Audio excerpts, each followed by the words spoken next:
Good evening, everyone. Welcome to the first stream of the evening of the night. This is going to be a lobby, a league race. You can see the lobbies here.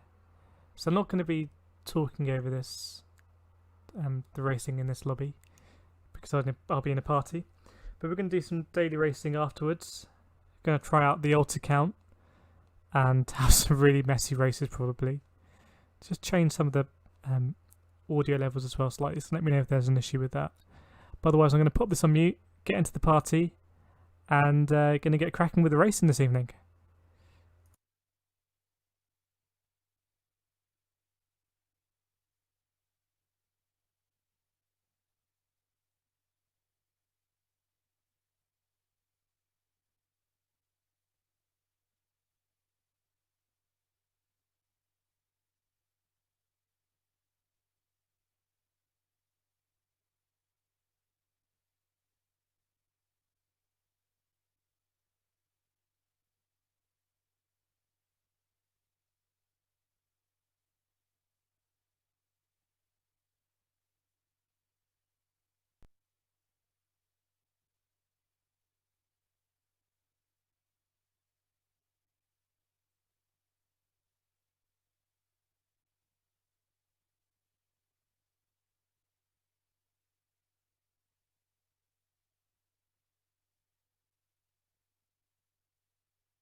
You know what, guys? I think if you're interested in watching this, I'll stay on the mic, and we can see what happens. It should be some good racing, some very fast drivers here on the podiums in here. So I'll just let the guys know I won't be in party.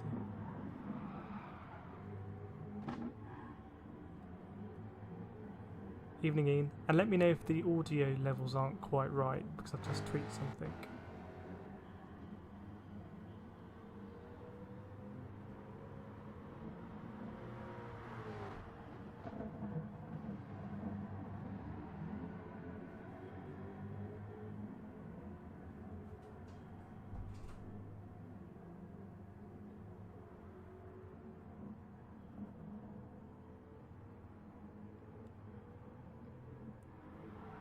Hope everyone had a very good week. Weather's pretty good in the UK. Hope it's going to hold over the weekend.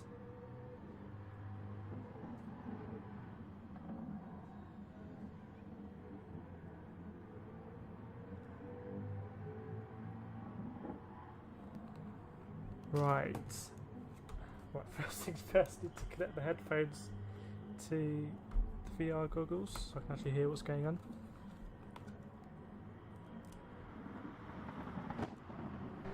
That's why I tend to do the late night streams, is just gives me, I know I've finished everything and that gives us space to get everything ready. Hey Adders. Yeah, hopefully you can watch on the stream. Adders normally joins us in the league, but we got the stream up for him. Some fierce domestic negotiations, I understand, going on there. Right, this is meant to kick off in 5 minutes, and I haven't done a single lap yet, and I'm not even in the car. So, got the Mustang here, okay. So I'm going to do a couple of laps. I haven't even really sorted out anything yet. We're going to crack on with daily races after this, and we're going to go for it on my alt account, which I did set up. So that should be good fun. I didn't think I had any cars for the daily races because it's a brand new account, but I've got a GT3 car. It's a Nissan, so we'll do that. Caught me out, I know. Ian, you're normally one for the late videos. Oh boy. So I'm faffing about billing cables. I really hope for the PS5, when they update the VR, it's going to be fully wireless. I don't know how everyone else feels, but I feel like I've got enough wires in my life. In fact, I don't know what... Let's just sack off the practice. We'll start when it gets to quality. Just got to make sure I'm not late or something. But I don't know how everyone else feels about their AV setup. But my dream is always to have an AV setup that is completely wireless. On a nice little TV cabinet, no wires. That'd be the dream. When there's proper wireless charging for consoles and stuff.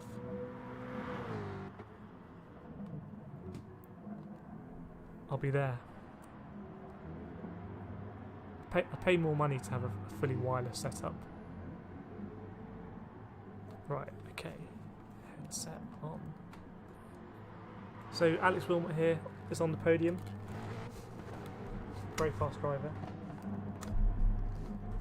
A lot of very fast drivers here, to be honest. Okay, we have game sound. Nice. Let's not take the Mustang for a spin. In fact, I'm not entered. They might be waiting for me.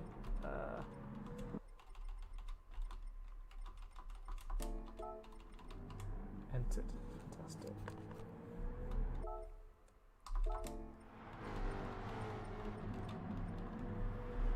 Bought some racing boots today, karting boots, for my return to karting. £50 Alpine, what are they? No, Sparko boots. Not Alpine stars. So hopefully they're going to be a nice fit. Gambled a bit there. Right, I'm going to jump out of the pits. Can I not jump out of the pits?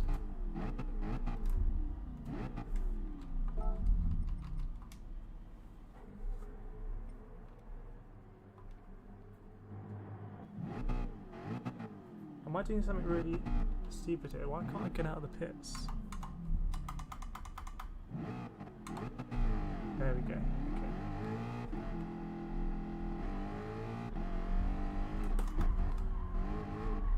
So I do know the track fairly well. We've done a lot of daily races here. It's quite a twisty track for the Mustangs. We're all in the Mustang first race. A tuned Mustang. That's going to be a tricky one. Get on the power. Second gear. Fourth, down to third, I think. Let it run wide here.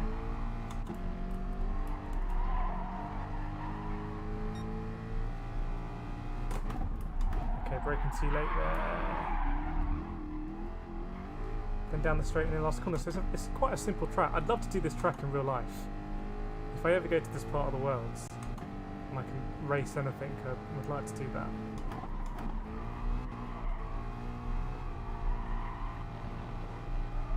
Okay, let's do one kind of flying lap to guess where to brake here.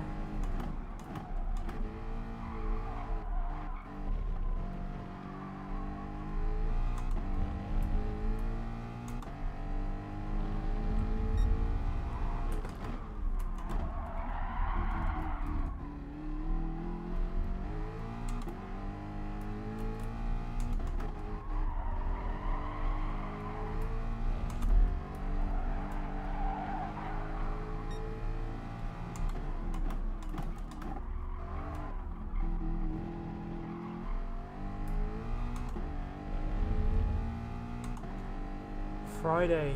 Nothing like a Friday feeling. When I was growing up, there's always fish and chips on a Friday. Walk down to the shop.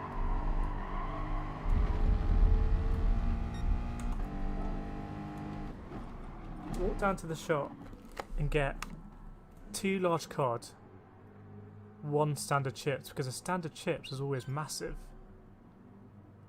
Issa, is it best to go flat out on the start with a controller or slowly apply the throttle? Normally it's just better to put traction control on and then just floor it.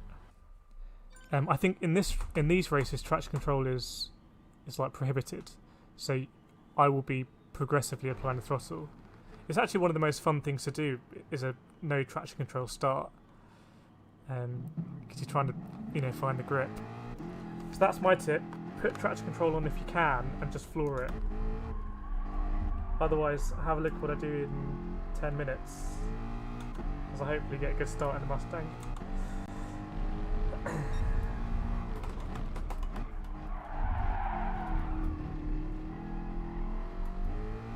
So the setup for this evening is, first race everyone's in the Group 4 Mustang with the same tune. 10 lap race.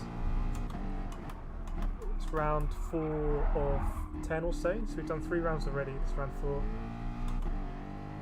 And after that we're going to do another race, another 10 lap race, where everyone can choose their Group 4 car.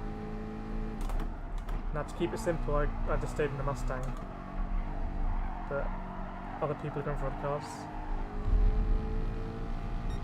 So there's On the Podium ahead, who I expect to be on the podium. Good name actually.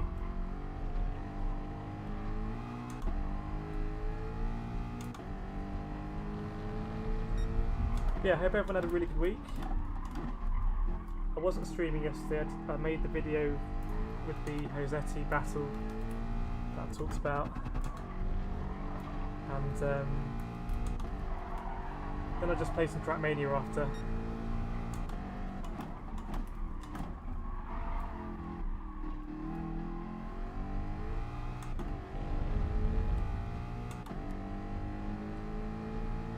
Right, let's see what happens to this lap. Could be anywhere, to be honest.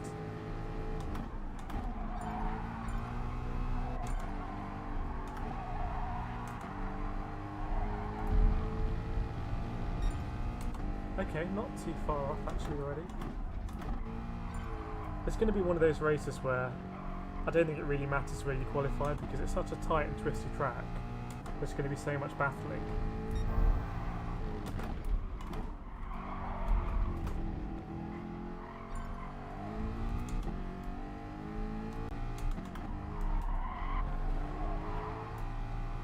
That felt a lot faster.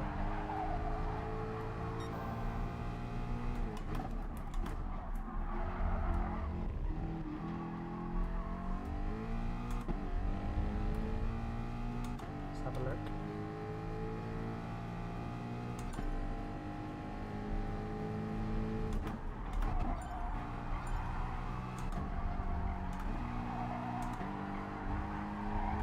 I think you can run very wide there.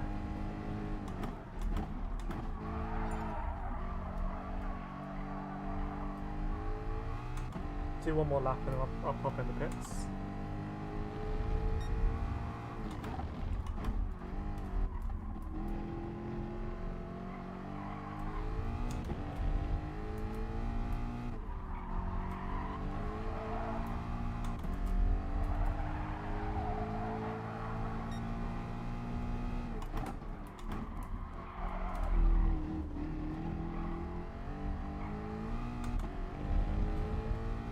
We'll see how that last corner was. Ooh, pits.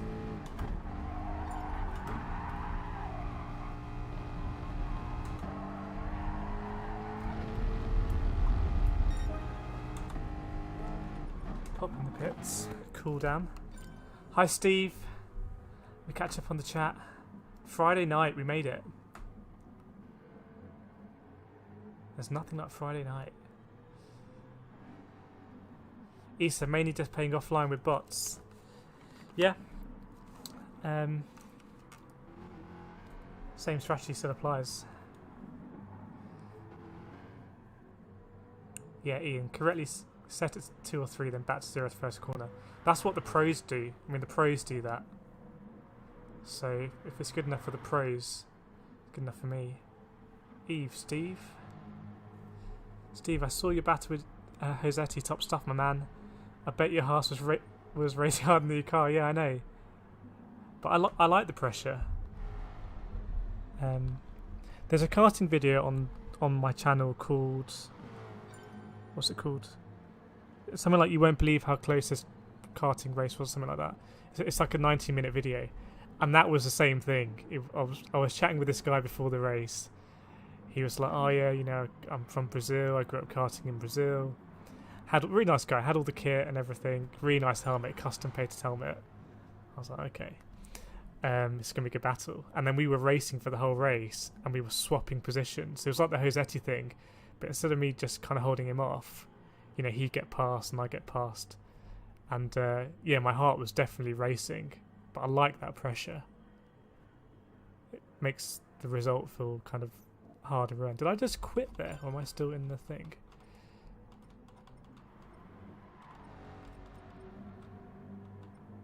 Do I keep my time? Yeah, I keep my time, okay. Race C looks good next week. Right, what is it? Because I'm going to set up the lobby on Sunday, about 9 PM, where we can practice. I did see the races, but then I've forgotten.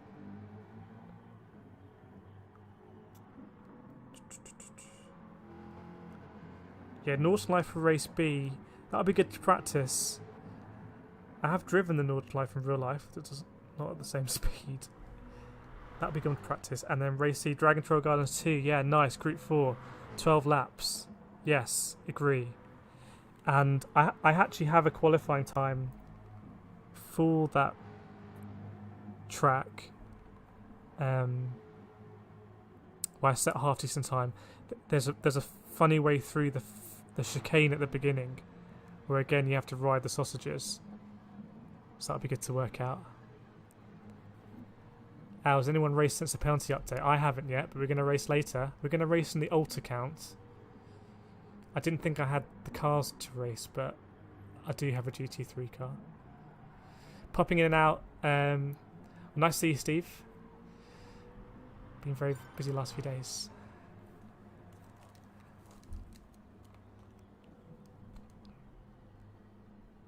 Well, we'll see what happens in Interlagos after these league races, because I'm going to be using the odds count, so we're going to be in lower rated lobbies coming from the back. So there's going to be lots and lots of contact. So we'll definitely get to test out the penalty system. From what I've heard, very slight taps now give out penalties. So for example, race C sounds like a nightmare, because if you tap down the straight, apparently you as the car behind get a penalty. And I can see what it's trying to do. It's trying to stop people from punting people off. But you know, it's amazing they have a system that tries to allocate blame on the fly. But it's not always going to be perfect. I should be spectating here and see some of these liveries. Yeah, I hear they're worse, not better. It's funny because the way they phrased the update, they said, "Oh, we've made a change to how slight contacts are dealt with." It made me, to me, it felt like they were going to reduce the severity, but actually they haven't. Some really cool liveries here. Let me know if you have a favourite. Got the Pick Mercedes here. But Issa, if you're looking to jump in, if you haven't started sport mode really yet, I mean, it's the same for everyone. And the cleaner you are as a driver, the more you will benefit, because other people will get penalties. And for me, as someone who now does iRacing, I've done a bit of Assetto Corsa, did Project Cars back in the day. For me, nothing touches GT Sport in terms of the competitive multiplayer and the combination of it being accessible but also challenging isn't the right word, but you can get to a really high standard. For me, nothing beats GT Sport in that regard.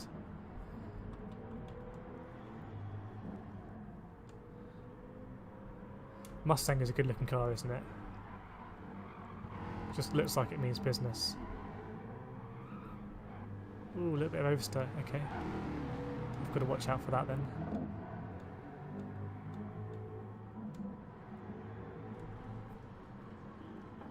Mr. on the podium. First place, no doubt. Right, how long left? 1 minute. Okay, so we can't do a lap. My lap time is a 55.2. Alex is a 10th ahead. McFlurry is a 10th ahead. Okay. GT Sport is the goods, yeah. So I don't know if you bought those pedals, iRacer. I was watching a video yesterday from a YouTuber I haven't really watched before, but it was a comparison of the Fanatec V3 and the CSL Elite pedals or something like that. But he also has a set of T3PA Pro pedals, which is what I have. But he was talking about the load cells and how they make a big difference. Issa, my PS4 doesn't have an Ethernet connection yet, so I'm developing Street Online. Is good for now. Amazing game for sure. Offline, yeah.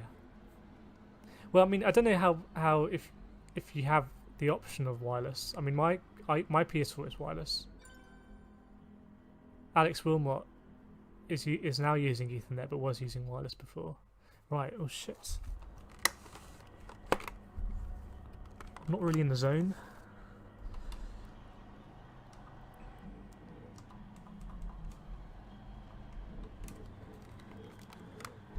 Okay, 10 laps.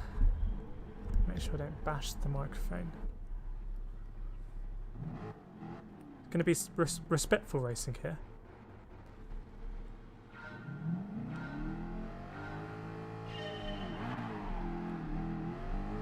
So that's how I do it, Issa. Pretty average start, but, you know, not spinning the wheels all the way. Woo! Woo! Okay. It's a fun race, isn't it? Big old Mustangs around this tight, twisty circuit. Now we can't let Alex get away. Whoa, okay. 2 Brits again, at it. Let the South Africans get away.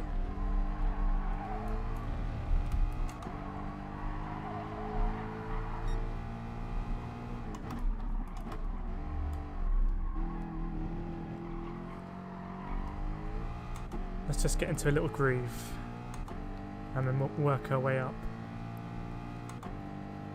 There are fast drivers behind us, so gotta watch out.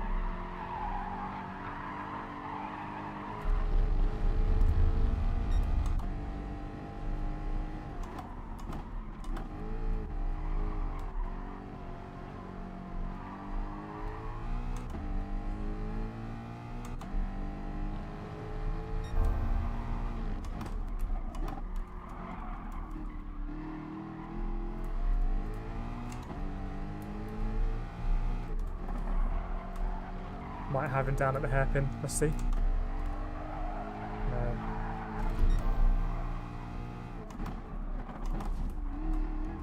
Sorry. Just giving a little boost. But that's, I understand, in the new penalty system in sport mode, that will be a penalty. Bit of a weird one here with the gearing. Not sure whether to go in 3rd or 4th.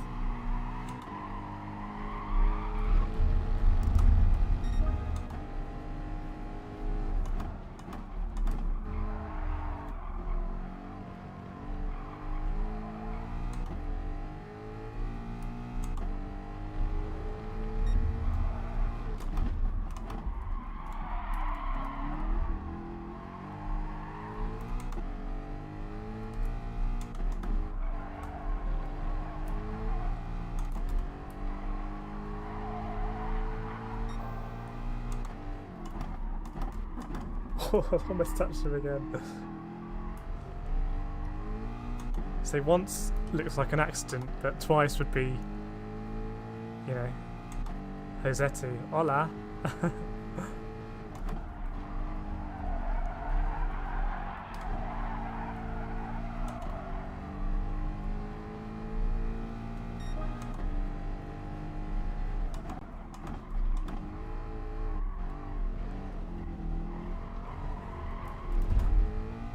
I've really got a lot of pace that I've got to unlock here.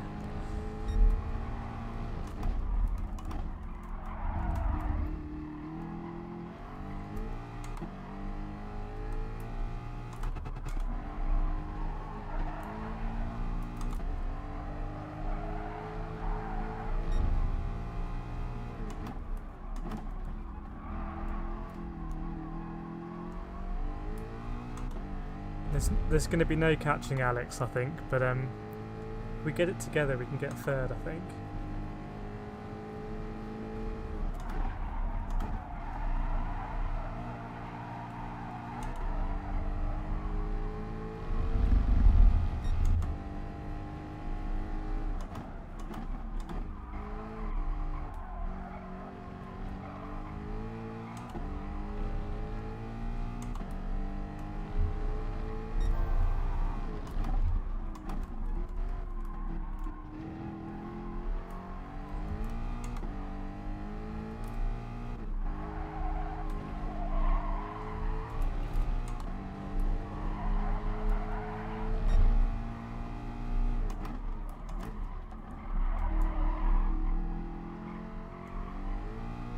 See if we can start to apply a bit of pressure. The other thing I understood that was changed in the update is the slipstream. It's now less of a range, but stronger when you get there. Which kind of makes sense. I'm just trying to think if it will benefit me if I lose out from that.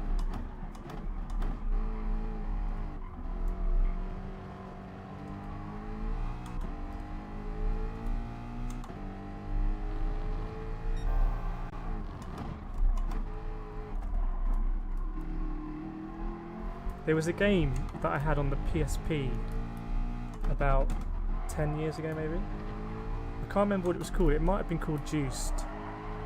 But anyway, the closer you got to other cars, you would, like AI cars, it would apply pressure to them and they'd be more likely to make a mistake.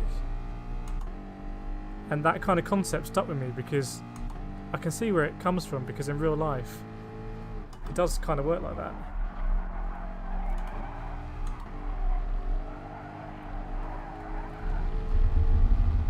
So at the moment I'm just trying to be consistent and apply pressure.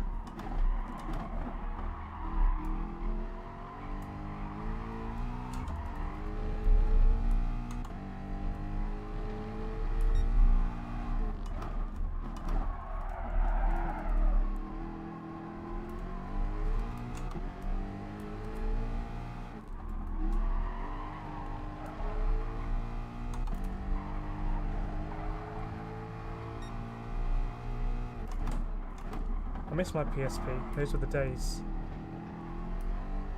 What an amazing console. It had Gran Turismo on it.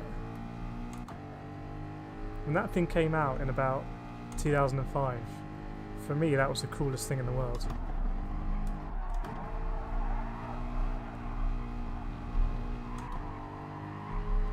It had Test Drive Unlimited on it, it had the whole island of Honolulu or wherever. New Test Drive Unlimited coming out, apparently. One of my favourite driving games. More of a driving game than a racing game. There was one race in that game where you basically had to drive around the whole island. And you couldn't coast it, it was like you had to be full on. And the issue on the PSP was, when you were going really fast, it couldn't render other cars and stuff, so it became a bit of a lottery. Anyway, I'm kind of... should concentrate on getting past maybe.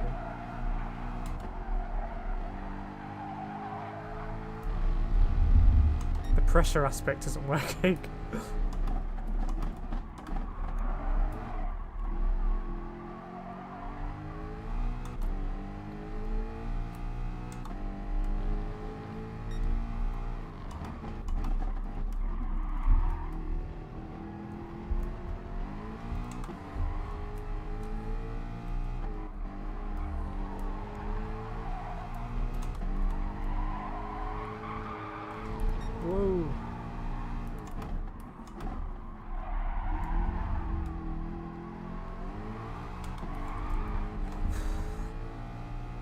almost had a moment. It's going to be Tyre on in the next race, which will make it a bit more interesting.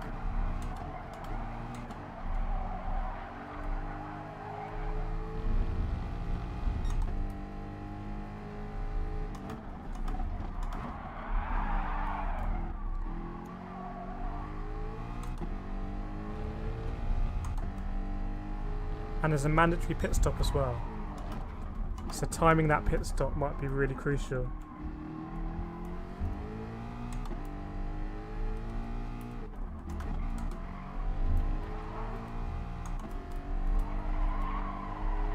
But fair play, can't get past here.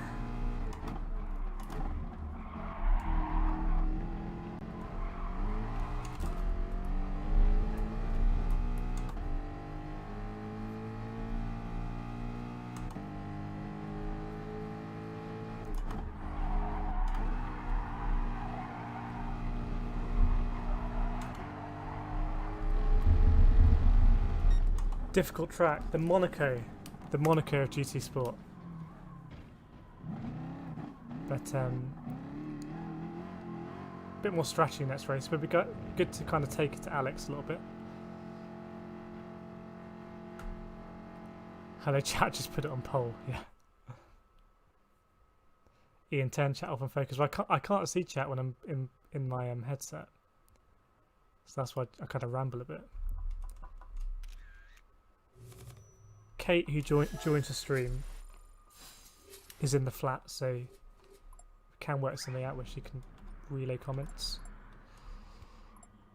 Right, I stay in the Mustang now, and everyone else will change their cars. Hey Philip, hope you're enjoying the stream.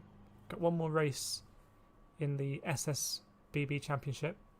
Tyre wear, fuel, and mandatory pit stop, and then we're gonna head on to the daily races. Like touring cars of old, yeah. I mean, I miss back, well, I guess I wasn't really in the heyday, but in like early 2000s, Alan Menu, Andy Priel, Plato obviously, Reed, Chilton, get to like the mid 2000s. That was fun. There was like Honda Yuasa domination for a bit. But yeah, I missed touring cars. What an Alex. Yeah, good result. Good result, well earned. Couldn't touch you there. I don't know if you can see the fastest laps.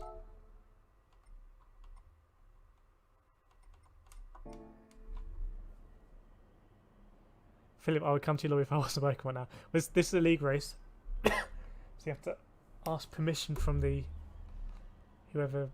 I think it's Brian who runs this league, or JSM. Plato, yeah. Who was everyone's favourite touring car driver? I like Plato because it was always going to be entertaining, and if it was the last lap and Plato was behind you, you knew that he was going to go for it, even if you both fall off the track. And he seemed to drive for, in like the back end of the 2000s, he used to drive for like some unfavoured, like not big names. He was kind of taking it to the, what to me seemed like a factory Honda team in other cars. Tom Chilton as well, in the Airwaves car, if I remember, the Airwaves Ford. Does the briefings at Daytona. Easter, the longest race I've done was about 15 minutes. How do you get used to longer races? Well, when I was younger, I couldn't really be bothered with longer races. I just didn't have the attention span. But now, in karting, I do hour-long races, so 60-minute races. And I now enjoy the kind of ebb and flow in the race. So kind of catching someone over a period of laps.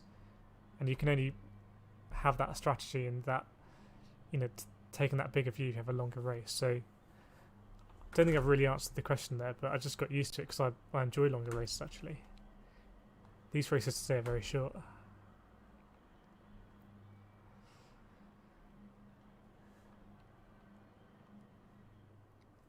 Yeah, great races. Because I used to do what's about 3 races in a day. First one quali, second one was like reverse grid, and third one was like reverse grid and ballast or something like that. So it was always really close, always really nose to tail. And when it was wet, it would all kick off.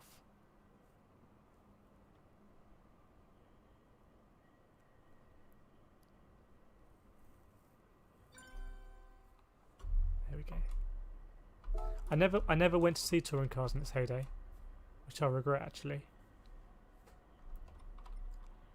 Right, am I all set up with the car? I'm gonna dig. Soft tyres now, but BAP on, so we'll see what that does. But yeah, it's been difficult for a lot of Forza Motorsport. I think WRC isn't the same as it was back in the day. It just depends on manufacturers, I think. And does it tie in with their road program, or are they going to sell more road cars because of it? Even with LMP1, you know, big manufacturers pulling out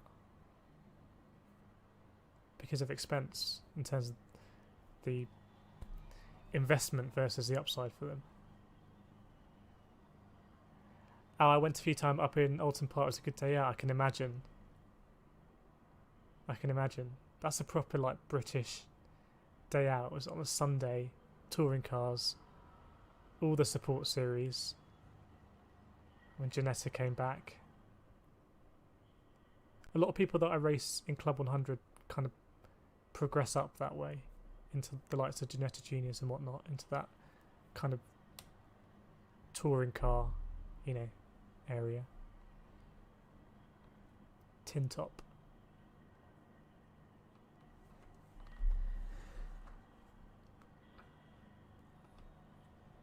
Well, touring car as well.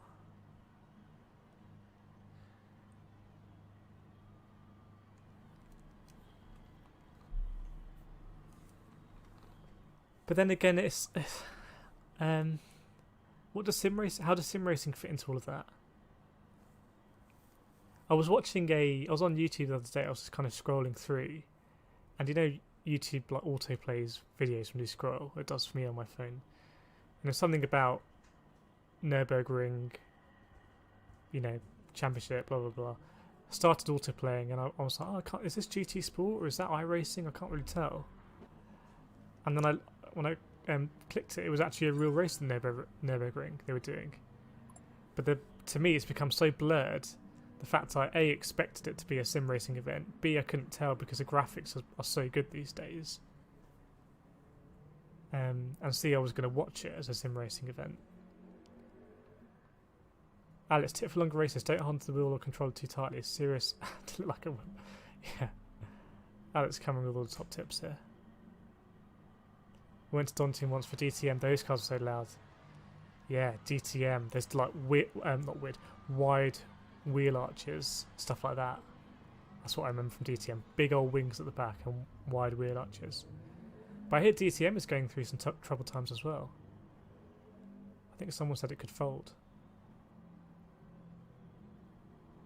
But going back to that sim racing versus, you know, real world. As someone who now does karting and is around people who have karted since they were kids, and you know, some take it more serious than others or have taken it more serious than others, the amount of money you need to progress from karting to, you know, to get into the kind of touring car pathway, so we're not even talking about F1, it's just astronomical, you know, like Formula Ford, that kind of stuff. Whereas on sim racing, console wheel, all that stuff, you know, it's night and day. It is something to consider. Yeah, Alex. Right. Spectate for a bit. Use that going around. So we've got a couple of Subarus here. Ian, think a lot of the big manufacturers are putting resources into EV tech development. The coal burners will die out over the next 10 years. Yeah.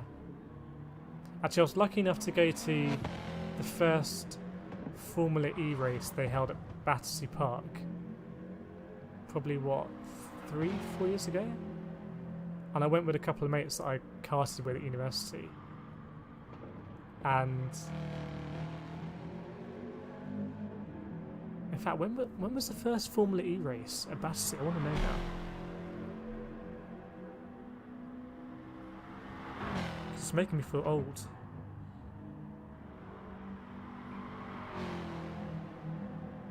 (2015). Okay, right. So post uni for me. But I went with my uni friends, and we were determined to basically not be in the grandstands and just kind of sneak around.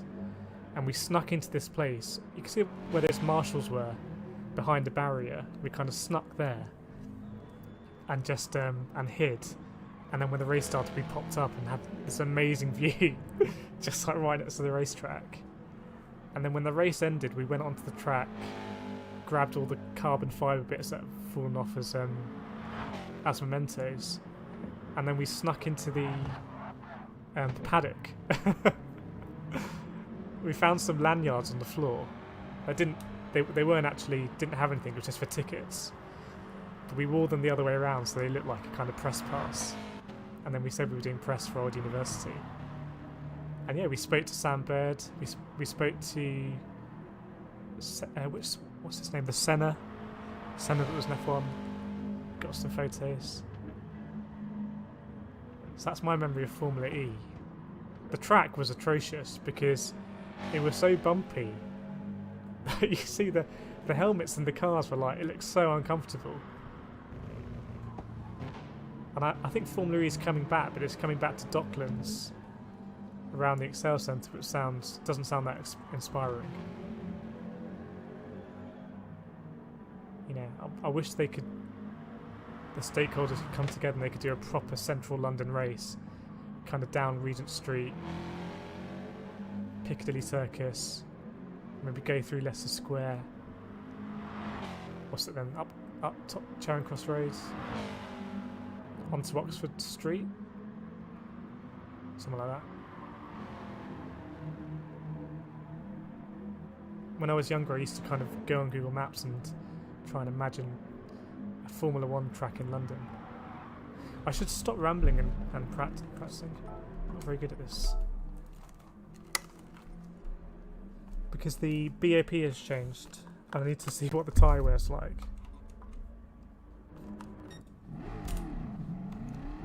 But I still have some carbon fibre somewhere from the Virgin. I think Sam Bird was driving a Virgin that year.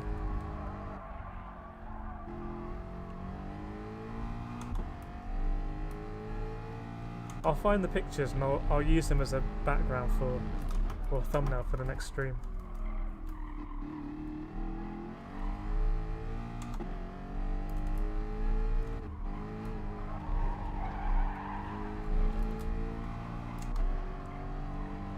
Pre-coronavirus days.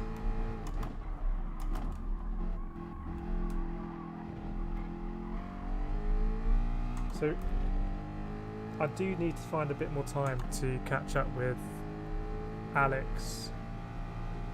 So let's try and work it out.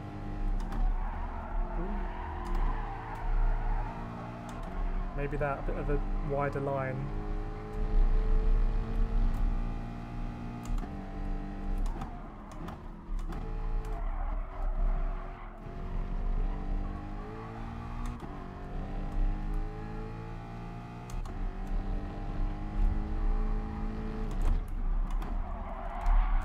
Too deep.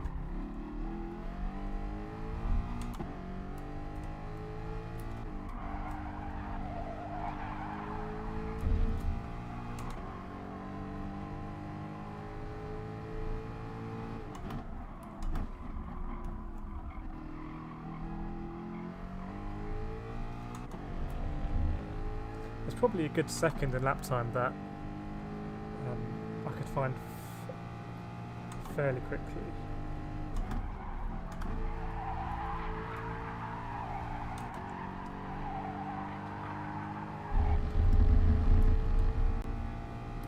There we go.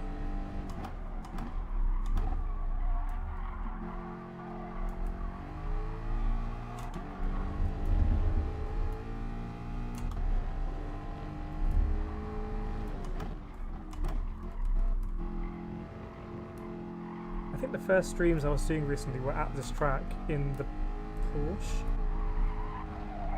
This bit was such a nightmare in the Porsche because the weight transfer was just very hairy, and then basically you'd be here and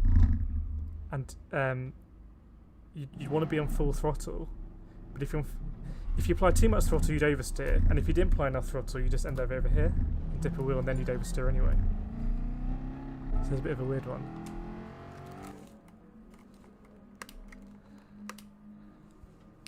Thanks, Squash Bangblay.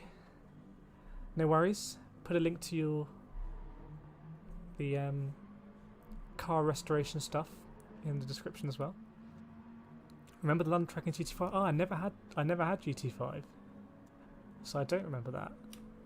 Let me have a look. Let me just search it now.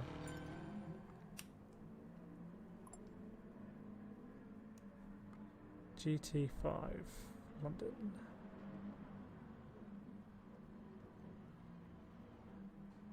Okay, I'm gonna have a look. So, looks like we're starting about Shaftesbury Avenue. I'm trying to work it out here, and then going down to Leicester Square maybe.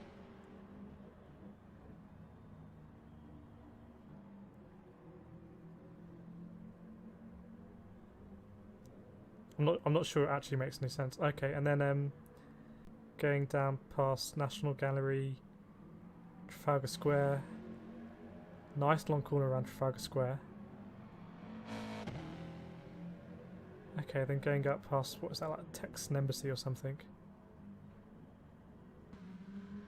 And then up Haymarket. I don't know, one of them's Haymarket. The road that goes up. Yeah, cool track.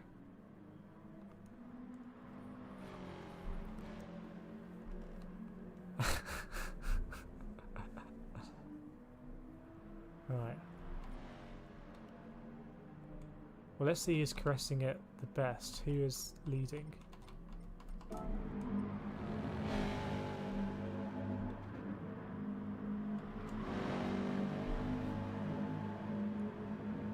More F1 this weekend. I saw Monaco tickets just went on sale. Possibly worth a gamble. Sit on the hill, get a good view of the racetrack. Normally about, what, 50 euros for quali, about 80 euros for the race. Not bad for a full day's entertainment. Yeah, Alex is on the controller, so if you want any controller tips... Whoa, slide. On the podium is your man.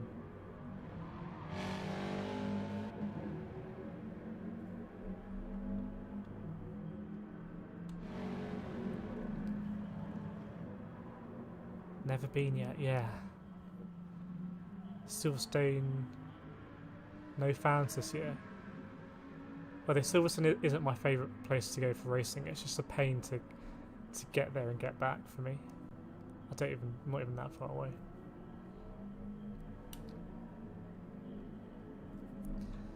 Nice view there of the lampposts.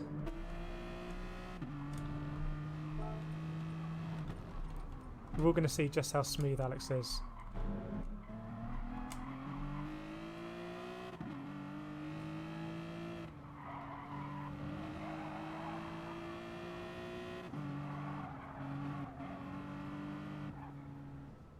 Okay, not going to give his secrets away. I'll give mine away.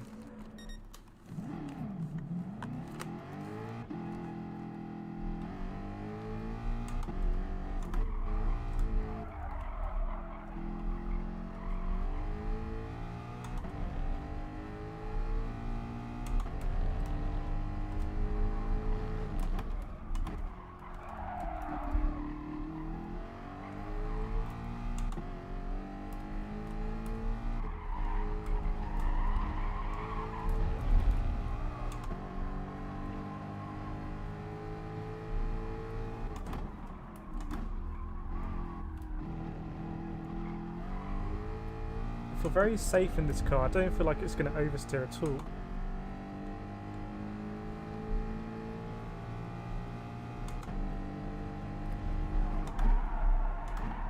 Ooh. That's as close as you want to get to the outside, I think.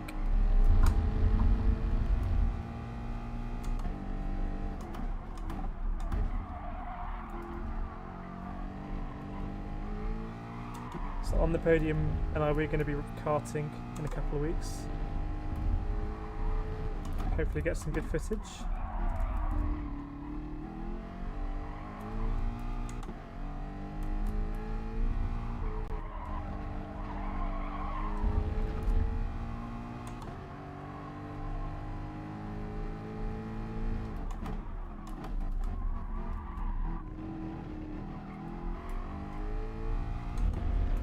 I can get on the power really early there because the car's not going to oversteer. I could just slightly cambered that corner.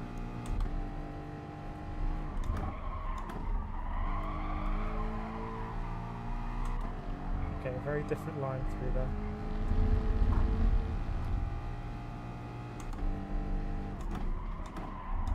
Nope. I think we're ready for the race.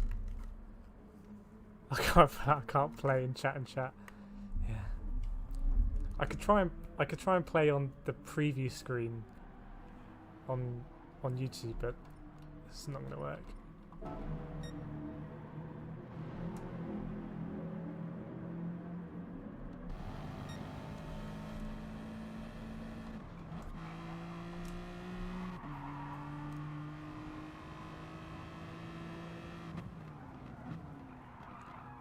One thousandth of a second. It's pretty tight.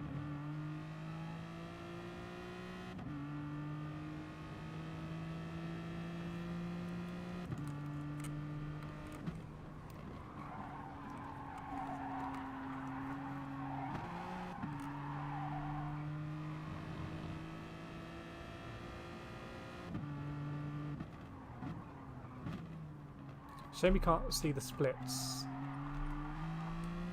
I can't change that track map in the right hand corner. There might be a way of doing it. I don't know how to do it. Ooh.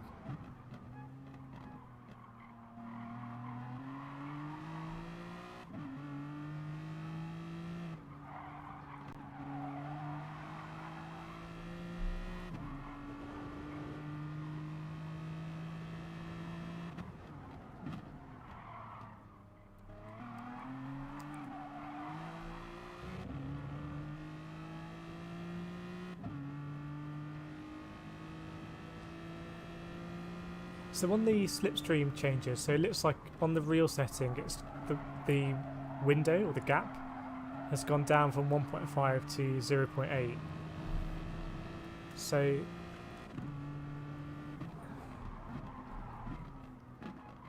you know, it's the same for everyone. But what it means is if there's a group ahead of you and you're more than 1.5 seconds, or if you're more than 0.8 seconds behind. I'm not going to be able to articulate this, but basically, yeah, same for everyone. I'm trying to think, there was an example in the race of the Red Bull Ring where I was just off the pack ahead. I was about 1.6 seconds off for a couple of laps, and I was really trying to get back in the train, and I couldn't do it.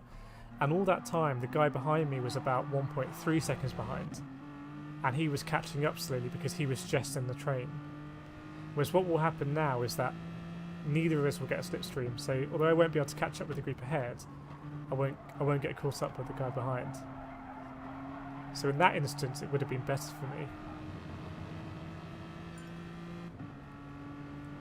Right, final. Here we go. There's going to be tyre wear on here and fuel, so I'll need to make a pit stop at some point. I don't really know when. Let's see.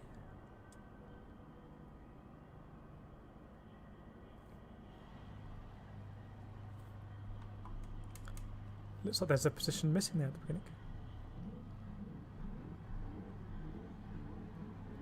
Oh, it's a reverse grid. Okay.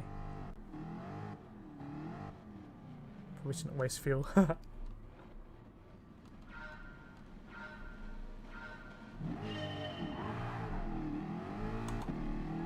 Okay, that was not a good start.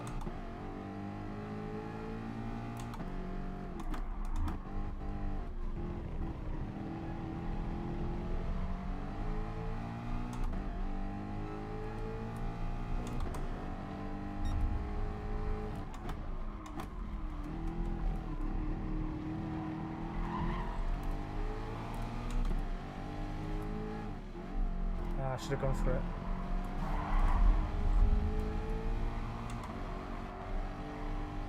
I'm gonna go for it here.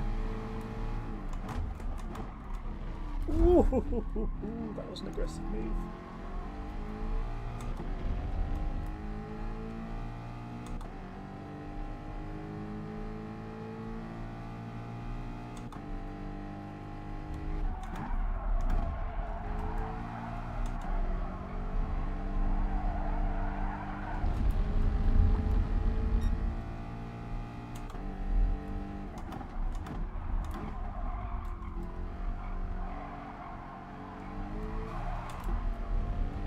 Mustang's a big heavy car, it's quite holds up quite well to punishment. Ooh, something inside.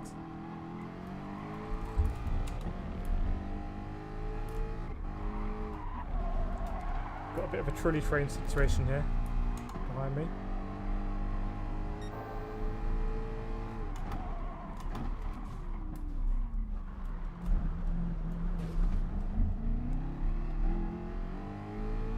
I think I got a slight tap there, but for some reason we all went off.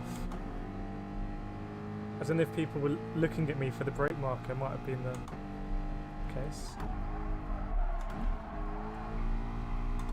Got Alex behind caressing the controller.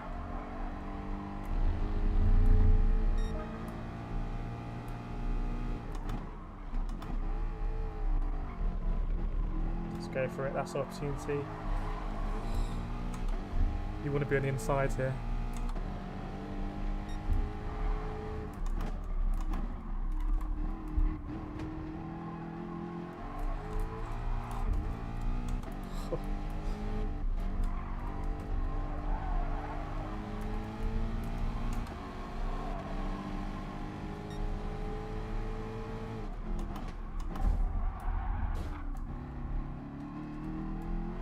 That Mustang.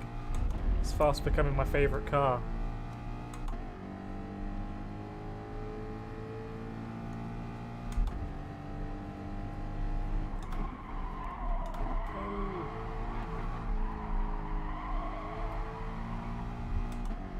All that hard work to get past.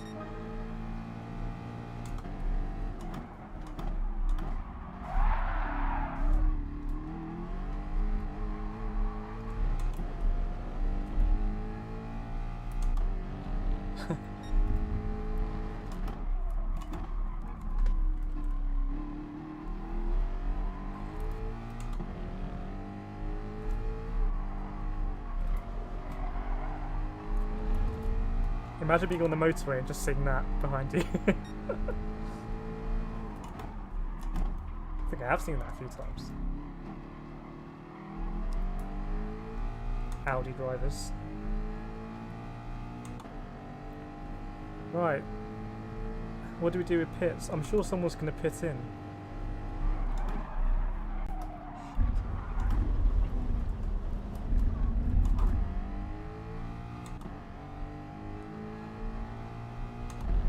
Wasn't the optimal line. Got to catch up.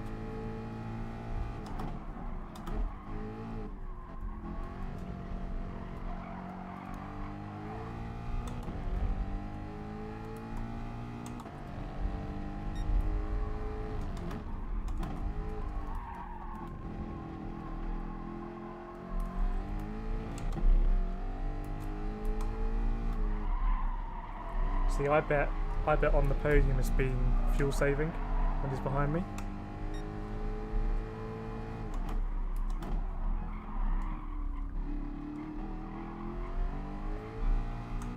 I'm coming in anyway.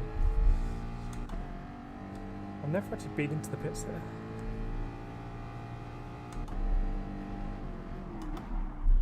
There we go. Okay. Okay, no refueling.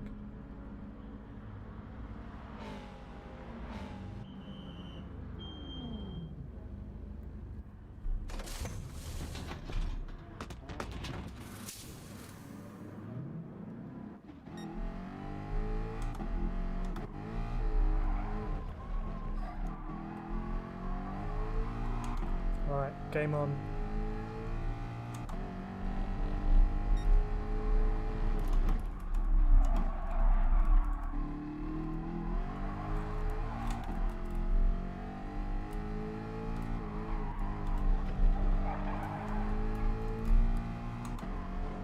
I've got to be aggressive.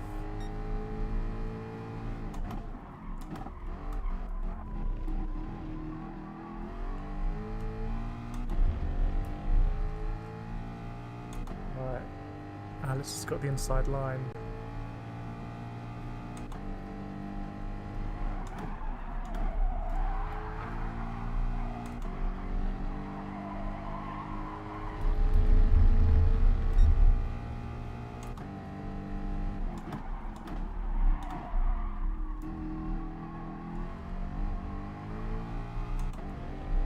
It's all compressing a bit.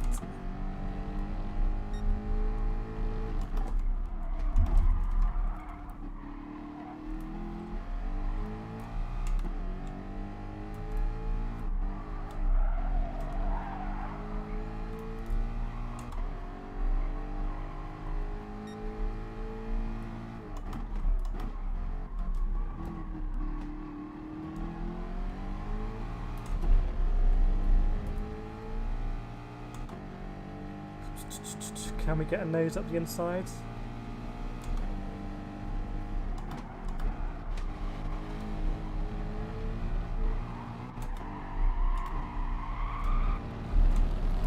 Whoa!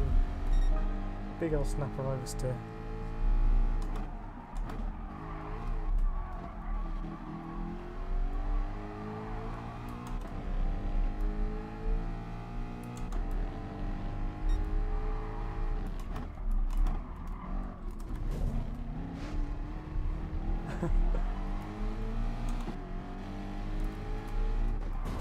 Ooh.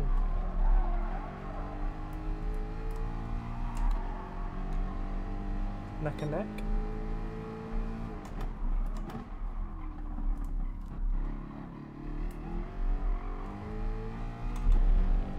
I spent so long on that apex, they could have given me a parking ticket. Right, let's try not to mess this one up again.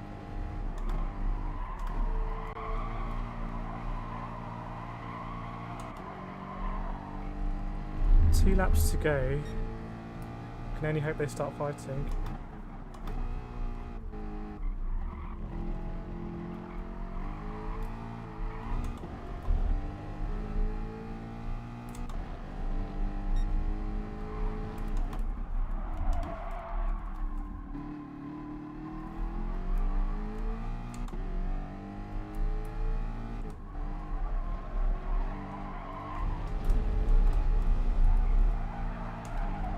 Be a penalty.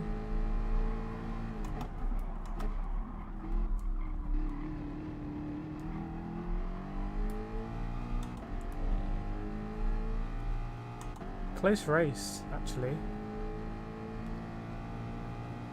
Well, apart from the leader. Oh no, I was looking at the leaderboard.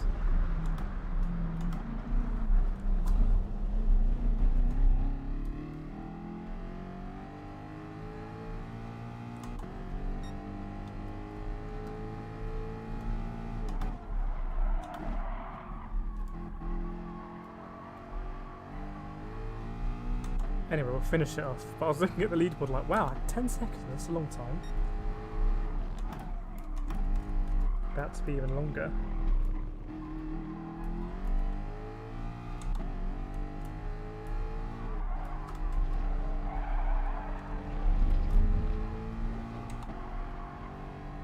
Someone's...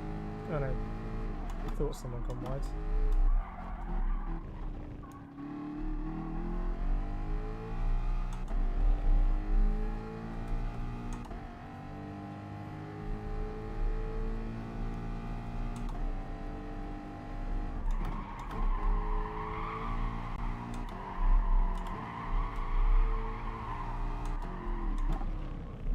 Pretend doesn't have a penalty. Well, not the best result, but some good racing in there. It's all getting very tight, as we thought it might. Ian, what will catch people out coming into corn just to avoid sex? Let's frame smash into car in front.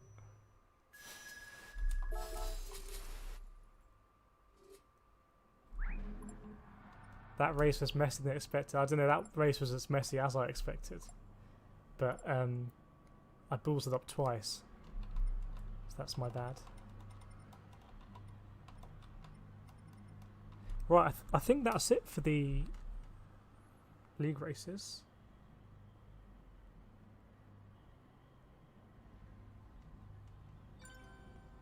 Yeah, I think that's it. So let me let's sort this out. So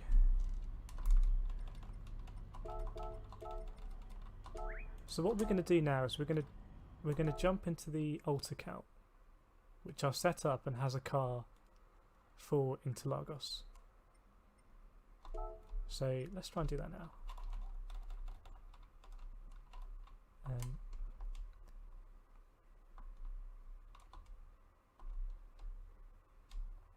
So we have to switch user.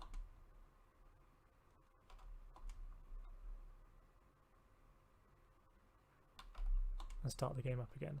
So this is going to be racing from the back. Daily race be it Interlagos. In what's going to be some interesting lobbies.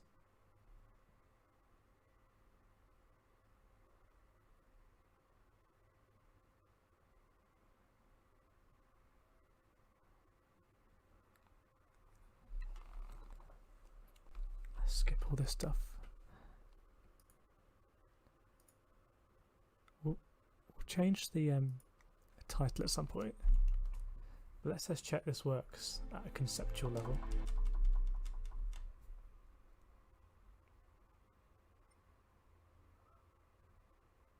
But yeah, very, very good racing in that league. It's tight, it's bumpy, but it's, you know, it's not dirty.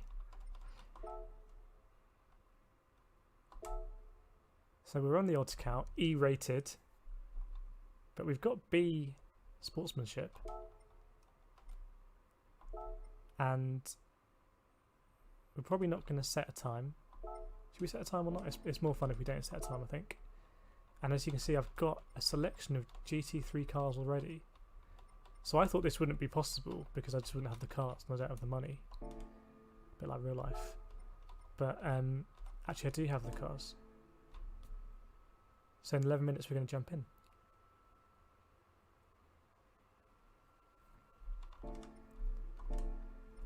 I don't know if there's anything interesting I can do on the odds count.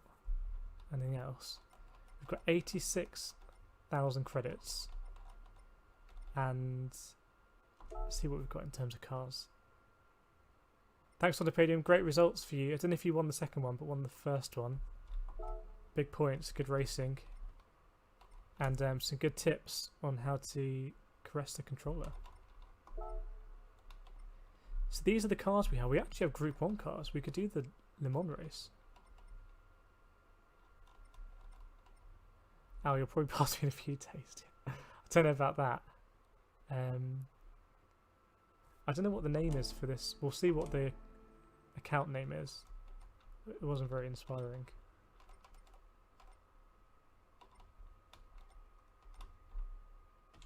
I don't know where to see it. I've only got initials down there. But this is going to be the alt account. Not necessarily the meme account, but you know, it would be good to try and build up the DR on the other account for FIA and have kind of really high split, high pressure races there. And it just doesn't work like that if you get an SI reset and stuff.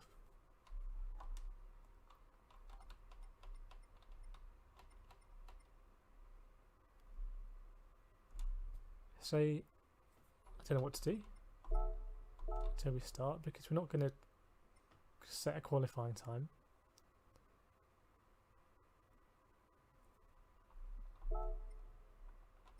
And there's 9 minutes till the race. Can we see what the name is here? Okay, so that's the name. It's the same as my other ones. So there's a dash between before the K. Logged on for 2 days, and we've driven 24 miles. But this could go all the way to the top. Now I have dreadful 12,500 DR. Disaster racing for me, just no luck sometimes. Yeah, I mean, so we'll see today, because I'm going to be in kind of those lobbies. I think we're not even there yet, but it can be more difficult to get good results in those lobbies actually, because everyone is so aggressive. Everyone takes every corner like it's the last corner of their life. Even if you start first, people can have a go on you at the first corner. If you start at the back, you're just going to get caught up in the craziness ahead. So actually it can be harder to have good results, I think. And it might be the case for you that, you know, if you get out of that kind of level and into, I don't know, like the 20k DRs, actually, you know, your results start to get better, and you can, you know, show a bit more what you can do with the driving.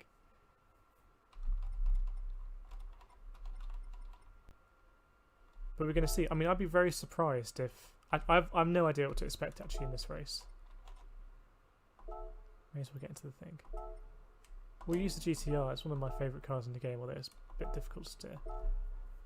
But I've no idea what to expect. But starting from the back, I'd be very surprised if we get a win, for example. Really surprised.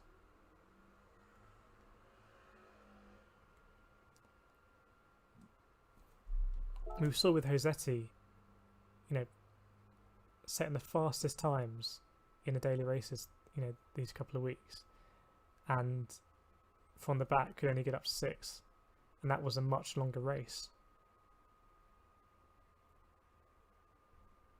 I know it was a decent standard of lobby for me, but probably not for him.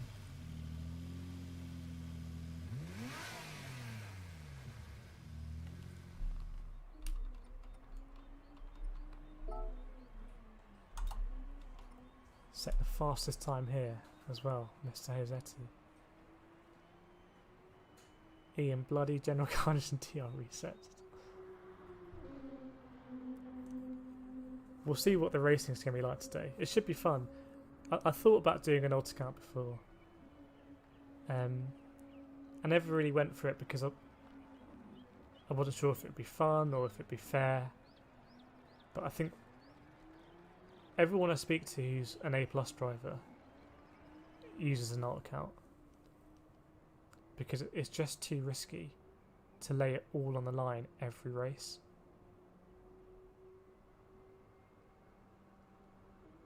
So, and also now we're streaming most nights, I think it would be good to kind of go in without that jeopardy of, maybe the jeopardy's fun, I don't know, entertaining. But it'd be good just to go in, just have fun racing.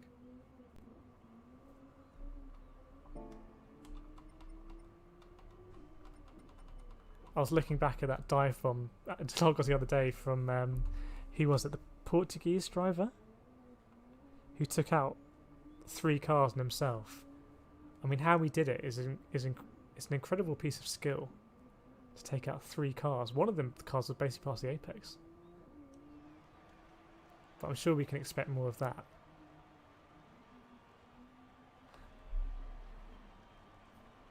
Ian, yes, they saved the main for FIA. Yeah, but you have to.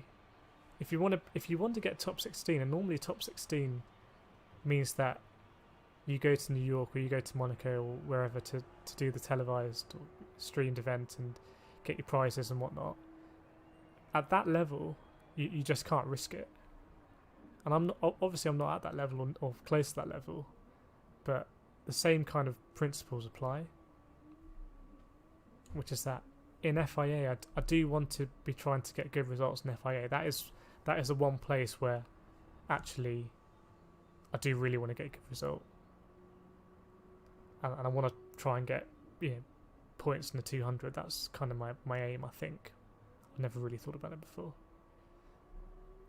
But for example, last week, at the end on Sunday, I was at 42k DR, and then a couple of days later at Interlagos, I was down to about 36. So a few more days like that, it goes down to 30. You know, it's all. So anyway, that's the kind of Consensus. Suggest you keep to the inside on all the corners at this level. Yeah. 100%. But turn 1, turn 2, as you can see here, you know, there's a lot of places to get punted. Right, I'm going to change the... I did have another stream lined up.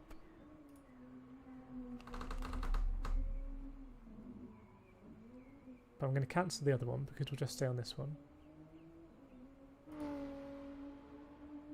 So...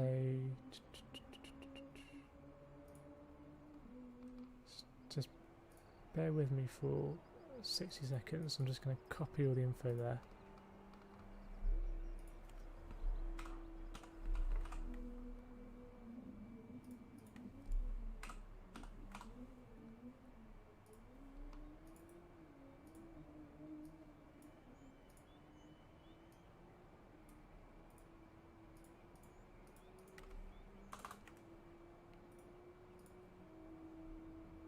Right, so edit.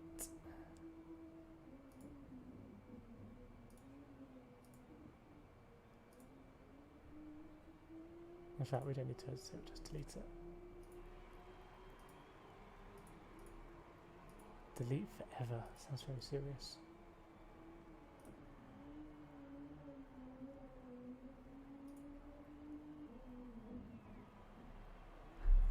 Now we're back here. Sorry for all the boring stream management stuff.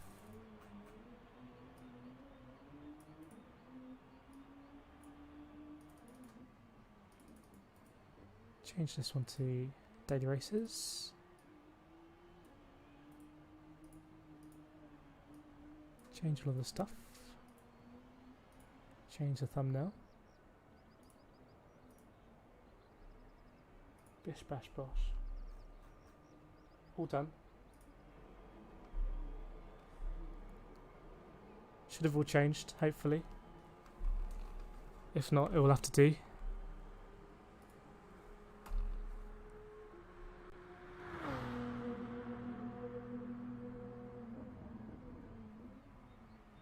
Just double check.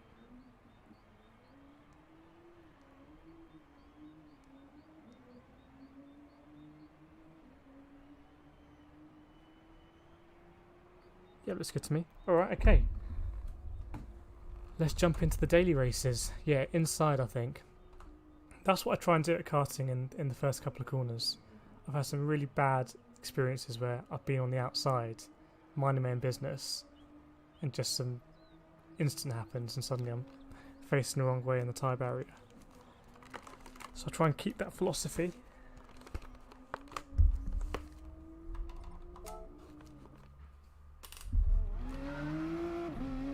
Ah, okay. Just a boring thing. Go for the large screen.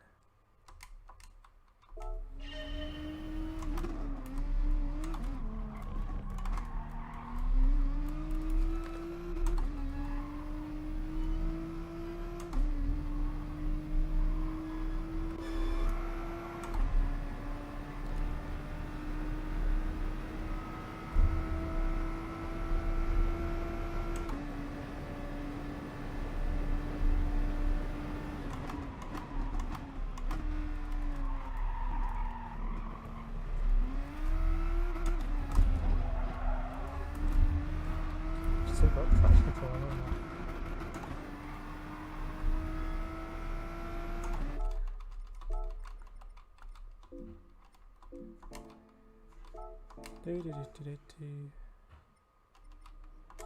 Driving options. Off, off, off, off. Cones off. Oops.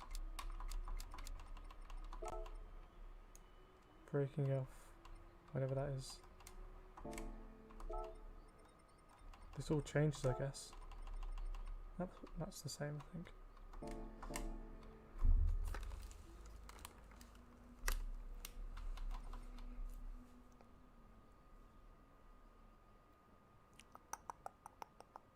I really don't know what to expect. I've never done this before in terms of sport mode. I think I've done a couple of races on arcade.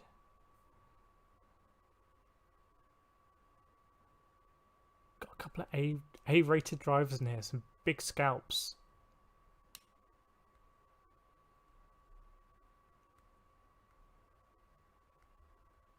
So I don't know how long it takes to get out of E level. But I can't remember what our lap time was. Was it a 1:32 dead or something like that? So, you know, we should be kind of trying to carve through whilst being respectful.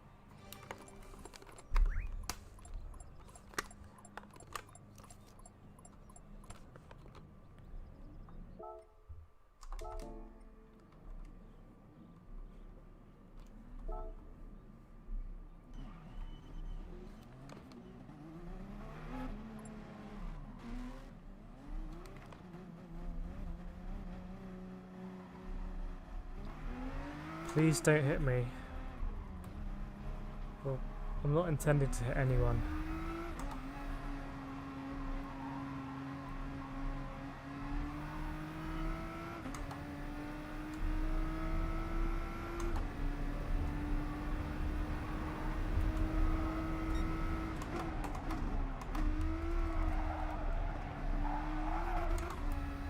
Yeah, definitely don't want to be on the outside there, because if you get run off, you kind of fall off the track.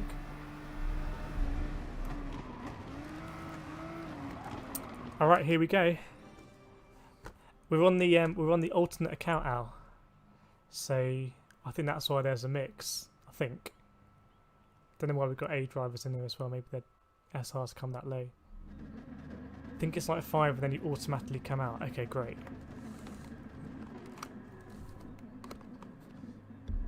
I think let's. I'm going to place a bet on where I'm going to finish here. So we're not even starting last. I think we're going to finish. No, I'm going to go 4th. That seems like a good target. You can place your bets. So I have a bit of a sweepstake.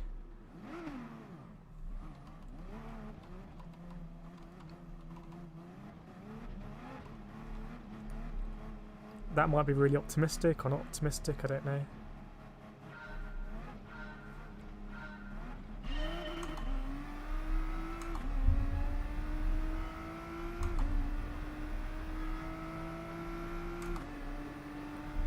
Indicating already. Nice livery, we got similar liveries. Another camel. He's like my Ferrari brother. No, no Ferrari brother, no. Look at us. Oh, I shouldn't have done that. I should not have done that. You can't really drive in VR, third person. I just wanted to show off the little camel side by side. Okay, no more on this. That was lucky.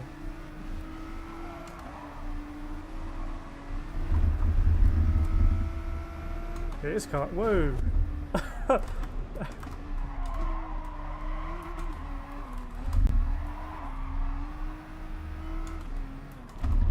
It is carnage. It is absolute carnage.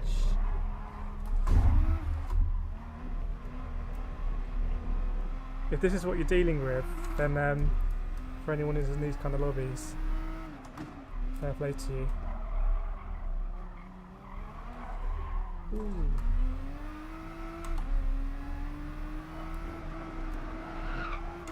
Taking the shortcut there.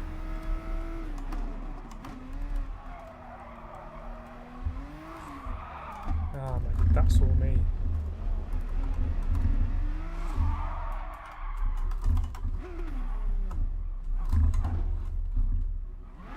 That's all me, folks.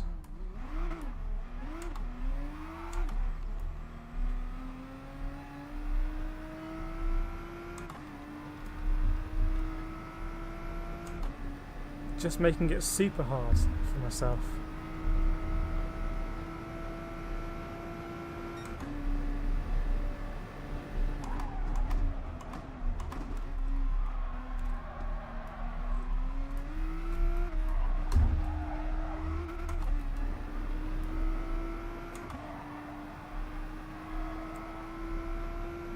Right, I can see cars ahead, luckily.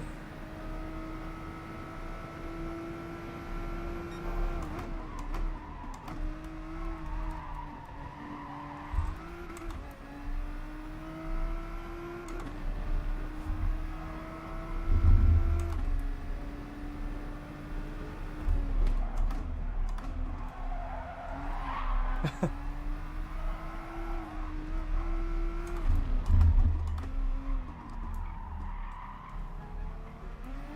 don't like the GTR around these bits.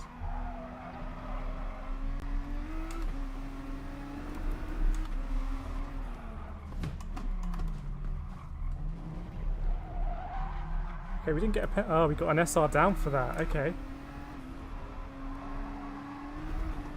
And probably another one for that. Let's see. Yeah, okay, wow, that is really sensitive.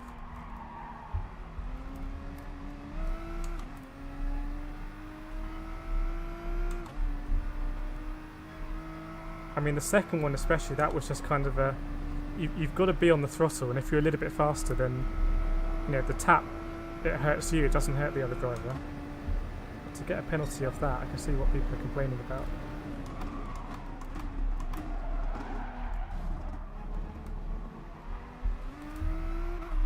And another one. So even though I'm not getting penalties, it's taking chunks off my DR.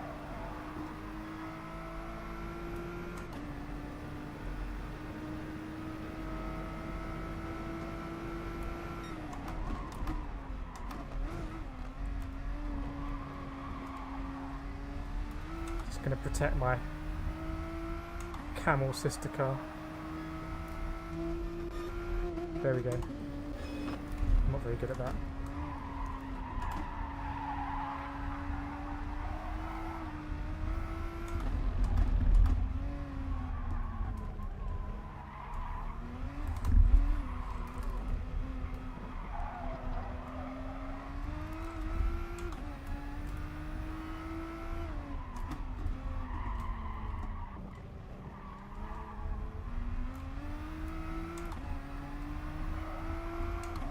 I don't remember the GTR being this twitchy. Might be... I haven't been on hard tyres for a while.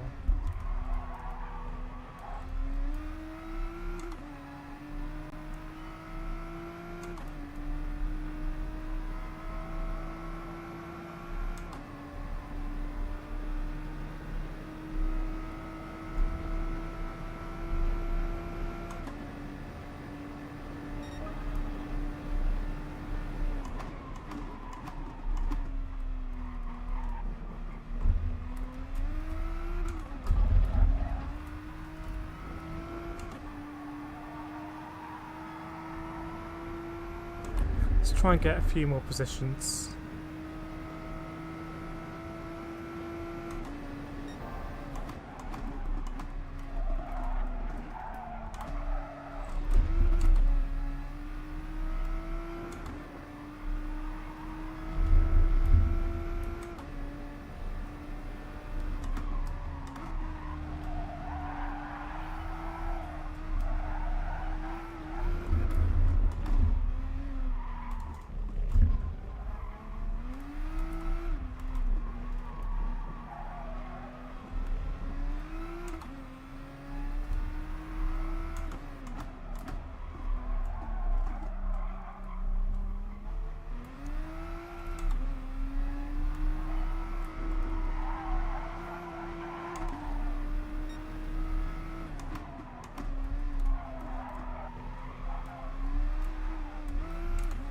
Ooh, almost had the same moments.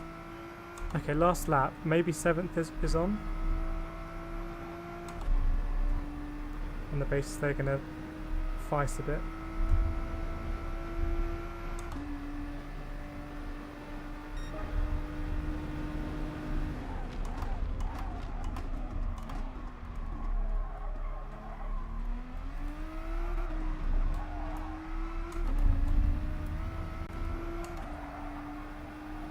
Going to be optimistic. I think he might get a penalty there.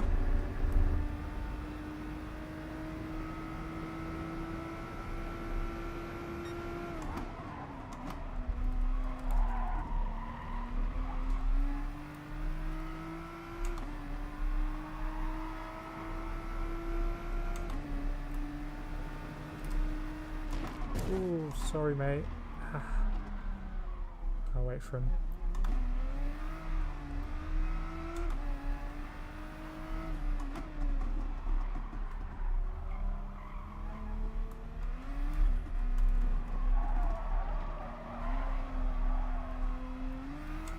I tried to break enough. I put myself in a position where I was always likely to hit him. I should have been on the inside, I think.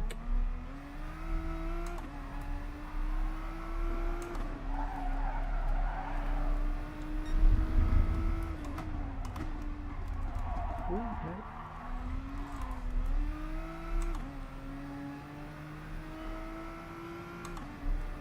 Okay, I struggled with the car a lot more than I expected.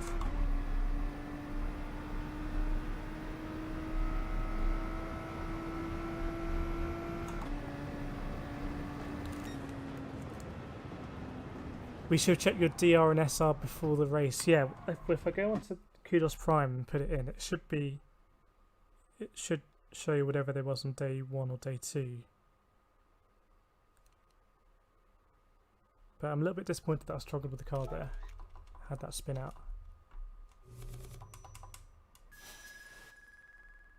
I suppose. I go 5th, I hope you win it, Steve. Yeah, well, didn't quite. I think 5th or something might have been... New level, nice. If I hadn't spun it. It's a handful, this car, yeah. It's more of a handful than I remember. So we lost SR there. We went from a B to a C. And the fastest lap was nothing to shout about. In fact, look at that on the SR side of things. It's like destruction. So...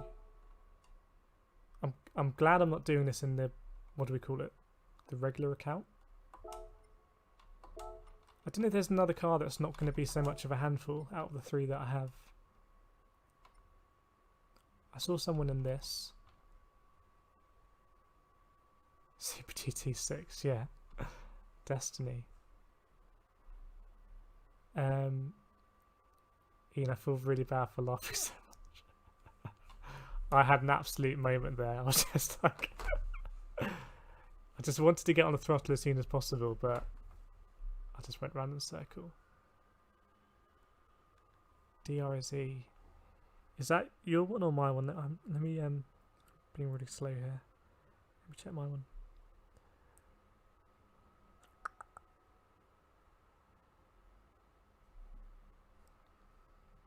Meanwhile, if someone has a recommendation for the next car out of these 3, I'm happy to use GTR again. It caught me out a bit, and I should be a bit better than that.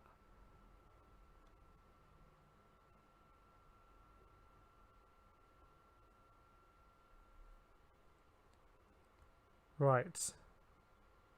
Oh, your DR doesn't show if you're an E driver, but my SR is 33, and it was 54. So I lost 21 SR in that race. There was one legitimate punt. Well, not legitimate, but you know what I mean. And then there were a couple of SR down arrows that I think were taking up pretty big chunks.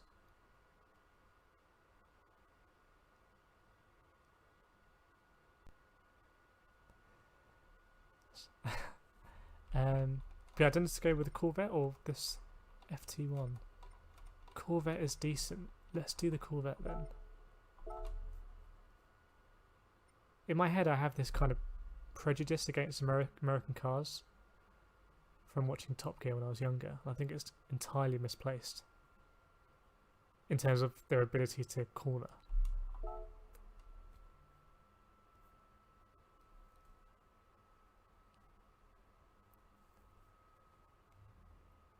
But that kind of race and a normal account, so one punt by mistake and then a couple of really small taps and you lose 20 SR. And that's the other thing for FIA, is that even if you don't get a DR reset because you don't go from A down to C or D or whatever, actually if you go down to in the 70s for SR, you won't be in the same splits you would otherwise be in, because the splits for FIA are done according to your SR banding and then finding drivers within that. Let's check out the vet.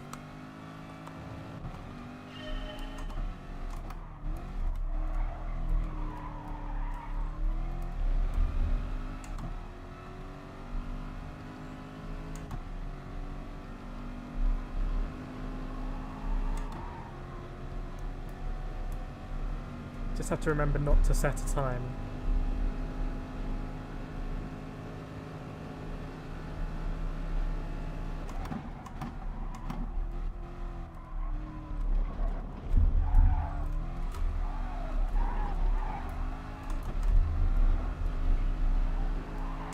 Yeah, Corvette feels pretty nice.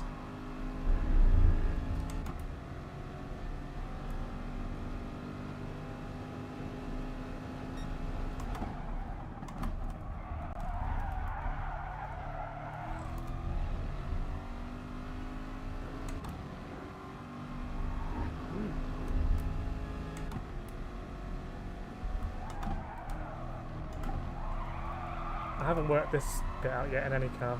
Oh, that feels quite nice actually.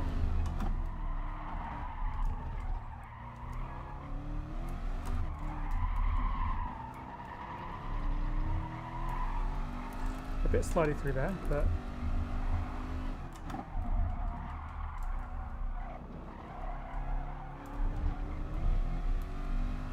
I've only done a bit of a slow lap, but I quite like the Corvette.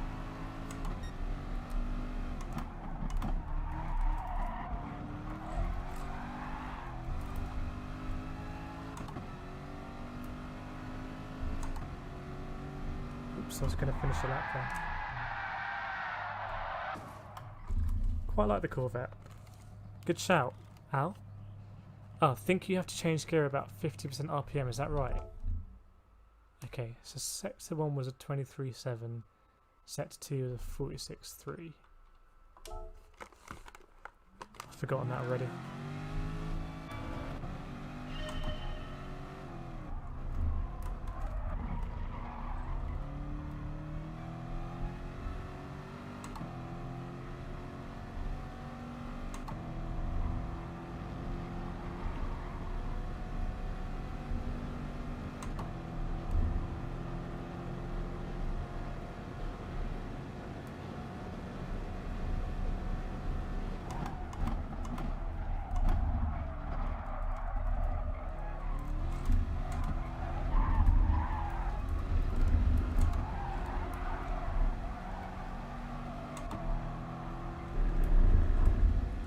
$27.3 or something, was it?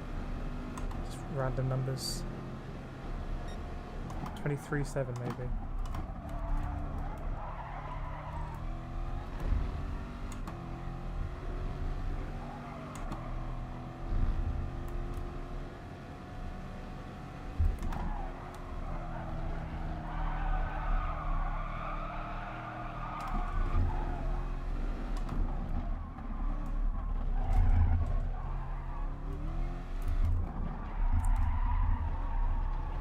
What's that penalty? I think I cut the entrance to the hairpin there.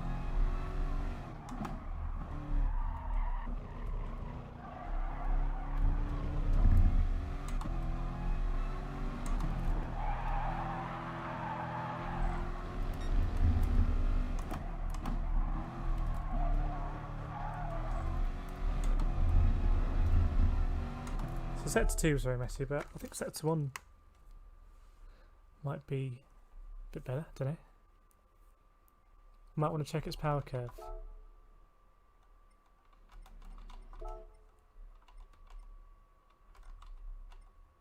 Doesn't it normally show me? Oh, there we go.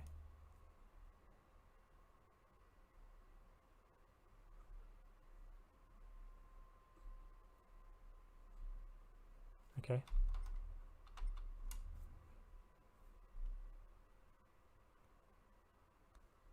Just going off what I think I should be shifting up definitely before the bar, right?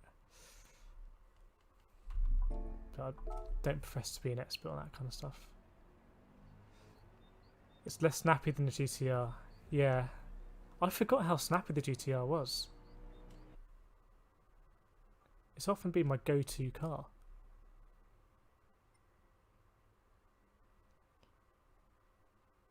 Oh, it's BOP. Okay. It's just rev it. Right. Back in the seas now. Relegated. Gatti. Still an E-rank driver. Okay, on the basis we don't spin it, so we finished 6th last time? That's actually quite high considering I spun it. In terms of what I was expecting to get after I spun it. So I'm going to go for 4 again, I'm going to be optimistic.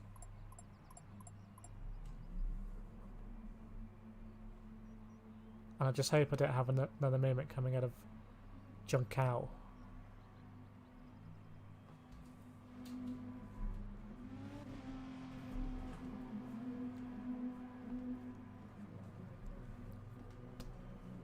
Sorting out some stuff. Anyway, I hope everyone's having a good evening. Weekend to look forward to. Weather's decent. Maybe have something a bit more exciting for dinner, for lunch. Now in postal class, yeah I know. Incarceration level.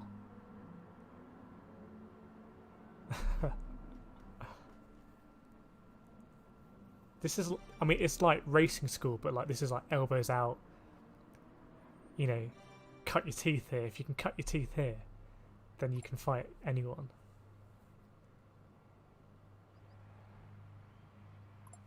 Right.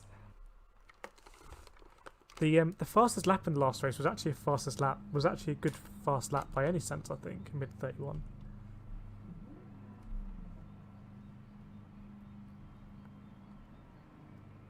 Huracan, Beetle, good mix, Mustang, the Renault, Lancer. Definitely more variety.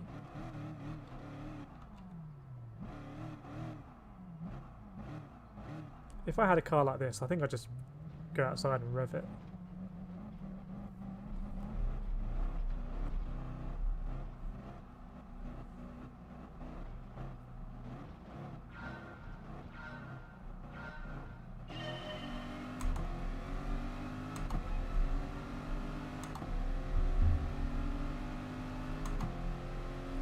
Got to make a move here, I think. Whoa, okay. Hey, he's done alright there. Fair play to him, he did alright.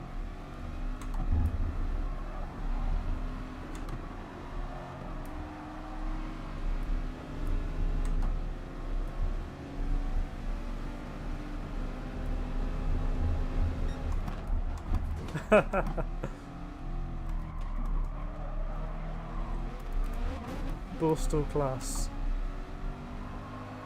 Borstal banger racing. Oh, I was trying to go on the outside. Am I going to get a penalty? That was a reverse punt. Did you see that?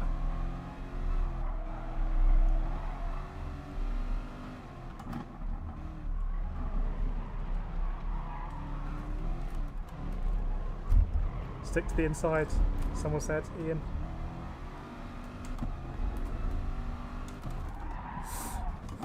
Is that going to be an SR down? That will be, probably. No? Okay.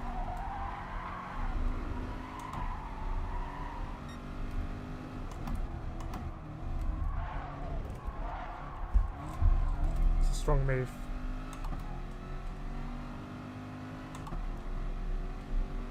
That's the kind of move I wouldn't do in karting.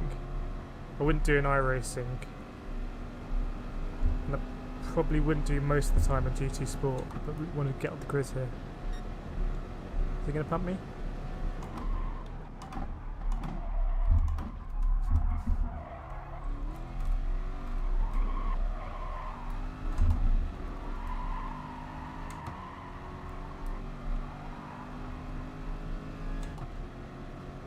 Wow, that was only one lap. There's a lot of action in there.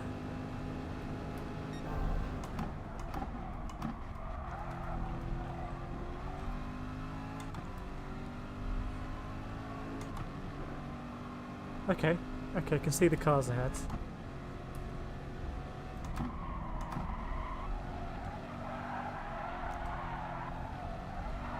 They're fighting, nice. Corvette actually feels really nice around this part.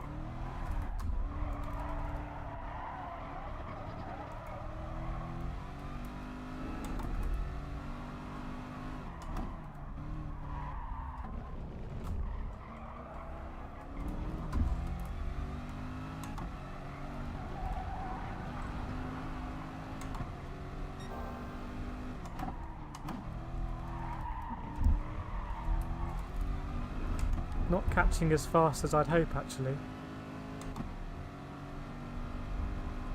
If we're going to get that 4th position. I suppose we have caught a bit.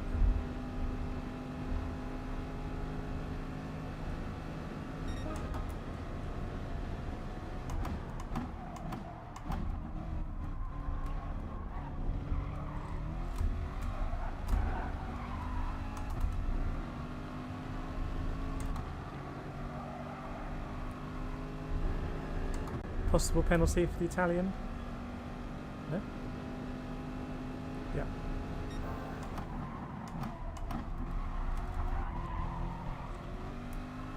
So if you take that line there, brake earlier, get all over the curb, you can accelerate really soon. And I think you gain time all the way up here.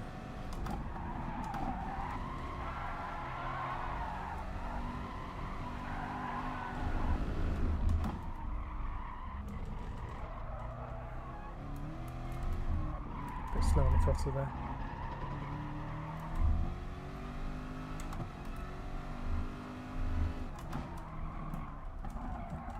Bit deep there.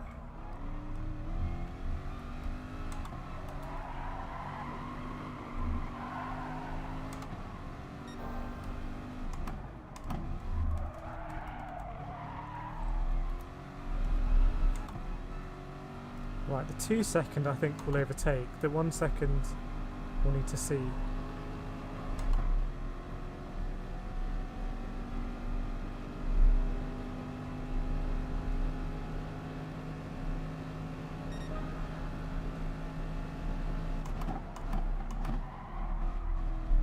Okay, we'll overtake the 1 second I think.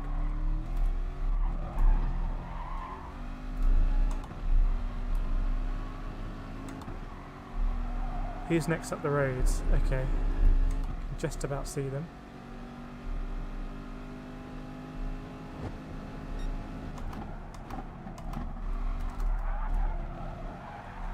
Someone's off. Oh, it's their place. The frog. It's a shame.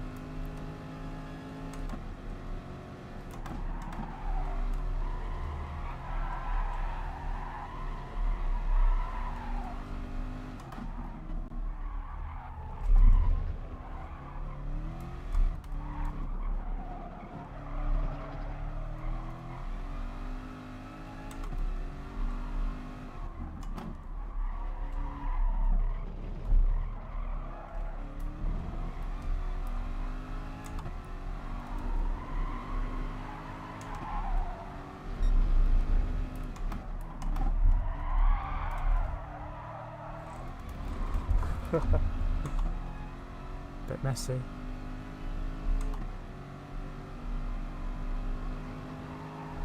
Well, I don't think we're going to get any higher unless there's a accident.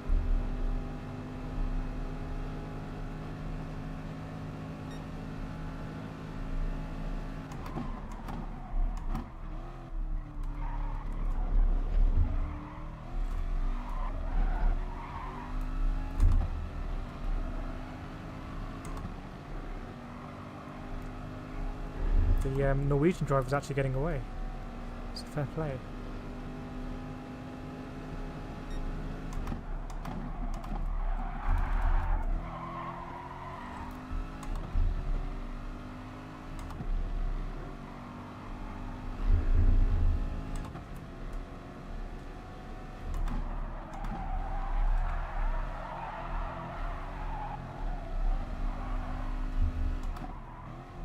Is that a yellow flag?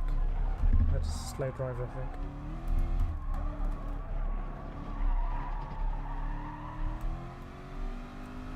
Just mowing the lawn.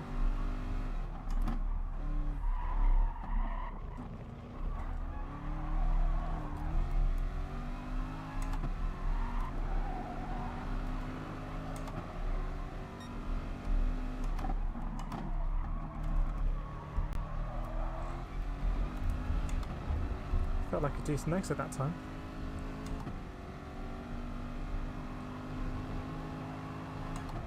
Well, hopefully that puts the SR up a bit.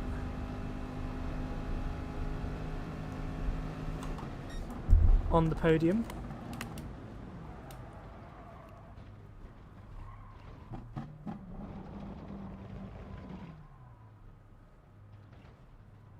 buy now before they all go. Yeah, cars in the future. What's it going to be like in 10 years' time? A petrol sports car.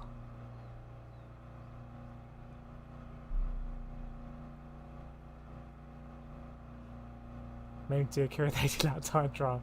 Well, I've proven it works. Guaranteed result. Just lock yourself in for 80 laps. Go around and around.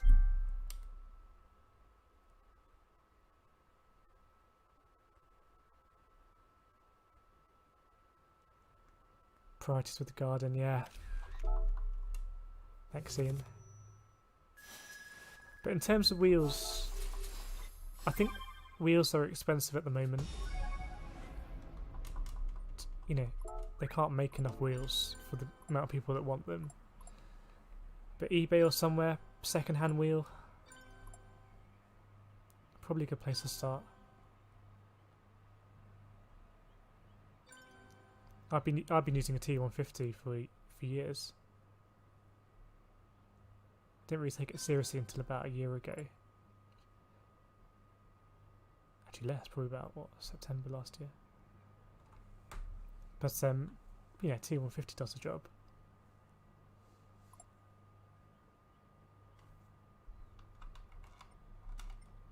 Back up to a B, nice. Does that mean the racing's going to be more respectful?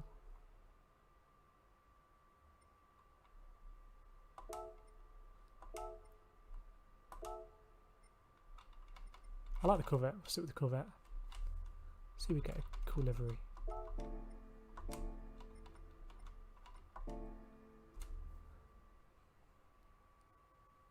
Free car. But yeah, sim racing, you know, it's a hobby. It's not something that you can do at zero cost, or you know, you've got to get the console and the games, and then I start thinking about wheels, pedals. And like any hobby, you can spend more money or less money, but it will always be there. There's no rush. Not until S does it really improve. In terms of SR, did I just unlock a track there? I didn't know you had to unlock tracks. PS5 on the way, which have to get garden, no garden. Just seeing like a half rolled out turf, and then the PS5 came out. I don't think they've announced the price yet. There was a stream today about the controller.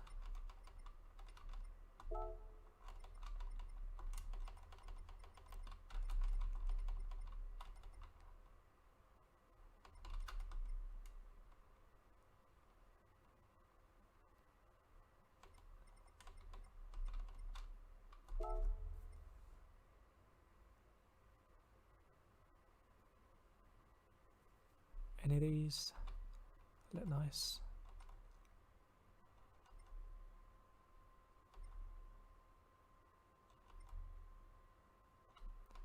Could go in the Xerox. Couple like NASCAR style ones. Blackouts. PS5 concept.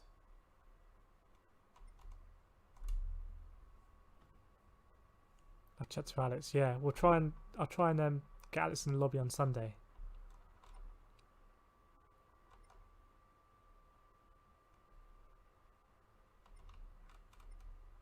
Lakers Kobe. There's mysterious ways to use a pad that I don't fully understand, but Alex does. Go for this one. Oh, we'll go for the Pick Mercedes.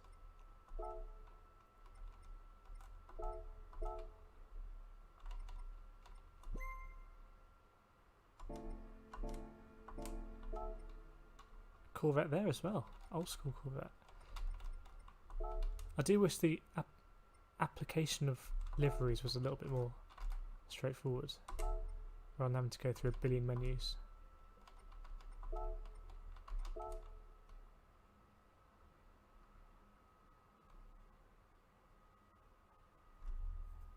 But yeah, PS5. I I hope the wheel is still compatible. I hope there's not going to be a shortage of them in terms of PS5s.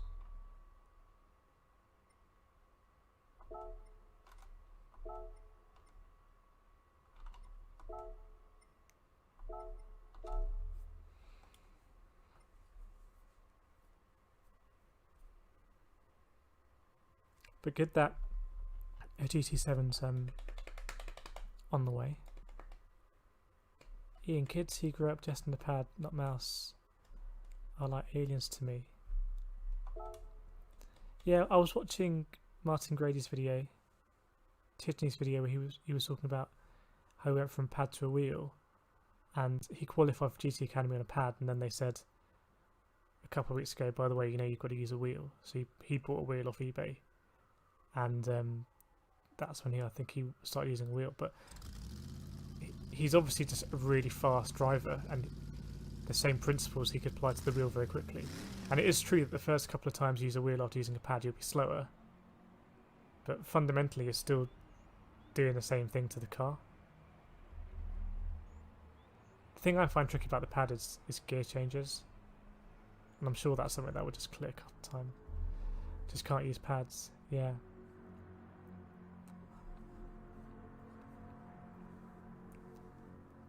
I find it difficult for kind of high speed, long corners where you want to kind of turn in slightly. I find that difficult on a pad, because on a pad sometimes you kind of have to flick the stick a few times.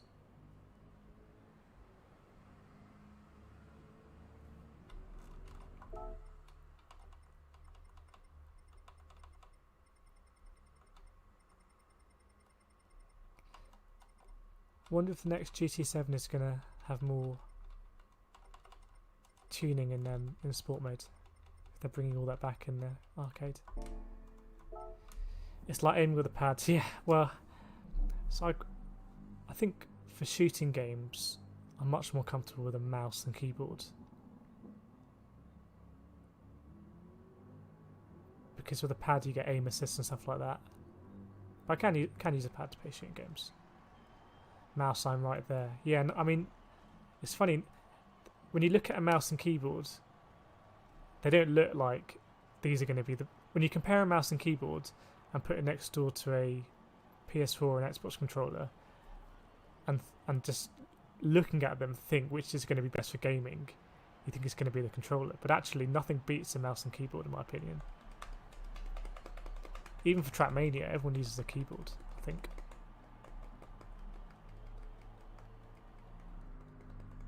Can't use a mouse for racing though.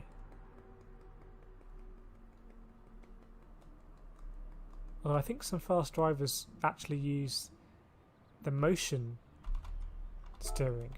Can we see that as an option? Controllers. Oops, not that. So, steering controls. Some people actually use a motion sensor and are really fast, which just kind of blows my mind.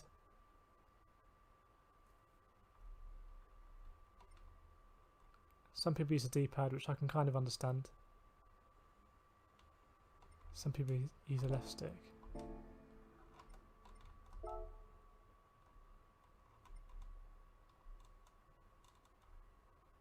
T3. I don't know a lot about the difference between T500 and T300.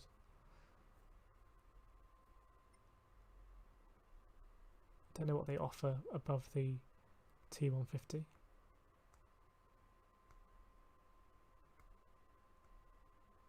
But I think people can do amazing things if they have enough time. They in terms of games, any input method, people complete, you know, full-on games using like a guitar controller and stuff like that. If you look at some of the top Trackmania drivers in the world, and the speed at which the speed of tracks they can do, where it's all about going over ramps and flipping the car and going backwards and everything, it's unreal. And I used D-pad and switched a few weeks back. Yeah, I don't know how you found the D-pad. I'm just trying to imagine using it. I think I would just find it very frustrating. I'd say I'm as fast as not fast now with triggers. Yeah. I think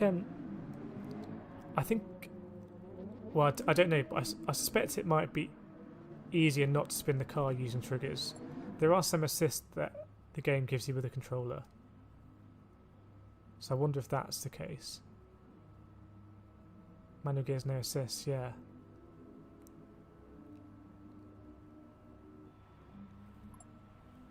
And there is some controller sensitivity stuff that helps, I think. Counter steering was something that used to be in GT Sport. I think it used to help with controllers. I can't remember. Some amputees are always incredible. Yeah, I know. Just it's, if people have the time, shows you what people can do. And you know, full respect for people that amputees or visually impaired or whatnot, and still can play the game and very fast in the game. Right, another daily race B. Where are we?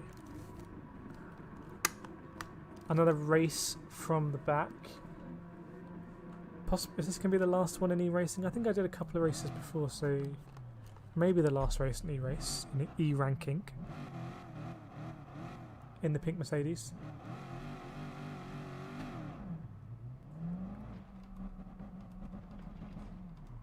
Oh, it's going to be one of these. It's going to be one of these. No.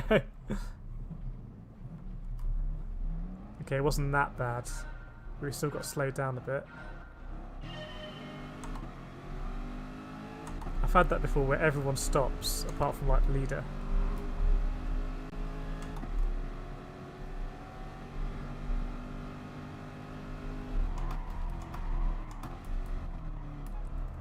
I was very close to dipping a wheel there.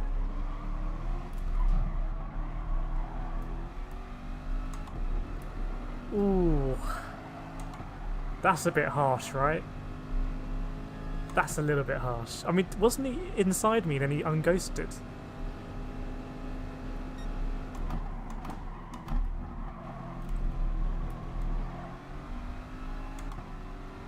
Penalty system's back.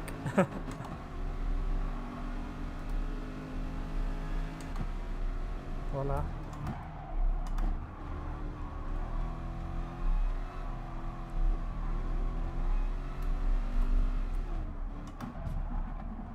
Am I going to get a penalty for that as well? No.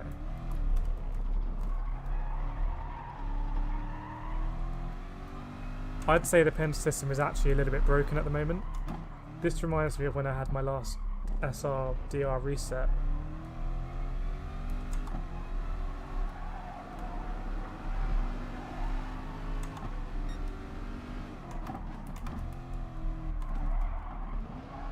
See, this guy looks like he's using a controller to me, the kind of way that it's turning in.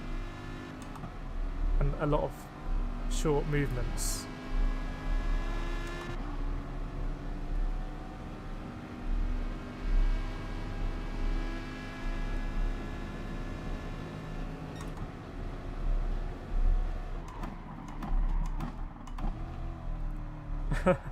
Nice ghosting. It's Pepe again.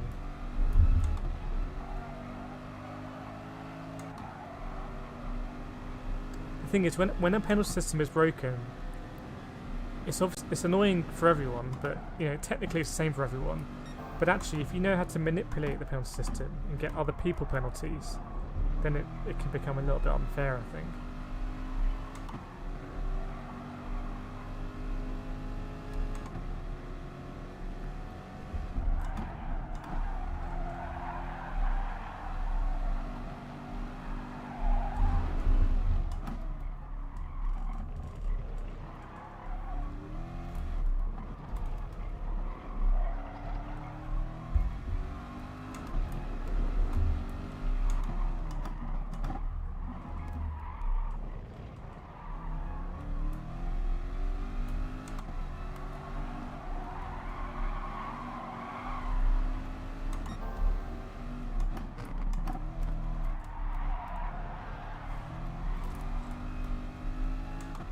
I think that bit of oversteer saved me actually.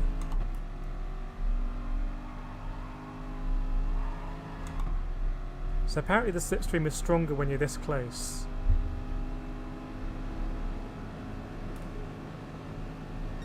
It's a bit more like DRS.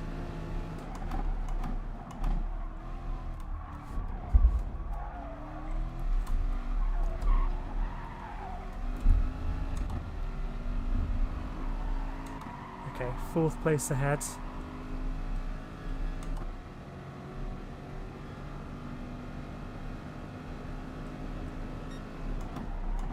So what I mean by manipulating the penalty system is when he was behind me there, it might be the case if I lift off and he taps me, that he gets a penalty. You can see how that could be abused.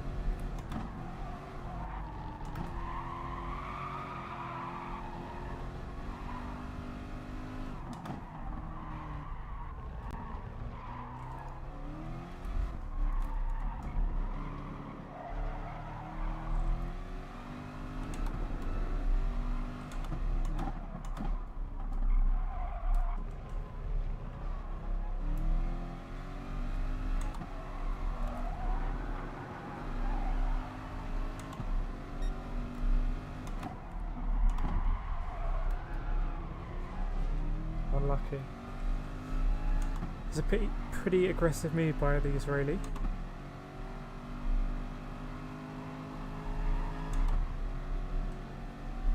He was a fast driver in the last race, so might have a battle.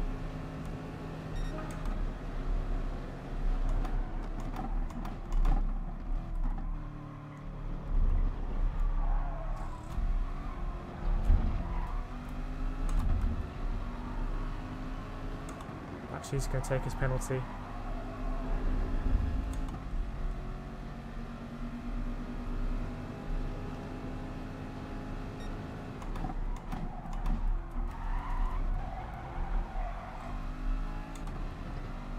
Eight seconds off again. We always seem to kind of be that distance from the real front runners.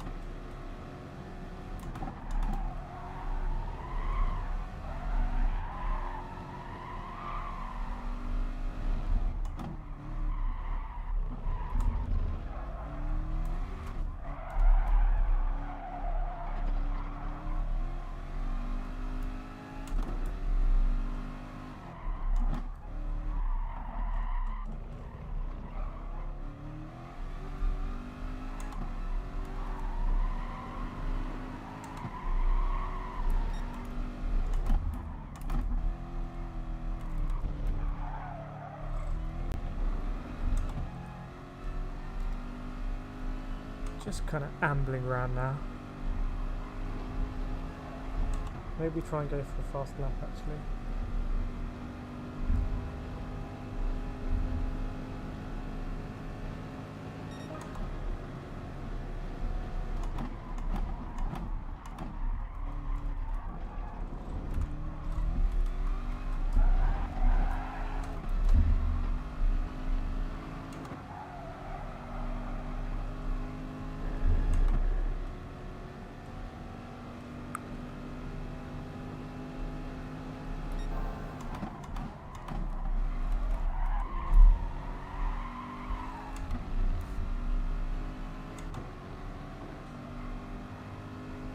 I feel like Lando Norris now going for the fastest lap.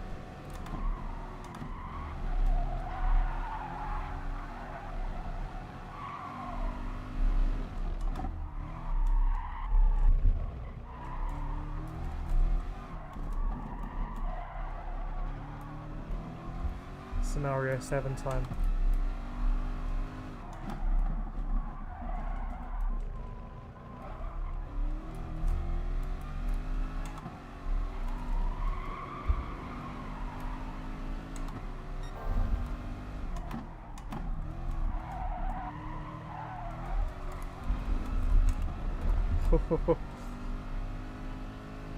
Bit messy. So what time is this going to be?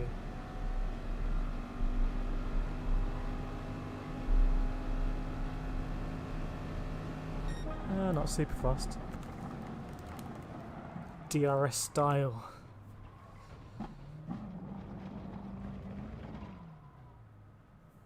We're making up lots of places. There seems to be, we get past a lot of people and then there's a gap for the last 2 laps. But as we go up, I think there won't be a gap. We'll just keep finding people.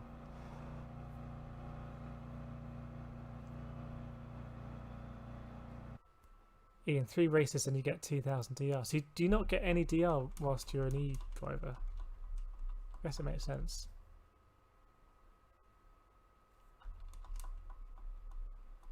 Juvenile detention is next level. Yeah. The very first race we did was really bad.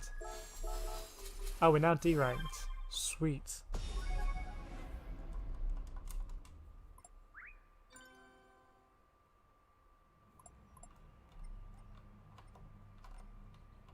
We didn't go up in SR. I think that's what the white means. Big JC using the GTR. So respect to Big Jace for wrestling the GTR. I'd love to use the Mazda. Just that car sounds amazing. We're getting quite a bit more money. We could possibly buy a GT3 car, a Group 3 car. Don't know if anyone has a recommendation of a Group 3 car to try. That's what we've got in the stable so far.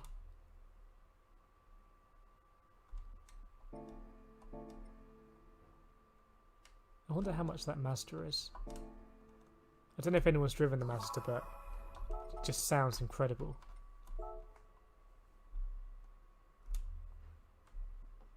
Okay, that must be okay. Fine, that's my DR. In the top 43% already. SR 45. Takes a long time to build up the SR. Mazda. I don't know how much it costs. It might cost more money than we have. It costs quite a bit more money than we have. Get there on the money front.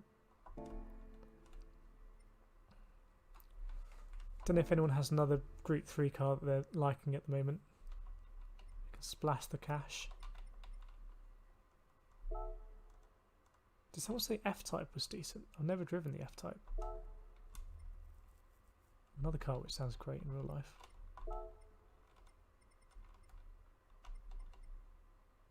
Okay, maybe we can't afford any Group 3 cars.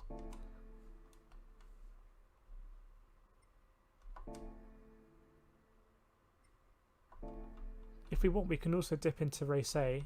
I don't think I've ever done the track, but we can try and work it out after this one maybe.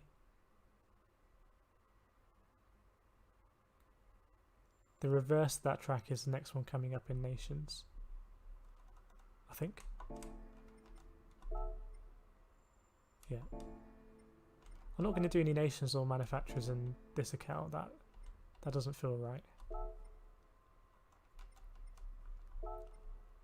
Would it be fun to do this race?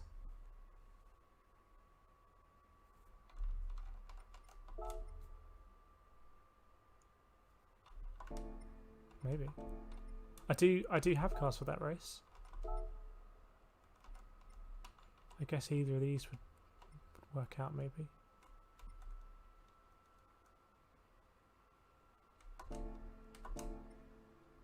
If not, we'll jump into another race B in the Corvette.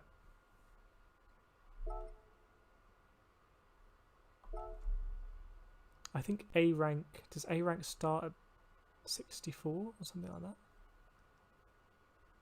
I think he'd win race C. I'm not sure. I was absolutely atrocious in the only race C I did, and I picked up so many penalties that I'm really not sure. I think it'd be fun though. Why don't let's do a race C at 10:30.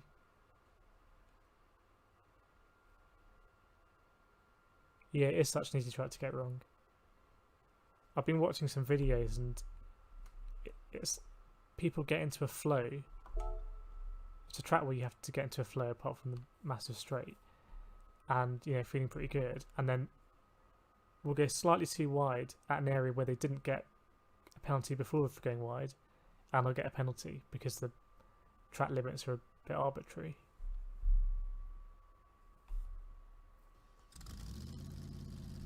But that's what the autocount is for doing, just jumping in and racing. So yeah, let's do a race here after this in a car rather than the Audi hybrid.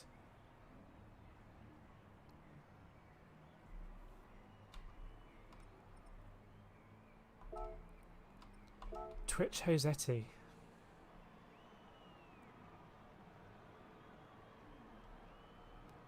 Maybe we'll come across him again. It's funny, that account to him is the same account as the one I'm using now. That's how good he is. Took me a few laps, set a time, still about 9 seconds slower than you. Yeah, I think I set a time about 3:08 or something like that. And I think the fastest times when I was doing it were about 3:01s. Is that right? And the fastest person in my friends list was a 3:03 or something like that. So there's still acres of time I wasn't getting, especially through the last couple of corners right before the start line, where you can be on full throttle for a lot of it actually. But if you get it wrong, then there's big consequences.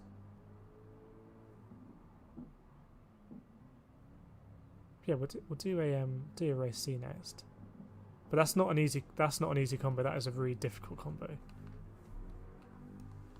The Group 1 combos often are like that.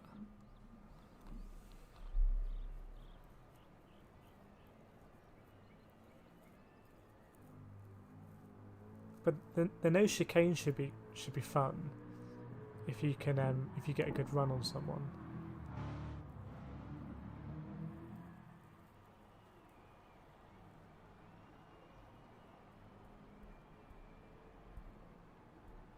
So next week is Nordschleife Race B and then Dragon Trail Gardens 2 Race C. That's going to be a good race. I actually really enjoy that track.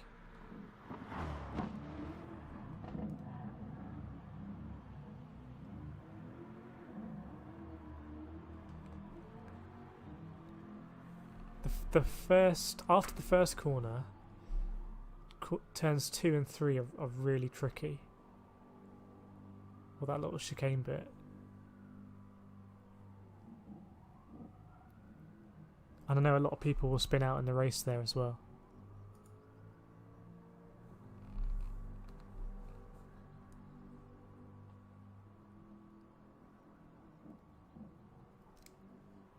And race B, I think 1 lap at the Nordschleife in a yet to be unannounced car. So it's going to be a 1 make. 147 corners. So that could be a fun one as well. I find it very different mentally driving that track, because it's not like you're doing 5-6 laps of a track. It's every time you go past a corner, you're not gonna see that corner again for that race. I find that a bit strange. In that, here at Interlagos, let's say I run a bit deeper at a corner. The next lap, I'll adjust slightly, and I like that process. But you can't do that in Nürburgring.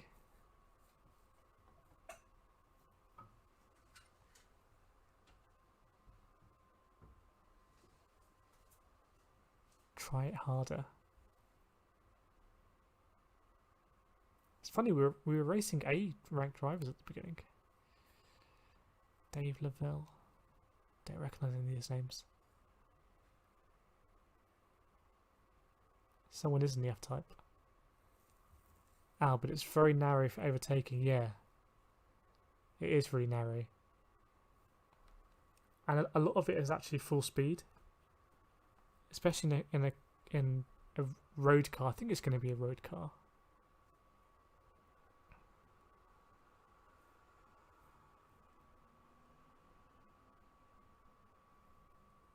So it's going to be an interesting combo.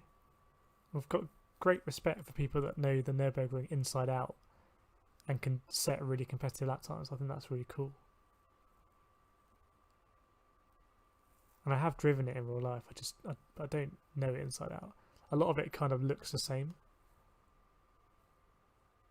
It's not like you go through different sceneries. It's often there's trees, and they're pretty much the same trees. In fact, there are a couple of corners that do look really similar. You're kind of going on a straight, and then there's a left-hander and then a right-hander. And when I was there, and kind of like the briefing to all the drivers, they said that, by the way, these two corners look really similar, but the second one you have to brake a lot earlier, otherwise you're gonna go over the curb and break the car. So it's not just that the game makes the track look quite similar everywhere. I think it actually is the case.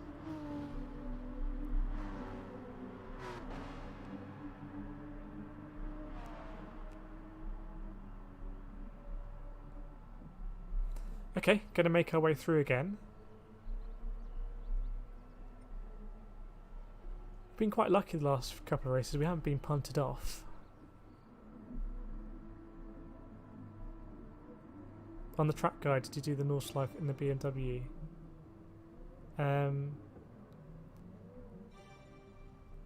Track guide. I haven't done track guide in GT Sport, but if you mean in real life, I did it in a really low powered Suzuki Swift. People I with did it in the Lotus Exige, but I could only afford the Swift.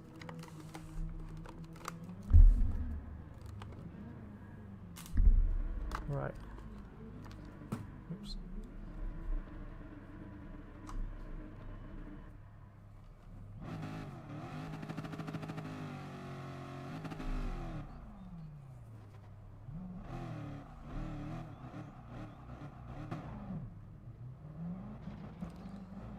Mr. Lavelle there. Are we going to make a move? I think so.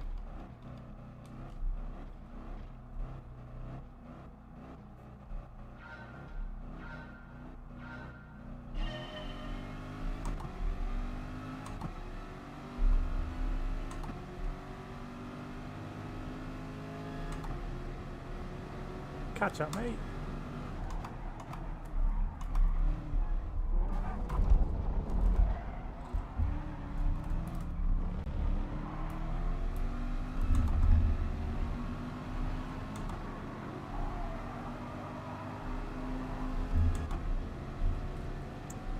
I think we'll have another dive down the inside here.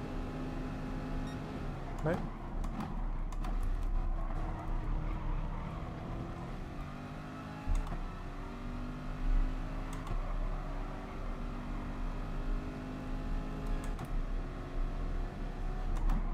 Whoa, someone's got very deep.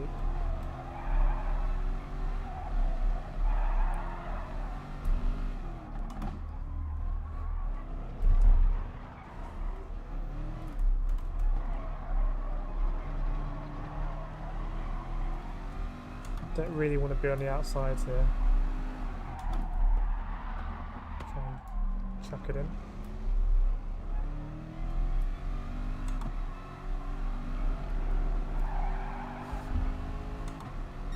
Oh, someone's binned it.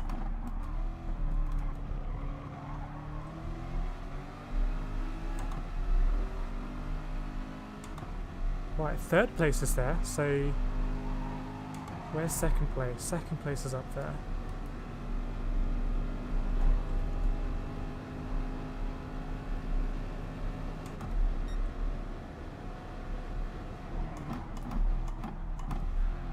Trying to get around the corner so no one can cut me.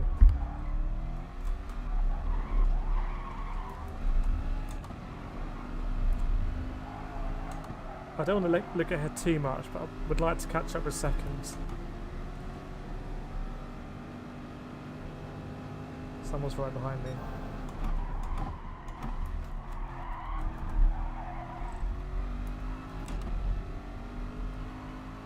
It's a nice colour on this Ford GT.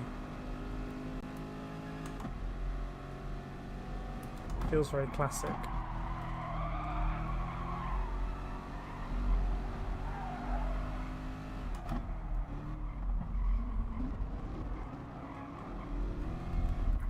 Is that the new inverted commas new Ford GT? Because if so, they've really captured the kind of the classic Ford GT style. It's probably one of the best designs of doing that, if that is new Ford GT.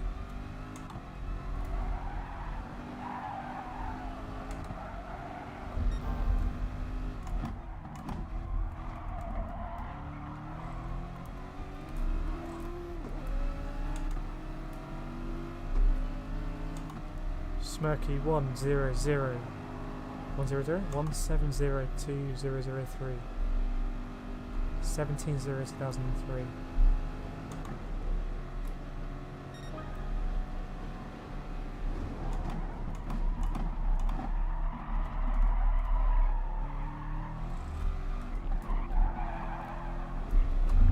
Made a bit of a mess that.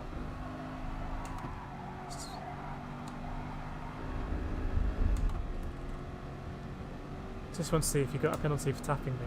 I don't think you should, but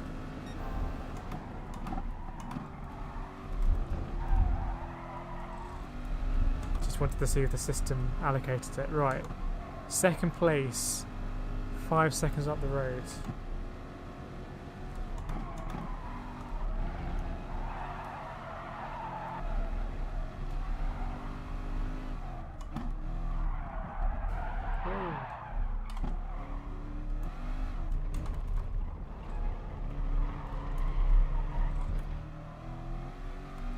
I might get a penalty for that. No? Okay.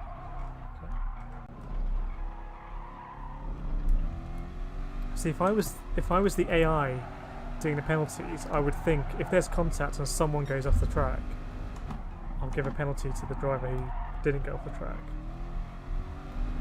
So how they work that out to not do that on that occasion, I don't know.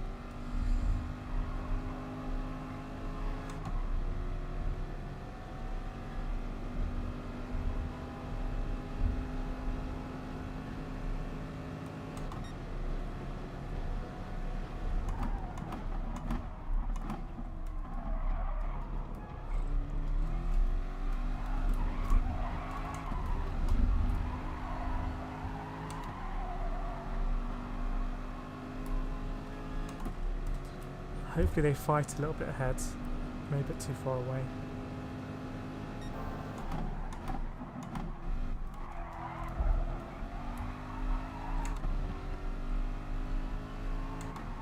Trying to get a bit of a shuffle on.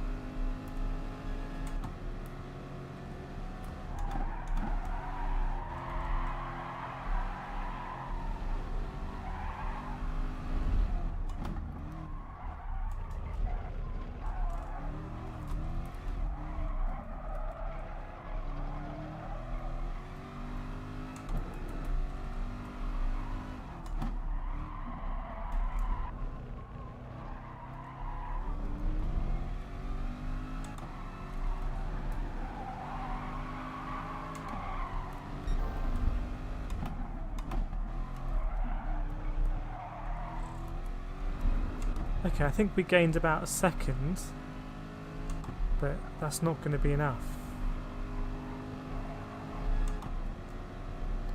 See what this lap time is anyway.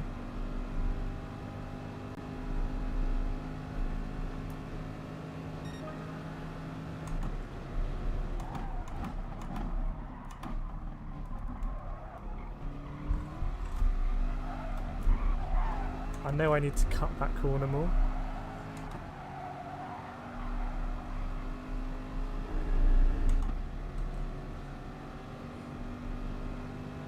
We're coming after him.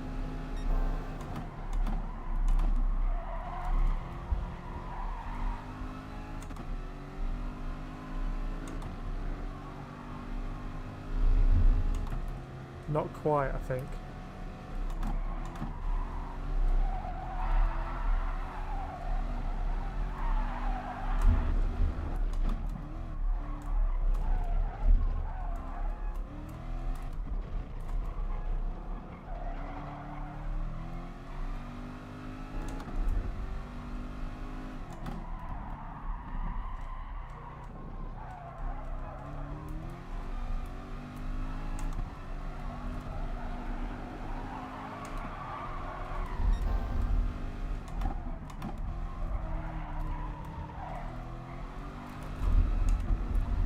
Yeah, not quite, but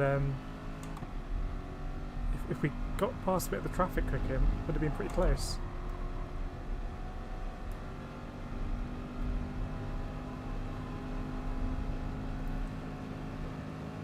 Right, race C. I was already thinking about race C actually. Got a bit of PTSD from race C, to be honest, from early on in the week, but we're going to go back now, exercise the demons. That's the idea.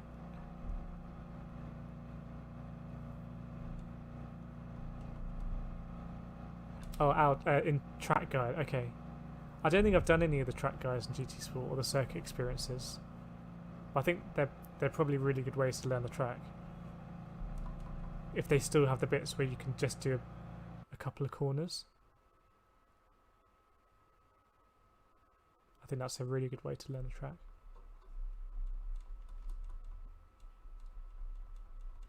Right, race C. I don't know which is going to be the better car to use.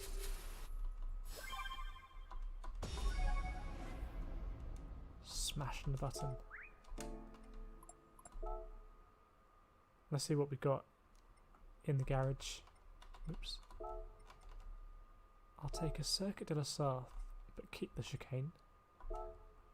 So, out of these three cars, I think the Audi isn't the car to go for. It's not a hybrid track, as far as I know. So this one has the most horsepower, the Dodge. But the Mazda is four-wheel drive and has better power to weight ratio. Maybe not. Maybe not quite. So I don't know if anyone's got a suggestion or a preference. I don't really have an idea.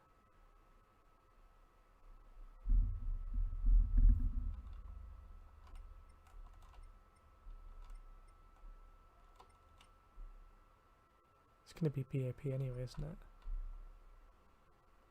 Maybe the four-wheel drive is better. I don't know. Let's try it. We're going to go with the Mazda.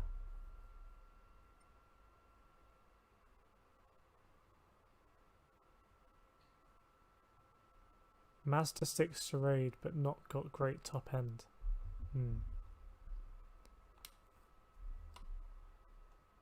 Mazda. We'll go for the Mazda. If it sticks to the road, that's good for me, because the last time we were here, the one thing I couldn't do was stick to the road. I could stick to the barriers, stick to the gravel, stick to the penalty zones, but I couldn't stick to the road, so we'll take that. We'll lose the top end. Down the straight. Right, I'm gonna give it a lap. This might be quite funny.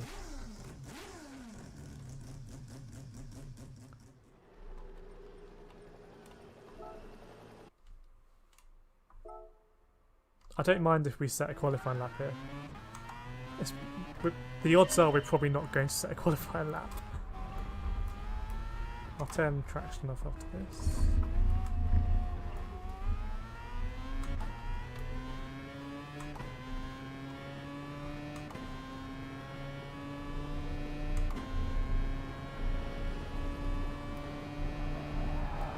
Oh, okay.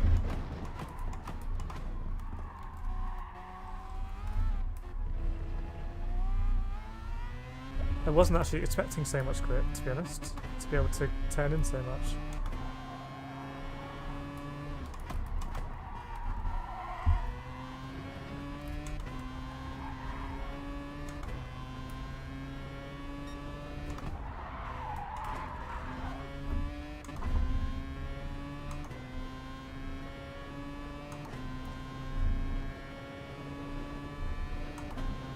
How does it look, this thing? Wow. It looks like a spaceship. Oops. 8 gears.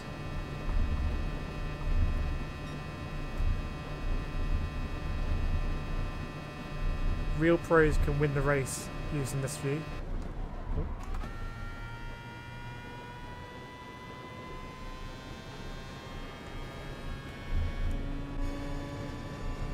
Nice. Look at that. Head-up display.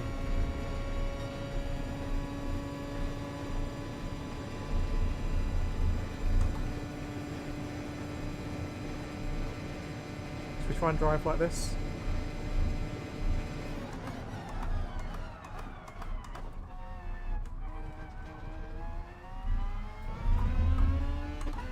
Let me know if you like this view or not. I'm happy to drive in this view.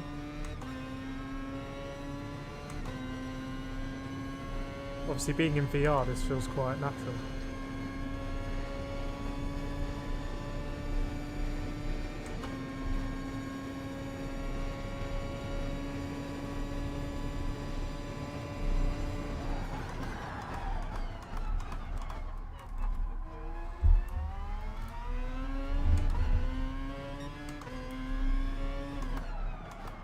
Really easy to outbrake yourself there. Well, I do it quite a lot.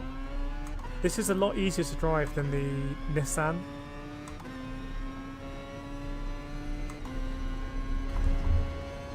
And I imagine it's going to be pretty good through here.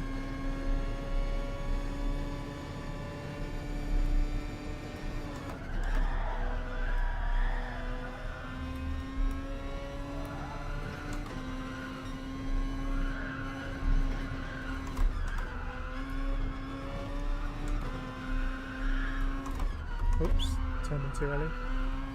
A lot of penalties, people picking up there. Right, this bit is a bit scary.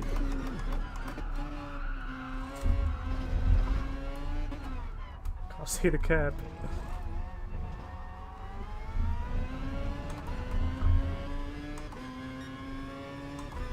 But yeah, it feels like I'm driving with the traction control on. On the page, I need an old Group C car. Yeah, but I'm on the old account. That's all I've got. So I might just get eaten on the straights. So it's either this or the Dodge, which is also a VGT car. Steve Sparrows. Have not attended this race. For me, it'd be a red rag to a bull situation. I did it once, and I didn't want to go near it again, but we're doing it now. Face your demons. You playing in VR? Yes, I am. It's not full VR. It's just like having a massive screen. But when I'm in the car, it's basically the same. Full VR in GT Sport is very cool, where you can look around and the camera will move. But yeah, on the podium, we'll see how we go in this car. It might just be completely uncompetitive, but we'll see.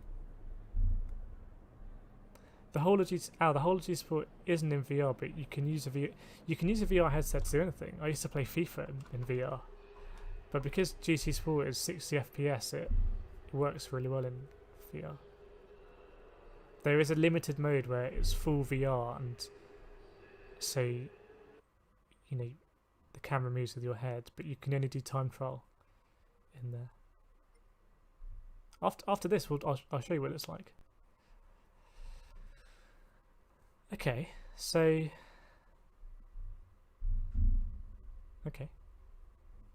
mid pack.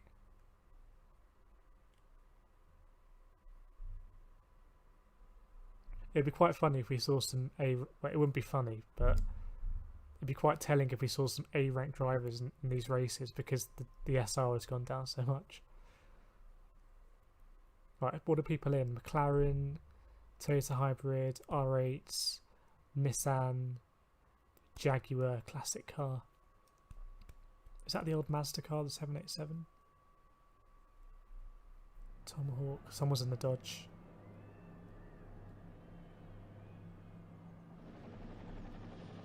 Well, I don't really know what to expect. I just don't want to get any penalties. Track limits penalties. That at least is kind of in my control.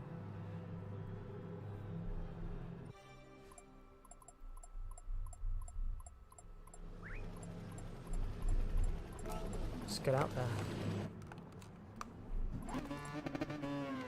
What do people think about doing it in this mode? Let me know, yay or nay. I'm not too fussed. Either do it in this one or this one.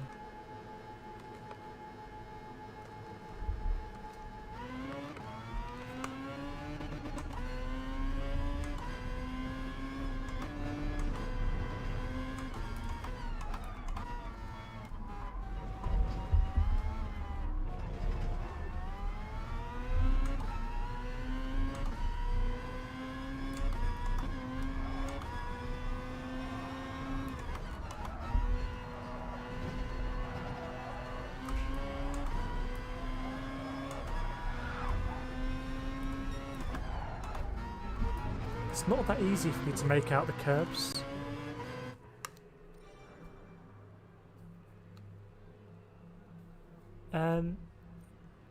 Yeah, it's not as comfortable for me because I'm lower down, so I can't see the curbs as much, and it's a dark time of day, and the VR resolution is really low. But I prefer it, so we'll go with it. It's a cool car to use it for.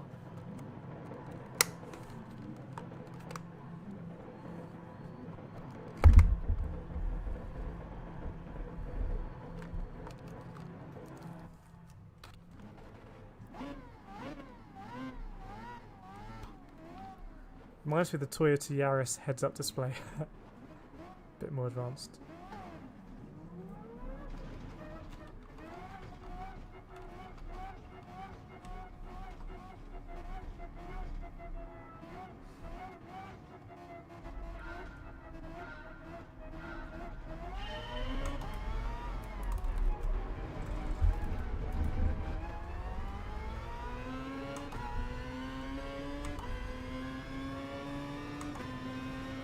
They're getting away a bit, but not massively.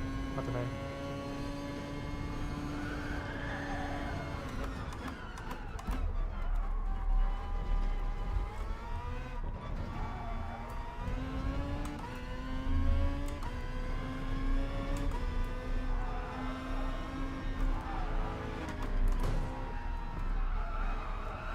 On the podium, is that guy got your internet connection?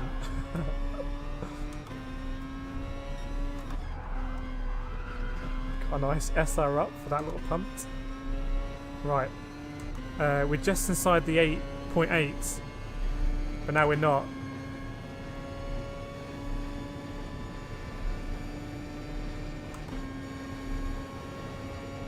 I was hoping it would show you your helmet, kind of, you know, be on the steering wheel. Oh well.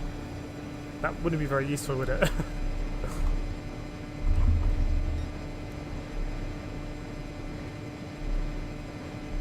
Looking around the cockpit. Okay, so in terms of ultimate top speed, I don't think we're really losing out to the car ahead. Although is that a modern hybrid? So that's not one of the 80s, 90s Group Cs.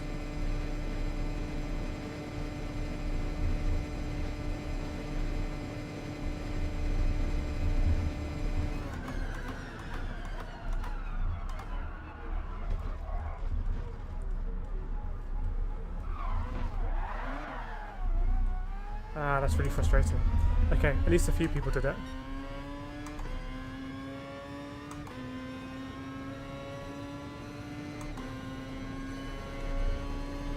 I have no mirrors, actually, do I? Okay.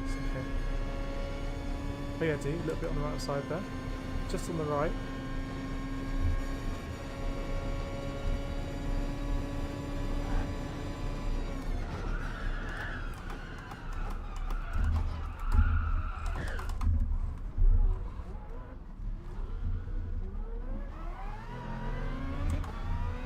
I was too distracted by the guy on my left there. Right.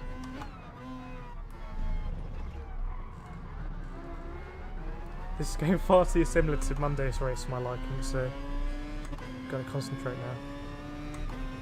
If we take the penalty at the next penalty zone, that's a lot better than the one on the straight.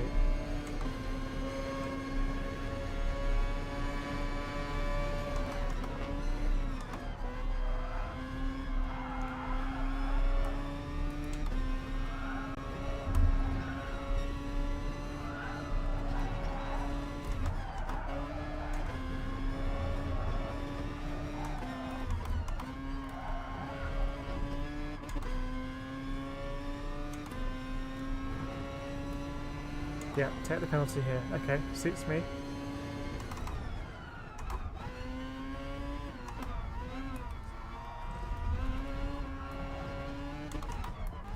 See that bit, I can't really see the curb, but it's not that bad.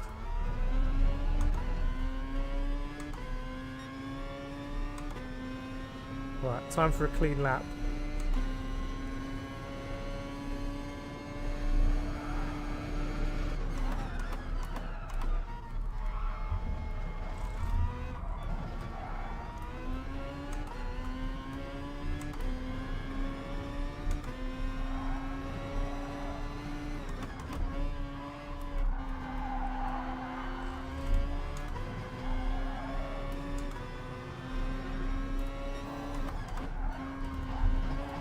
Might be a penalty.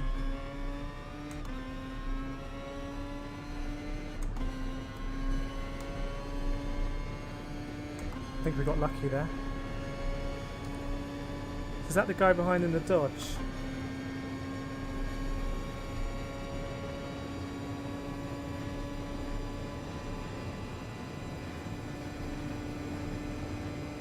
So the slipstream's not helping him.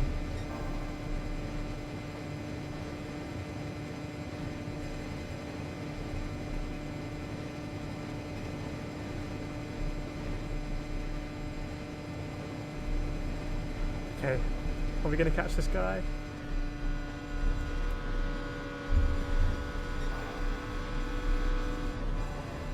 Oh, he didn't like it.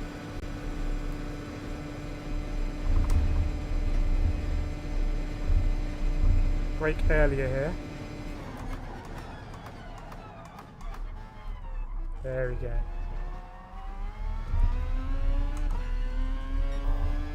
And now cool 10 seconds, but this guy's going to be faster, isn't he?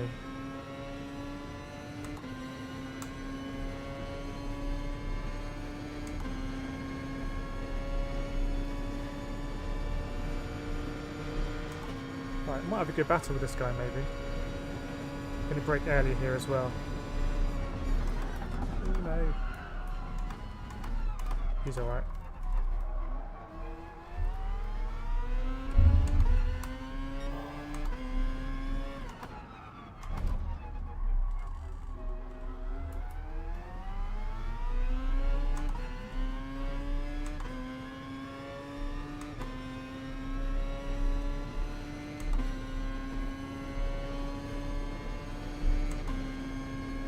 So hopefully I can catch him here, I guess, maybe.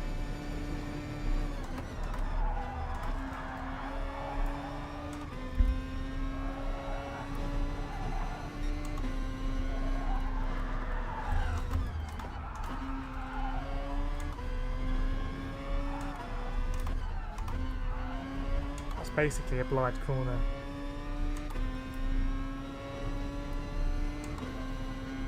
Penalty.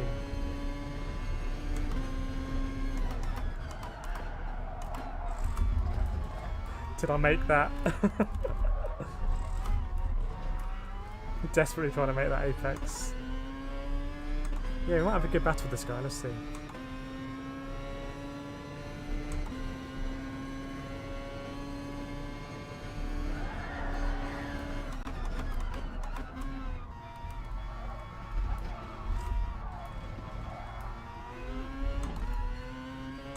What's he doing there? Left the kettle on.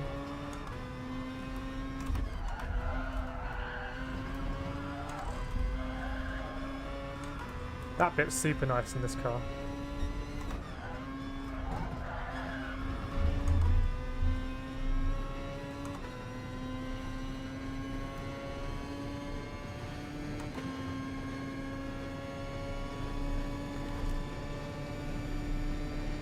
Thank God for ghosting. Oh shit, got to change up. Change the view then. Bit claustrophobic in there.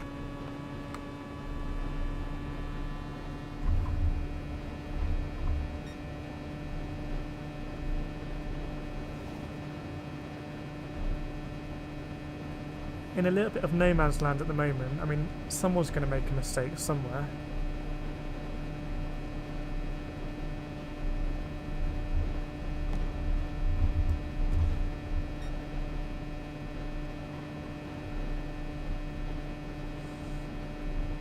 So we'll see if anything ahead comes back to us.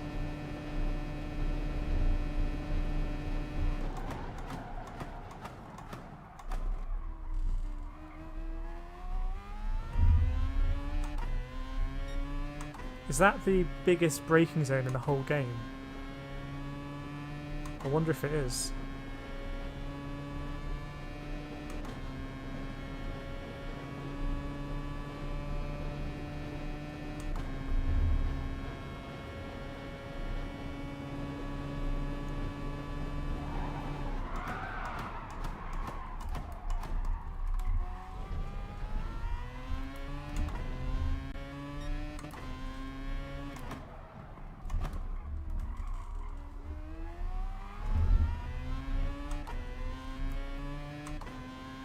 The guy behind's falling away. Are we catching the guy? What? Okay, what's happened there?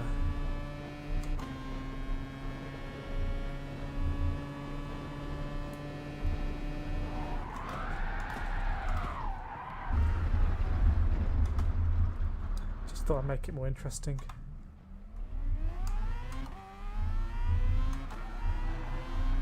Oh, sorry, mate. That was me. Come on in.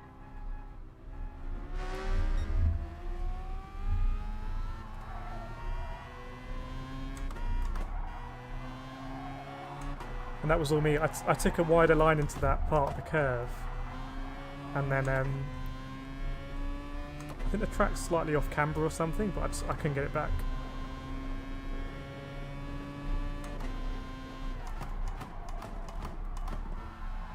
Oh no.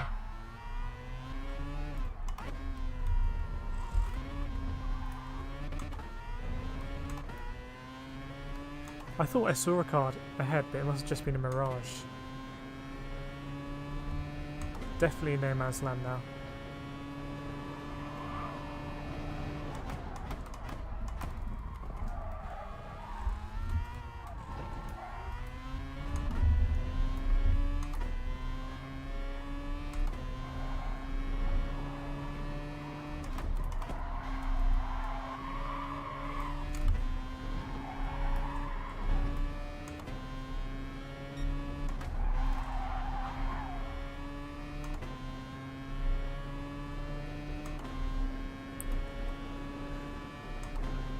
Don't know what we do. Do we drop back and have a bit of a battle? Oh shit. Ron just kind of racing in no man's land.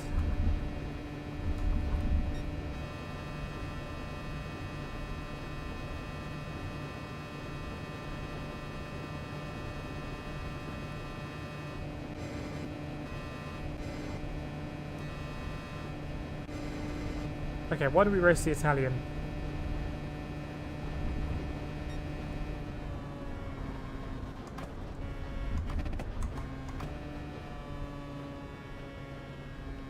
He's going to come up fast. It's going to be that scene in Toy Story.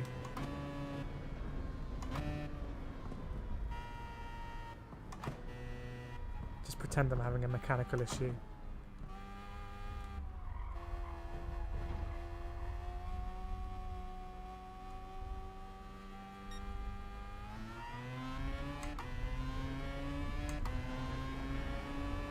Let's have a battle.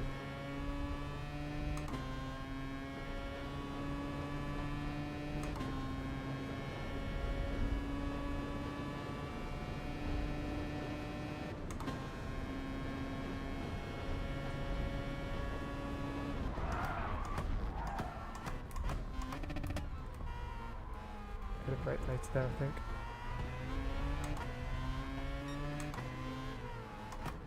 Oh, he's done that thing where you go too deep. I can't battle with anyone today.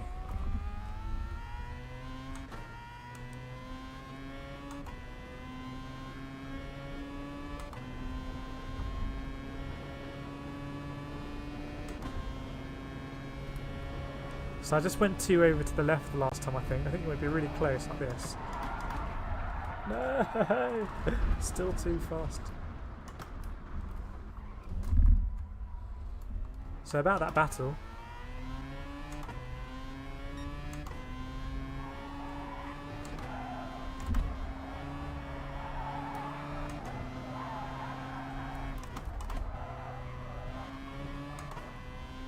Might pick up a penalty for that.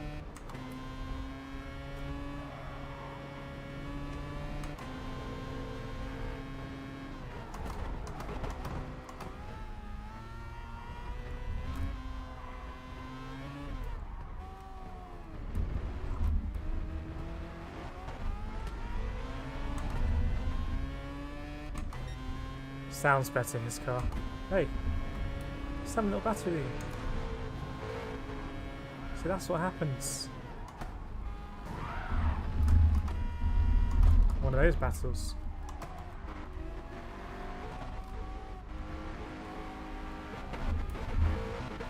To be fair, it might just be that the car's really hard to control. Oh, okay. Got ourselves an interesting character here.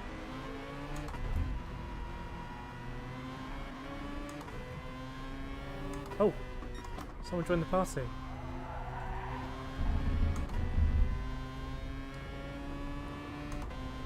This isn't really how you're meant to do daily race, see? Is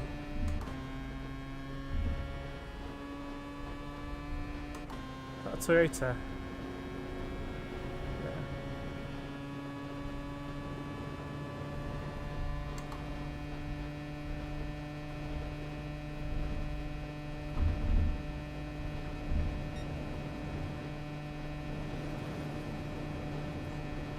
Go straight through him.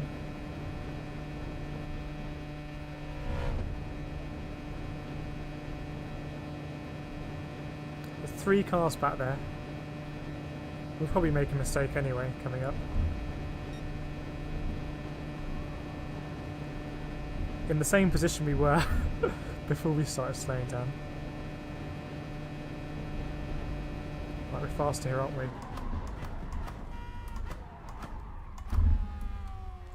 Case of better safe than sorry there.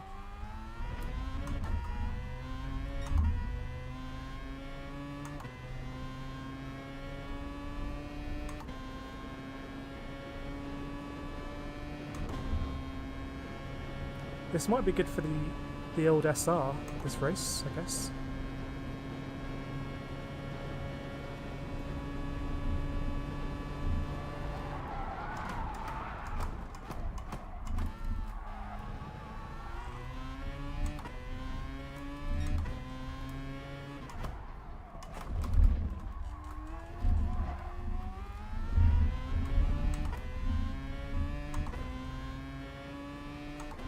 I'll try and do a fast lap for the last lap.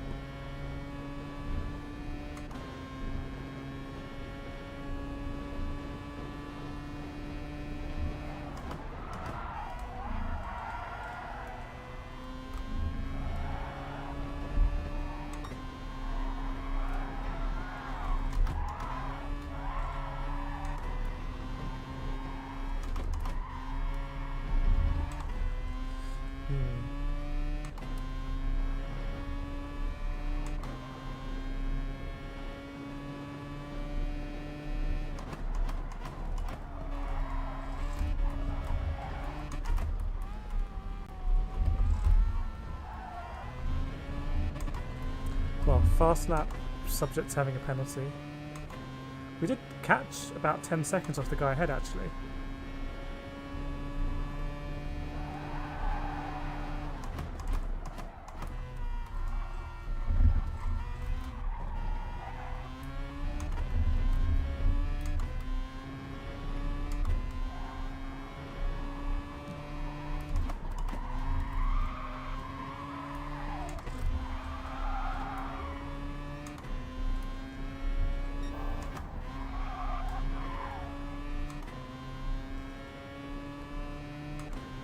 Shame, would have been good to try and do a fast one. Where are we? For about half a second, yeah.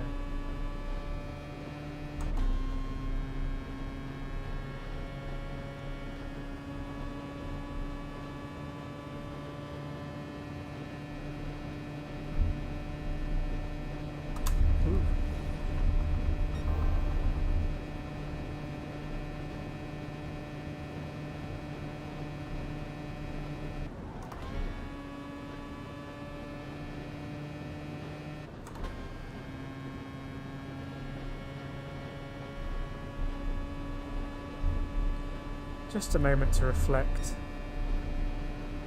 See, in a game it's very chilled out here, but in real life, in over 24 hours, to be doing 223 miles an hour, it's just been nerve-wracking.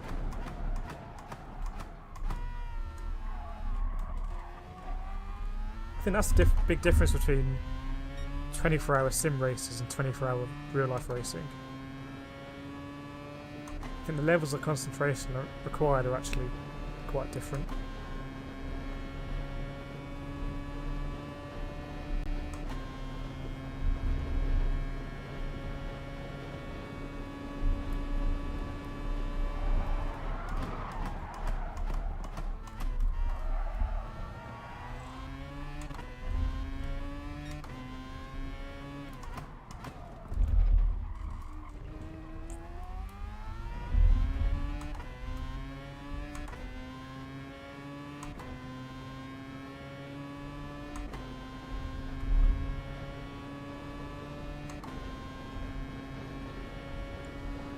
Try not to mess this up.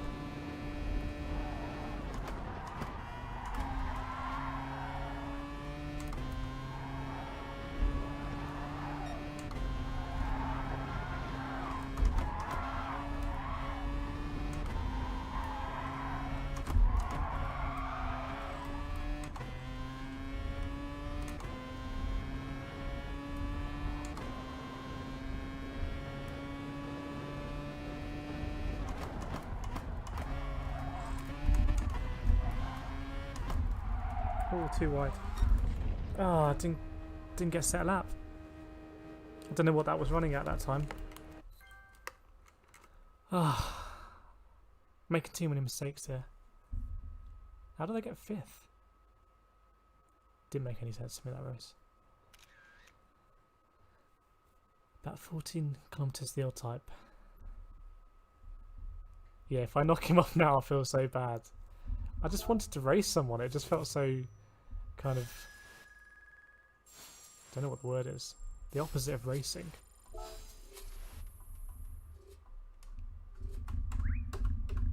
I balls it up at the beginning because what did I do? Yeah, I went too deep into that corner. I don't mind doing another one. I don't think I'm that uncompetitive with the lap time. I think my optimal was the 3:12. I thought the fastest lap in the race was the 3:09. But, so I don't know what happened at the end there. Oh, this guy. Okay. So I don't mind doing another one if you want to see it.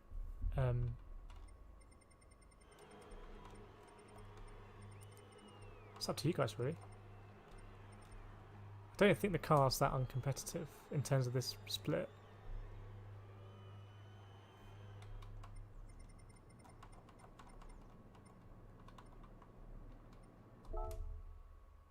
Don't know how many credits we picked up for that race, but hopefully it was quite a few.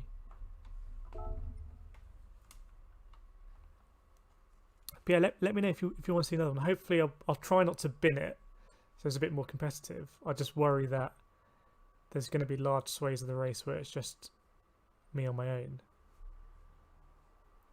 And maybe it won't be.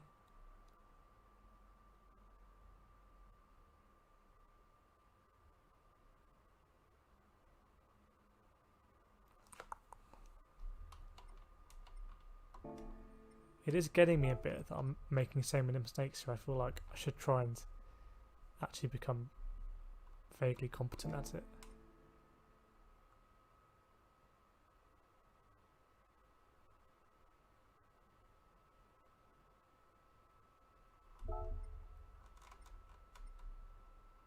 Let's jump in. Let's do another one. The car's quite easy to drive, so I'm annoyed I made that mistake. It's Friday, shrug. Yeah, I know. It's Friday. Wish I got a takeaway today. That kind of Friday. Kind of like a hot Friday.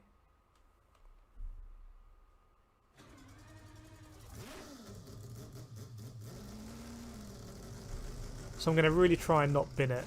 That's my pledge. But that, was it the Italian? He was... he was suddenly all over the place. I don't know if it was a bit of pressure or he was just driving like that the whole race or something. But Yeah, maybe that was the pressure thing. I would have felt really bad if I'd knocked him off. Really, really bad.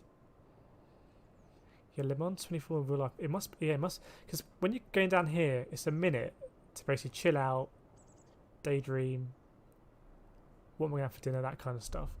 But in real life, you know, you're fighting, if you have any momentary lapse of concentration, you could die, basically.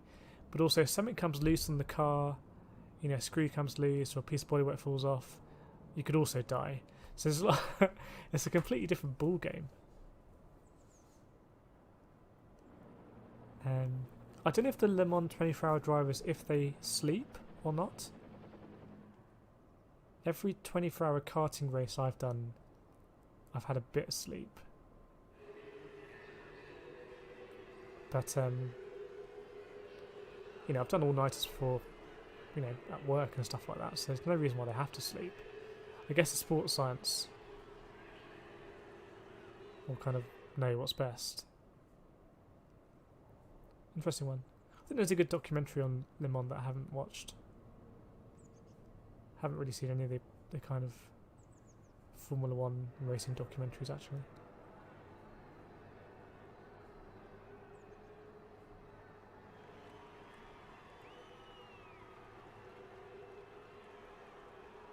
Would be a cool place to go and watch the race, though. I don't know what spectators do. Does anyone stay overnight in the stands? I guess not, maybe. Unless you're hardcore. Am I in... Did I go into qualifying by mistake? Balls that up. Cannot undo that. So it's gonna have to be a race B. So that's my bad. Went into qualifying instead of race entry. It's gonna have to be a race B. But in terms of VR, so I'm not sure this is gonna work. So I don't have the camera hooked up, but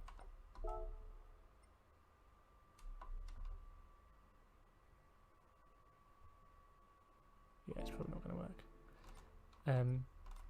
There's a section there where you can do time trial and arcade races. There's sleeping cars and all sorts. A friend goes. I imagine it's a good one to spectate. Drive down there. Beers. Hot dogs, burgers. The worst thing that the 24-hour, the overnight races I've done is the driving back, getting back home. Because the adrenaline's kind of worn off. It's daytime. You are really, really tired, physically and mentally. And you've got to get home. Always take the day off after, I think. Quite annoyed I missed that. Bit of a balls up. What do we... it's not a setup time. To go for the race B. They say 15 minutes duration, but really it's 5 laps of a 1 minute 30 lap. So that's what, about 8 minutes or something? Less than that. 7:30. It's a short one this week.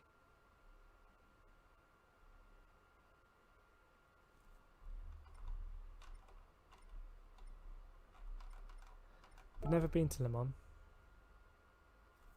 I'd like to go. What's leaderboards for nations saying?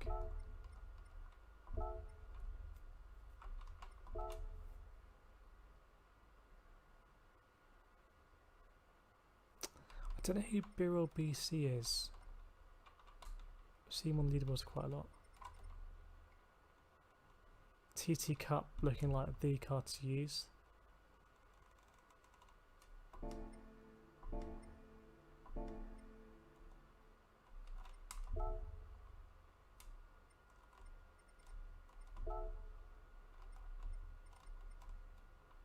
Mr. Josetti, maybe he isn't actually the best driver in the world. Maybe that's a bit clickbaity.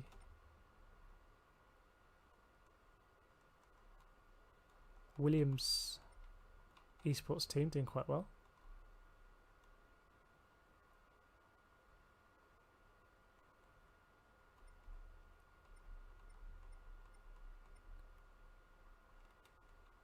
Fire. I think fire is something else.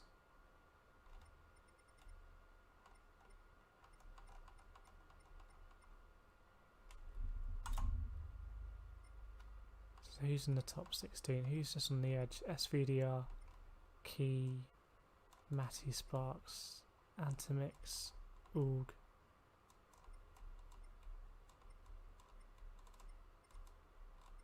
Tijani. Big names at the top.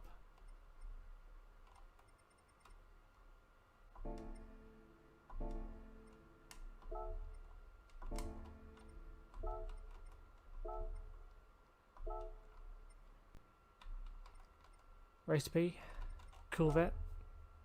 Let's find a livery for the car we're going to use. What's it called? Mazda.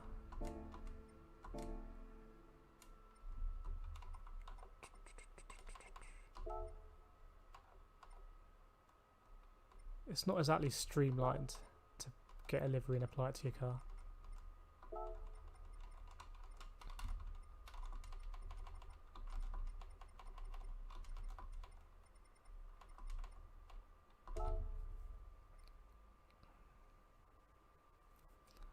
I was immediately drawn to the Rothmans.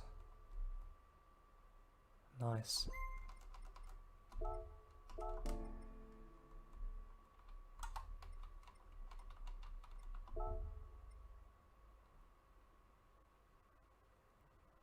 That's going to be hard to beat.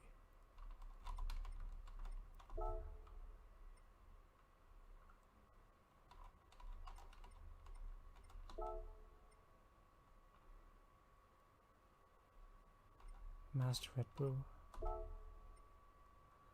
One more page.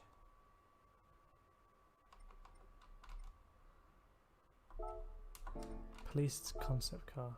Yeah, let's be the police car. Sponsored by BP, it looks like. And then let's jump into race B.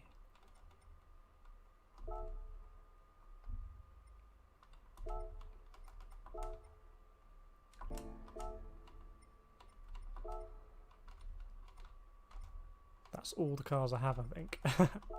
Lucky we got the cars for race this week.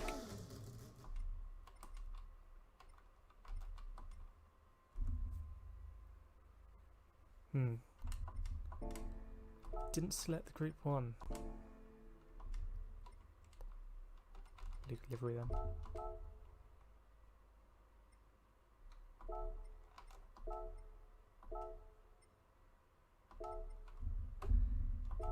But yeah, nations tomorrow, manufacturers tomorrow. I think I'm going to give manufacturers a shot.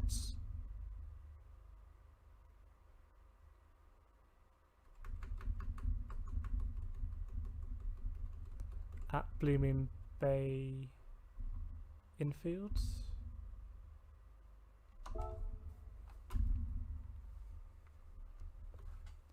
Set a top 50 time there when it was in Daily Race A couple of months ago, so I should know the track fairly well. If it's Group 3, I'll be in the Beetle.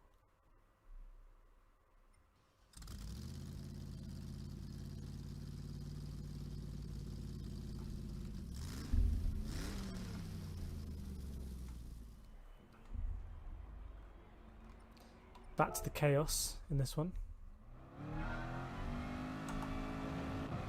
So I want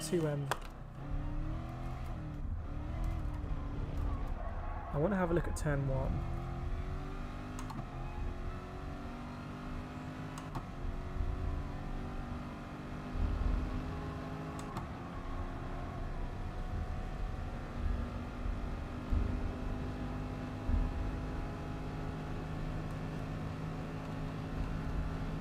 So we'll slow it down. So what the top drivers do is they're completely off the gas here, whereas I'm kind of like pressing the gas. Get somewhere here, but then the best way through is once you get here, is to literally be like that.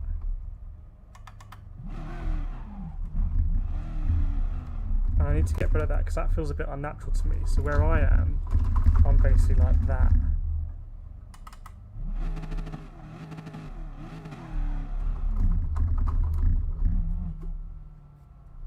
So obviously the deeper you go, you wouldn't be that deep, but the deeper you are here, the more you can just straight line out over here and out.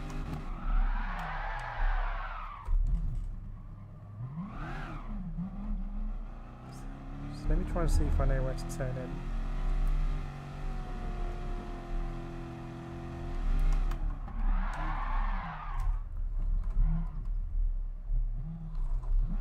So you're off the gas, off the gas, off the gas, and then there's some kind of tyre marks here, and then you're kind of in second gear normally, going up to your second gear. Basically aim for right wheel on this green stuff really. So right wheel on the green stuff, second gear, and then often just a bit of a lift to get more over here, and then third gear. That's the idea anyway, I think. Oh, I cannot get this right. Yeah, I know. And it's annoying because it's the first corner of the lap and I find it really tricky to get right. It sounds like you do as well. And then if you don't get it right, then you know your lap time isn't going to be as good.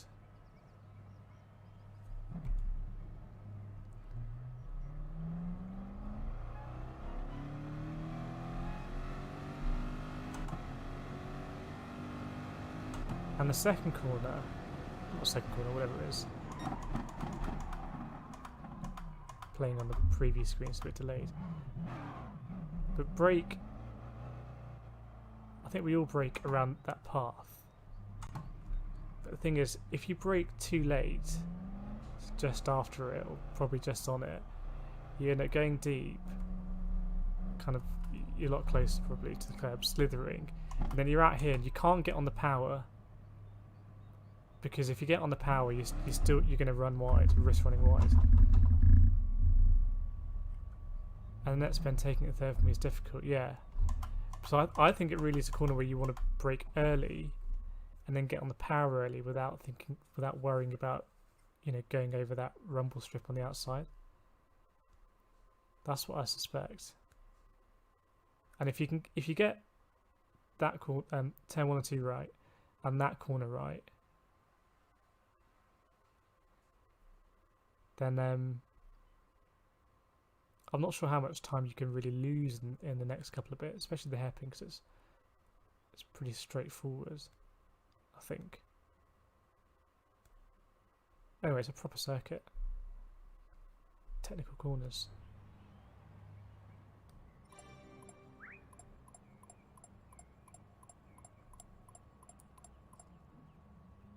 Racing some A-ranked SR drivers, so maybe that last race was really good. My car won't turn in though. I don't know what car you've got, but I was using a car beginning of the week where I had the same thing. I had to go down to second, but going down to second really made the back step out, and the only way to deal with that is to be quite progressive off the brake. Ian, my problem is the infield. Yeah. So a couple of corners after that, I don't really understand. As in, do you go deep and come back, or are you just trying to hug the inside line? I do know that the entry to the hairpin, you want to try and cut it as much as possible. Ian, smashing turn 1 and 2, well, they're the big ones, because if you get that right, then you can feel pretty confident about throwing it up the inside as well as an overtaking move. I think turn 1 and 2 and the last corner are really key.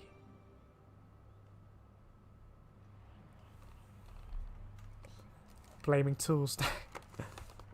I think it's just tricky. Doesn't matter what you're using.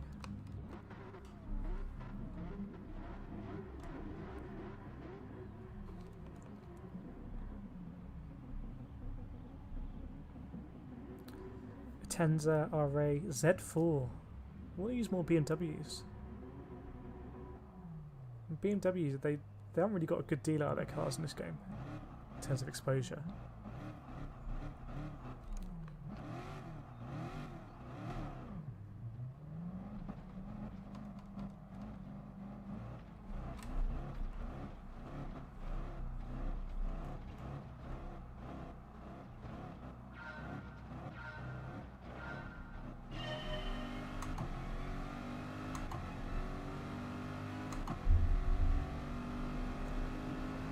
That's a lot of cars to get past.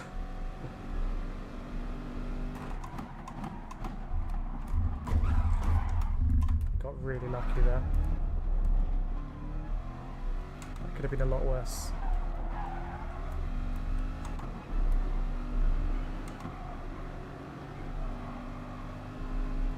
Take the penalty nice and early.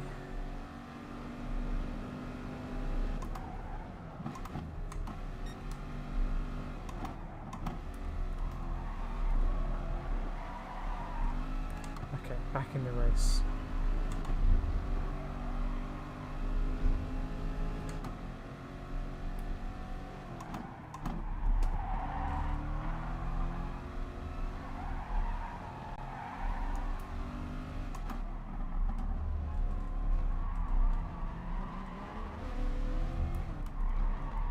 Potenza versus Potenza.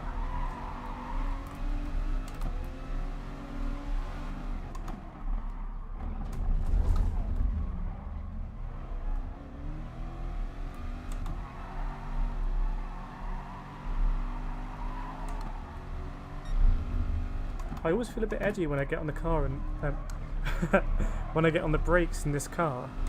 I feel like even if I get on the brakes at the same time as the person ahead, I'm going to run into them.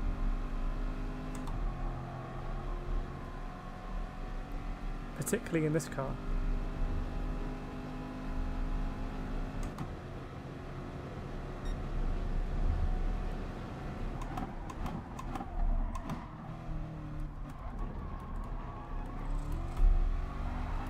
Oh, that was a better line.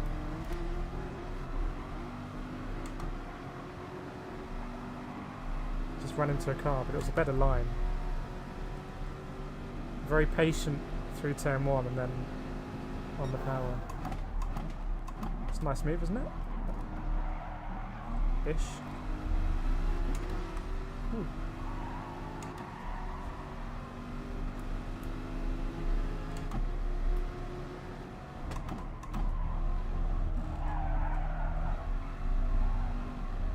The old reverse punt.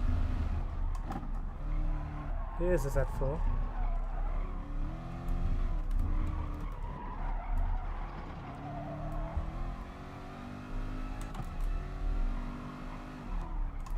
There's a funny clip today of some journalists asking Sebastian Vettel whether, because the rumours are that he might go to pick Mercedes or Aston Martin next year, and the journalist was asking him, what's your favourite Bond car? And he's obviously a smart cookie, so he said the one that gets sawed in half, which I think was a Z. Was that a Z3? Tomorrow Never Dies.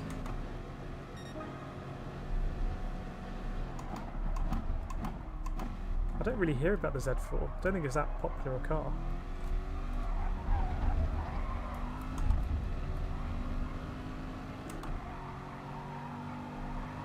Four-second penalty for Mr. Motorino. Sorry for your loss. So I'm going down to second now.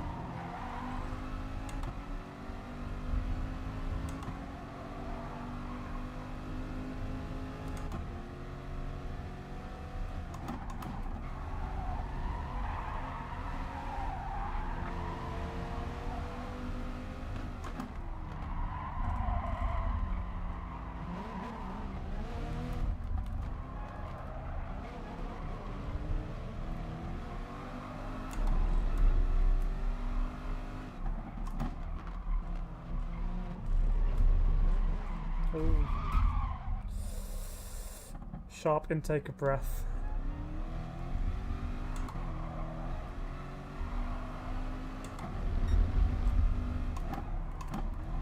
I think that was my bad.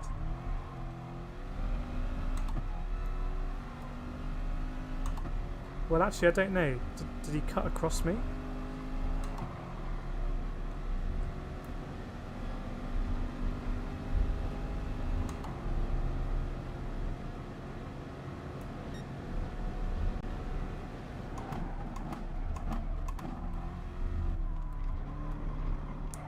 Trying to remember, I'm not really sure.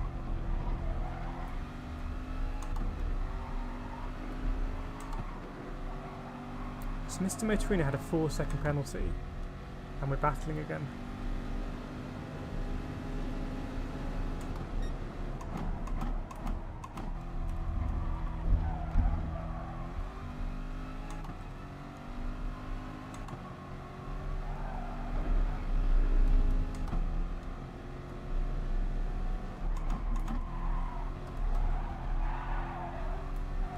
So I wonder if we'll get a penalty for that. I don't think he should, but... No.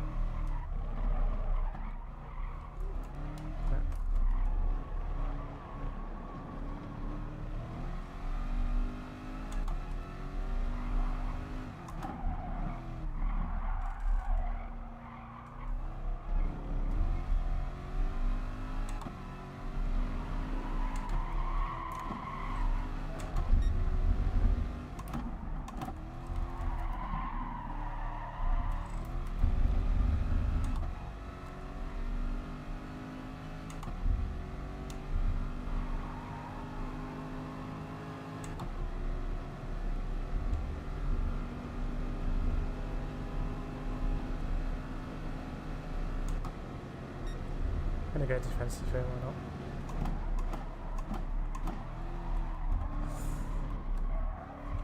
Kept it on the track.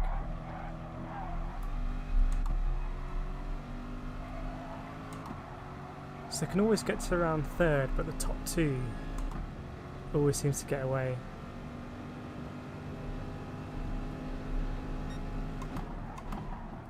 But yeah, I'd be interested to know if that is my fault or not when someone kind of cuts across you and then you end up fishtailing them. Because you can't just disappear. But is it reckless of you being there? Considering the natural line there is to come back to the other side of the track.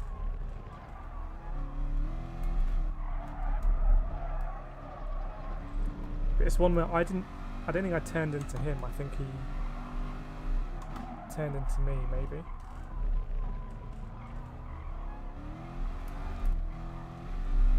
I don't know. I'm not going to lose sleep over it. I could have caught this guy, actually.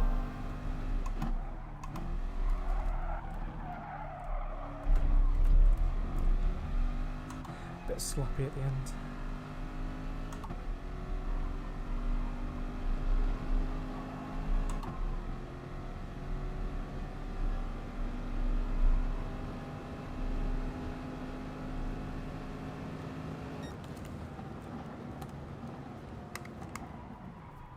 You can tell you're on the odds count, yeah.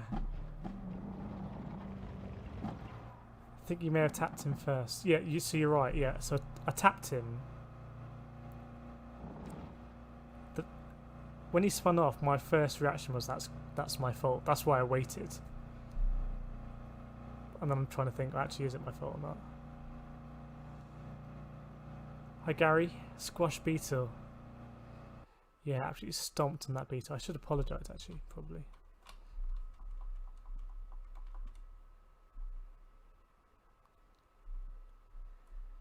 Thanks, Gary. Just kind of messing around on the odds cap. We're going to jump into race C now. I was meant to do it earlier. Just while we kind of get the grasp of the new penalty system. It is really harsh. I would definitely have gone down a couple of SR in my other account today. He's gone anyway, if it was that guy. Kirith Hamilton, yeah. Get the 44 on the odds count. How did that do for the old... Oh, up to C ranking. C rank driver. Promotion. I have been down to a D rank driver fairly recently, a couple of months ago, and got back up again after a reset. Thanks, Steve. Yeah, it's a bit of a weird... It doesn't feel that extra special. But maybe it's just in the groove of overtaking. Definitely enjoy overtaking. Right, we're gonna go for a race C. Well, actually, what do you guys want to see? Do you want to see a race C or a race B? Both at the same time. I'm cool with either.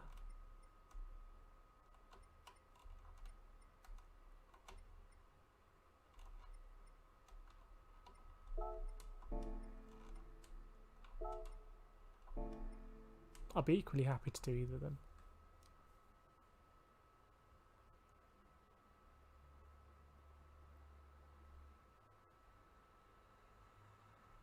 Everyone wants the same line. That's so true. That could explain a lot of racing incidents. Just everyone wants the same line. It's that funneling process where two cars try and converge. I will enter the race here this time. Please try and remind me to the that wasn't my finest hour. But race B or race C? Don't mind which one. We've got a couple of minutes to choose. I feel like there's unfinished business at race C, but the car is... We know the car is not the most competitive car. It's also a longer race, so if I end up on my own, then that's not great. If I end up on my own, I can wait for a battle again. I don't know if it's more interesting to watch race C because it's higher spec cars. If you get to be a motor at the game on, yeah, it might be in the same lobby. Get the DR up, SR up even.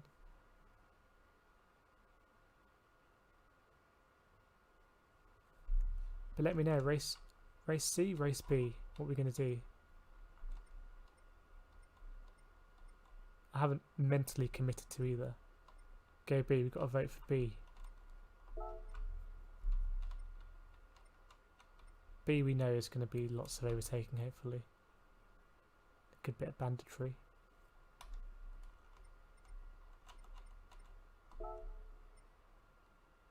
Go for B then. Get the registration in.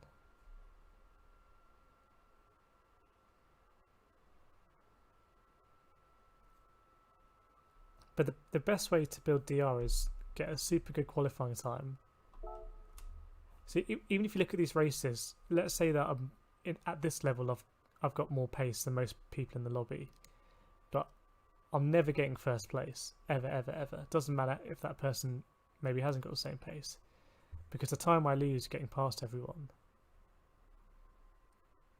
So qualifying is just so important.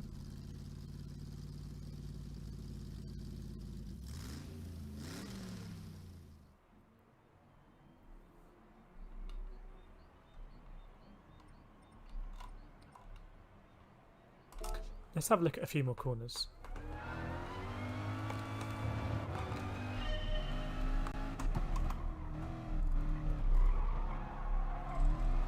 This corner's a bit of an enigma for me,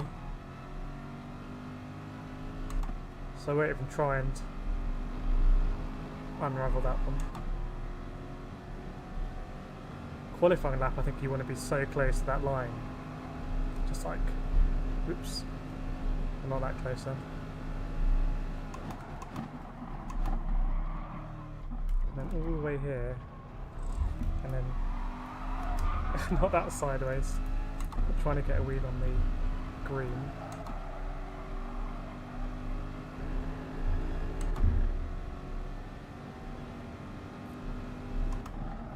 And then we talked about this corner, so I think earlier I'm being all over this curb like someone mentioned the other day, and then you can be on the power here, and I've seen in the Delta that you get a lot of time. So this corner what I do is at the 50, go down a gear, go down another gear, and normally try and keep it just very tight here. And then start to be on full throttle fully here. But for that previous corner, I don't know if it's better to take a wider line and then cut back in. And this corner, I think you want to be out here, although I rarely am. Because that allows you to turn in. You can take all this curve and then be on the power now. And that's where you gain time, is on the power here.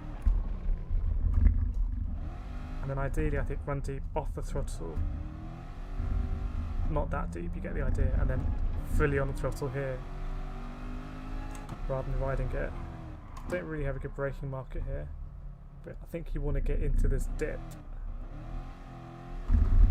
And I think ideally, and this is something I don't do, you kind of want to be on the throttle here,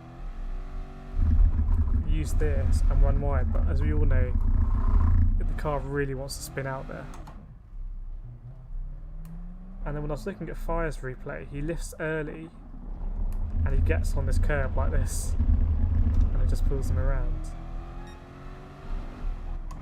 And this one we all know and love. But I think you kind of want to straighten out and be on the power and get on that rather than trying to turn in. It's my hunch. As a new account, we should see race A for a laugh. Yeah, we can try it. We'll do it. I don't think I've ever driven that track or the car, but we'll do it. If I leave it that late on a controller before turning it unsteers badly, which corner is that? Is that the one before the hairpin?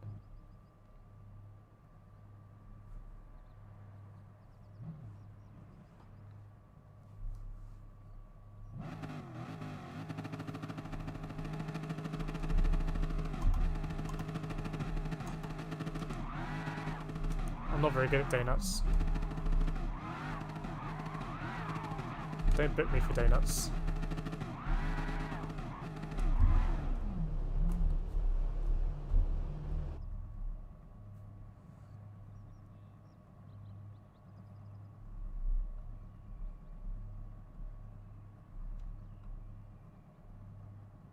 Not a lot of grandstands here, are there? In the middle part of the track.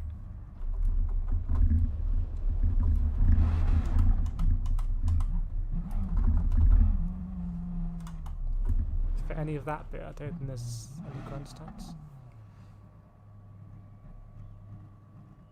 I would like to try and get to the leaders. That would feel like an achievement.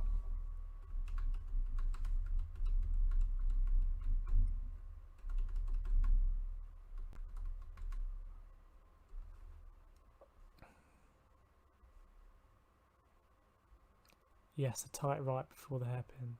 Yeah, I think when I parked the car there, it was late. I think there's some tyre marks in the road. But I think conceptually, I do think you want to be on the outside there because you've been on full throttle and you naturally kind of get there. And also turn in very aggressively and then straight line it down to the hairpin. And I think I've been able to do it before in certain combinations, and you can gain a lot of time by zooming down to the hairpin, whereas before, otherwise you're kind of off the throttle and whatnot getting there. Screwing them off, yeah, that's a good way of putting it.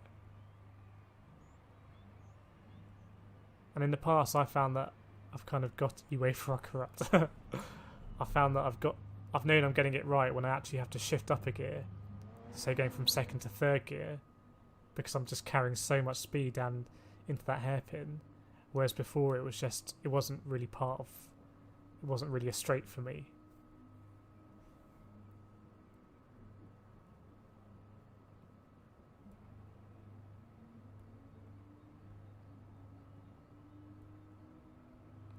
Let's see how we're doing on the SR front.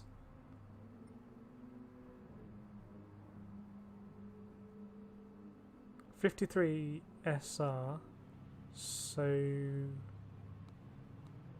I don't know where that puts us. A is 64, I think, so we're not too far off A.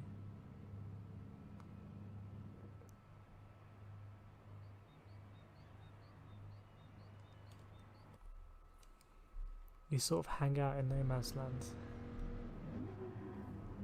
Steve, throttle early is key, yeah. Oh, someone's got master. Let's have a look at it in this race, see if I can kind of put that in practice.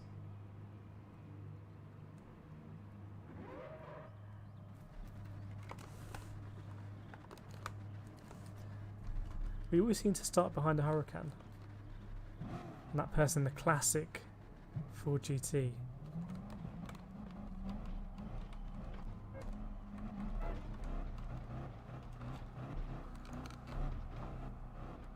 Hit me up top. It's a bit of a dangerous name for GT Sport. Now last time I was a bit too aggressive going into here, so I think I'm going to take... Oh, what's going on there?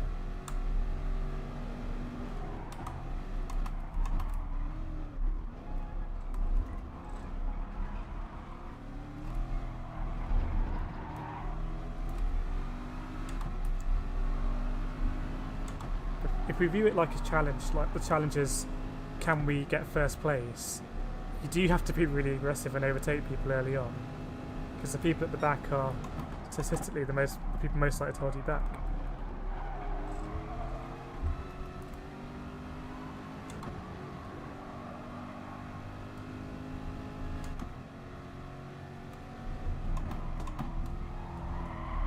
Thought I might run over the Ford GT there.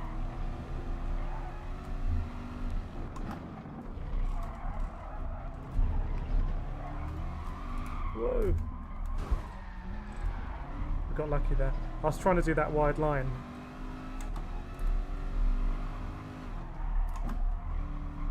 Suspect it's a similar concept here. Okay, we're closer than we've ever been to the leader, I think. He's just there. But this is going to be fun, getting past this. In the Borstal division.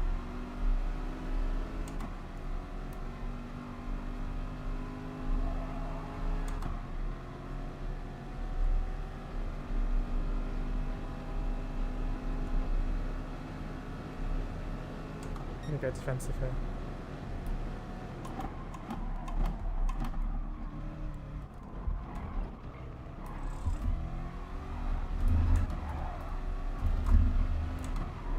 Look how much time I'm gaining on all of those cars. It's going to be a penalty, I think.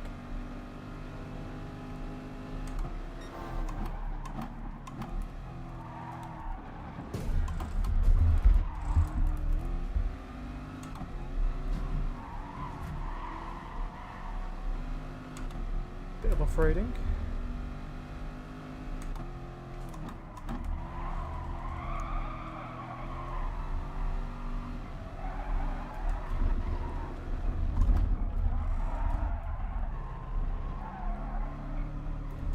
Still not getting it right.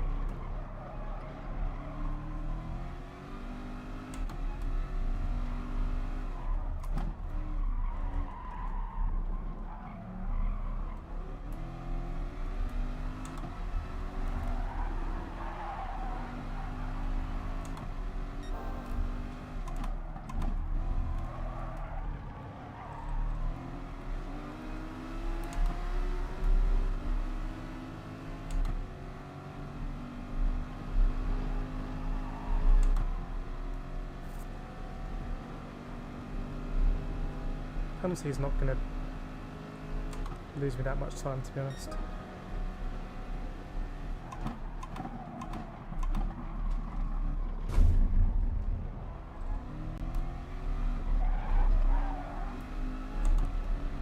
That's twice I've hit this car in the braking zone, so I suspect you might be braking a bit too much or something. That sounds like a really bad excuse. He just braked too much.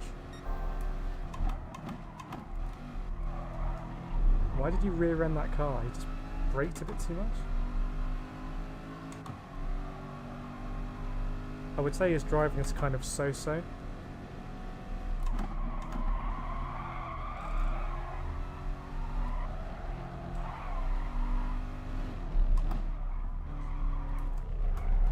I was trying to do it. That line. Let's get past this guy now.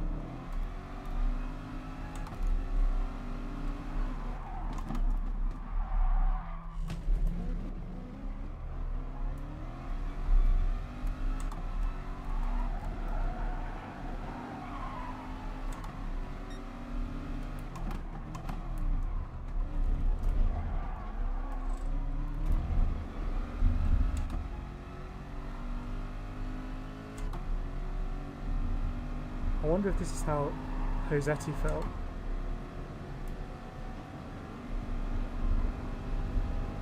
Right, this guy was at the back with us, so he might have more pace.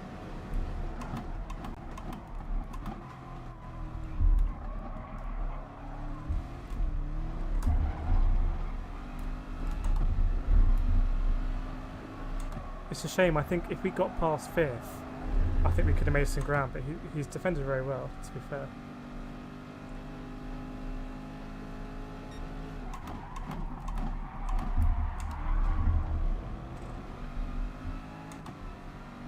No, I went down to 1st there.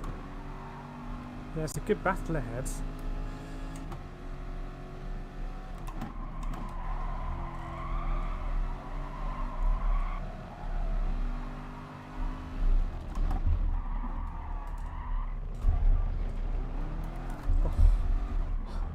If I hadn't spun it up, I might have been able to make a little move there. Oh, sorry.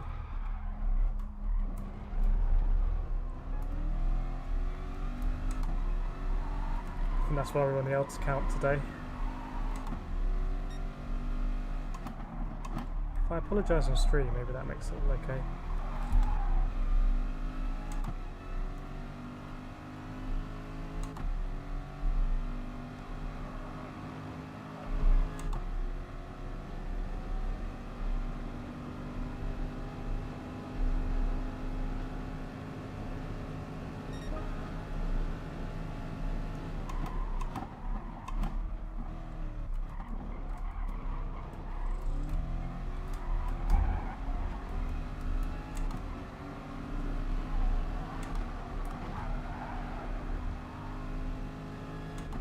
A bit aggressive. Oh, penalty. I think that's fair enough.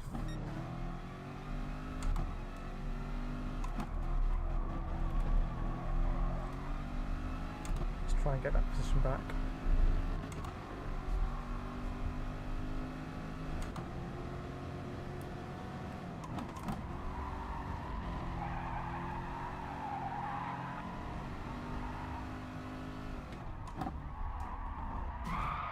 That's the danger of doing the wide line.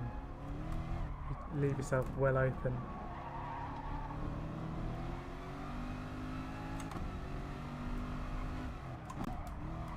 Fighting ahead. Someone could go off at the last corner.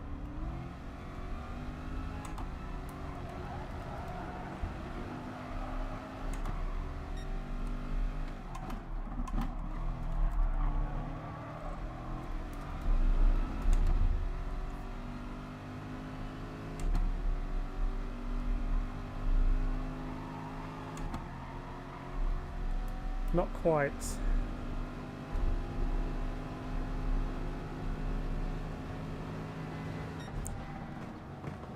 Not quite.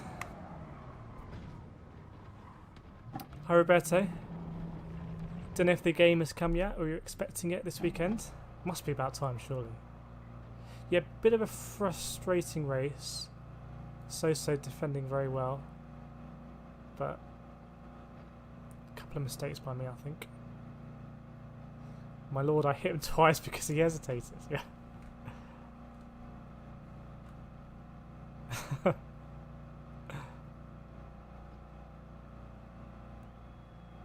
That, as soon as I said it, I was like, that's a pretty racing driver excuse. He braked too hard. Probably my French equivalent. Yeah. Frustrating one. Right, what are we going to do next?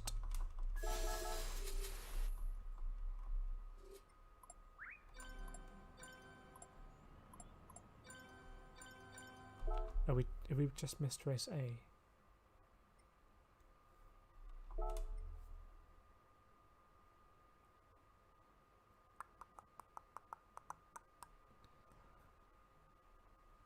Those were our options. I mean, I'm enjoying race B. Also happy to do anything else. Yeah, the French guy had it very well. It's just these races that we've done today where we're starting from the back. I think a lot of it is about momentum, and it's like, you know, the first few cars are usually easy to overtake. A lot of them just spin off anyway, and then when you get to the harder ones, like that French guy, I think it's a case of momentum, and I have to do it early, and that's why I go for aggressive moves a bit earlier. And I couldn't get past him, and I lost all the momentum and actually started going backwards. So they're interesting, these race from the backs. Bank balance building nicely, 334,000 credits.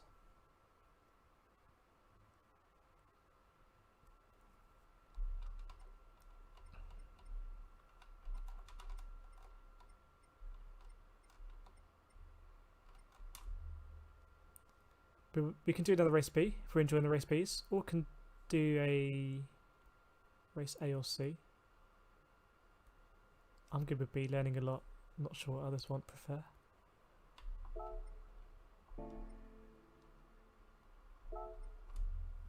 I think these races are good. I think what these races are much better at than the other races in terms of a normal account is showing where to overtake, and maybe more importantly showing where not to overtake or where not to position the car. So I've got a lot of penalties on that right hander after the hairpin, where I'm just right behind the car in front, and it's too risky to be that close, and I've got loads of penalties by tapping the car ahead. I've also got penalties on the kind of first bit of the double left-hander before the hairpin, the same concept, being too close. Oh, enjoying or learning watching your lines in racecraft. Not sure about the lines, but another one. For me, it's all kind of a bit in the moment, so it's a bit harder to think back, but I'm trying to think where the best overtaking spots are.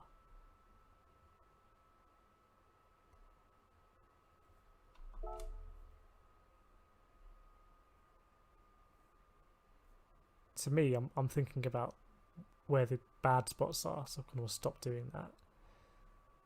But also because I know where the good ones are.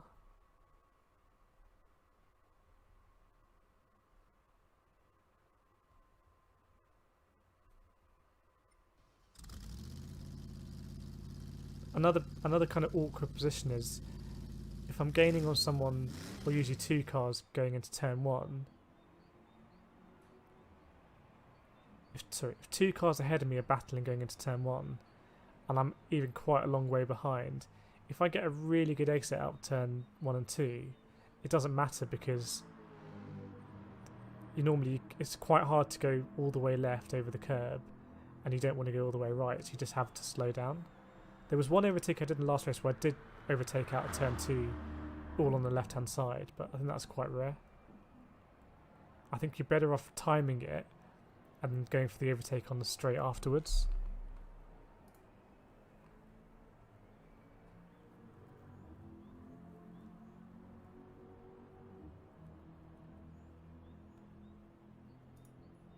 Is my hunch. Ian, so often I'll get a corner right, shoot out of it and straight back into some back of someone. But that might be because you're getting a really good exit out of the corner, and then someone ahead of you isn't. It's the same as you go into the hairpin. Maybe let's look at it. Let's talk about it.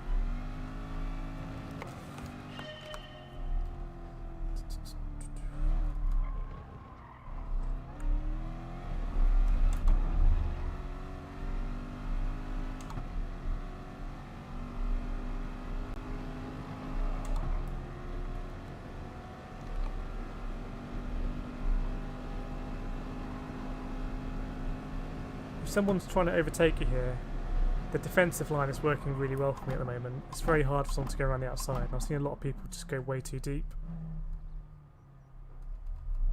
So let's say two cars ahead of you are battling, and they're on the apex now of turn 2, and you get your really good exit, you line it up, you're on the full throttle now. Because here is where the closing distance is the greatest, because they'll have compromised their line, and they'll normally have run out over here, because they haven't been able to take a straight line like you have. And then there's not much you can do, because you're carrying all that speed, And the only thing you can do really is slow down and try and go this way, and then you lose all of your advantage. So you don't want to be too close there, ironically, in this kind of racing at least.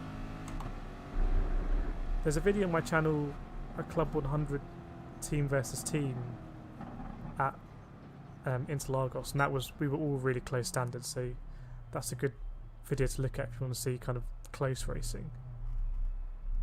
And here again, just on the inside, see a lot of people. You don't want to overtake on the outside here. I don't understand when people try and go around the outside of me here, because you're completely at my mercy in terms of what I do at this point.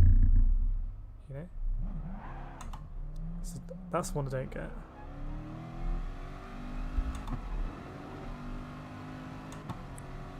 So I've been picking up penalties here. You get a really good exit, and then the car ahead of you is kind of in the middle of the road, and you're not sure what to do.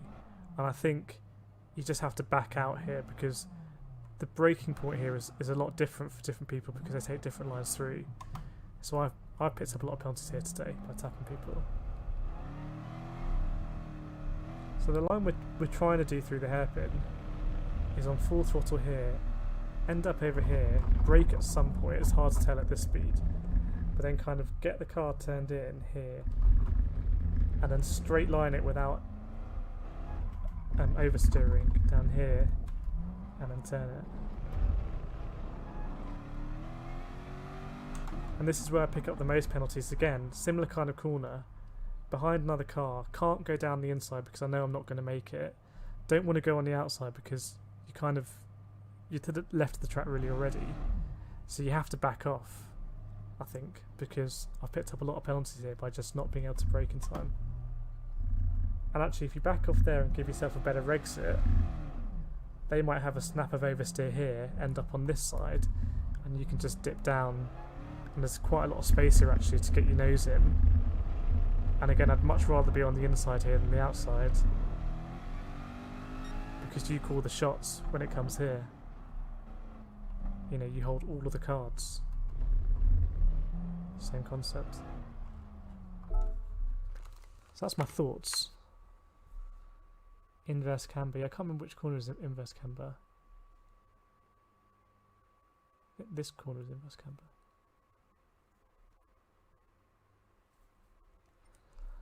Let's see who we've got. I felt that was a good race to have a shot at first place, but we couldn't quite keep the momentum up.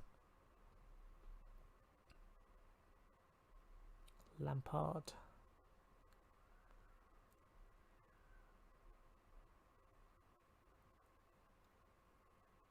I don't think that would have been a good race for the SR. Let's have a little look. I think it was 53, now it's 43, yeah.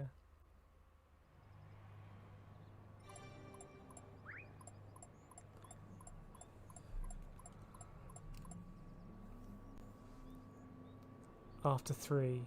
Is that the one where the kind of the left-hander, where you don't want to be on the outside because, as you say, it's inverse camber, so the natural racing line leans you towards running too wide anyway. So why you'd want to be on the outside of that, I don't know. I can see why you want to be on the outside of turn 1, because if you can hang it around the first part of turn 1 on the outside, you'll have the inside for turn 2. So I can see the reward there, but there's no such kind of reward at turn 3 if it is turn 3, turn 4. Don't know the corner names here.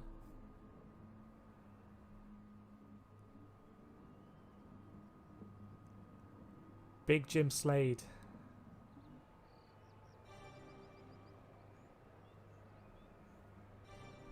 After the straight and left, yeah, I think it is that one.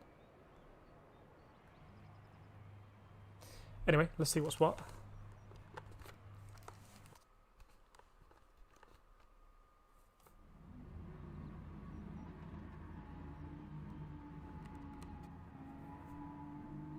Lewis Hamilton on pole. Was it Lewis Ramilton?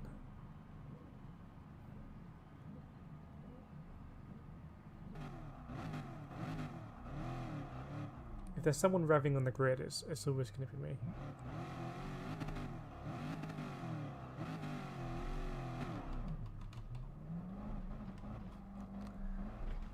There's a hurricane, traditional hurricane on the grid.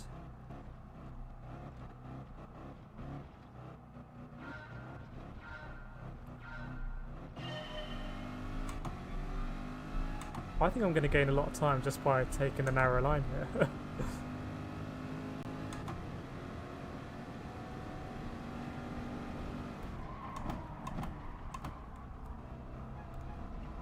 Nice move by the Mercedes, slotting in there.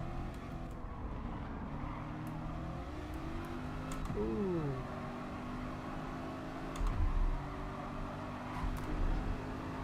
Am I going to get a penalty for that?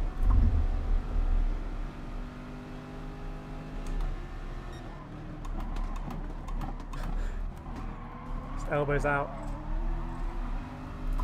Whoa. Whoa. Are you joking, ref? That's like a 50-50 when you get booked.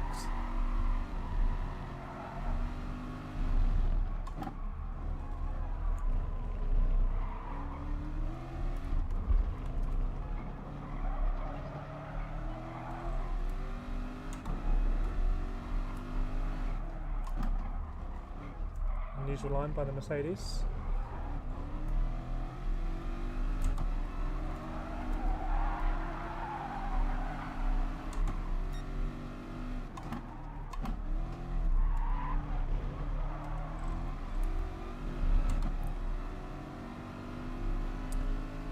First place is a lot longer away. So the previous race, first race, was only 4 seconds ahead at this stage.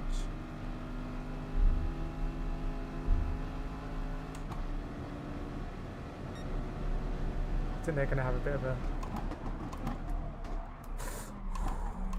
That's as close as you want to go.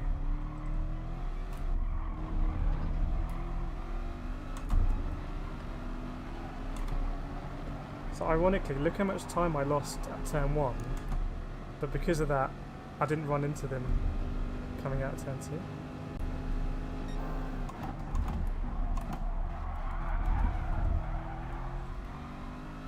I was worried there, I thought I might get punted off.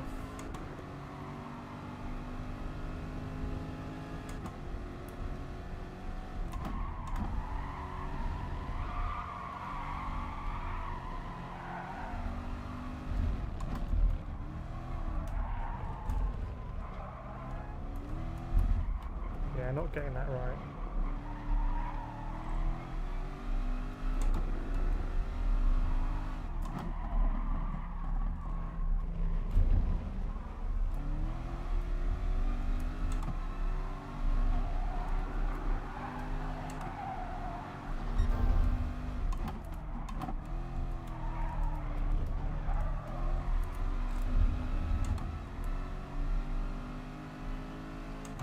He's a bit twitchy, this guy ahead.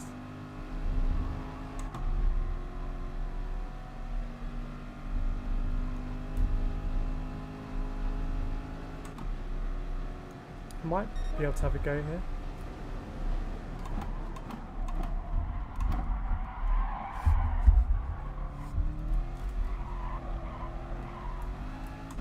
See, he ran into the same problem. He had much better exit speed than me, but I was parts on the apex.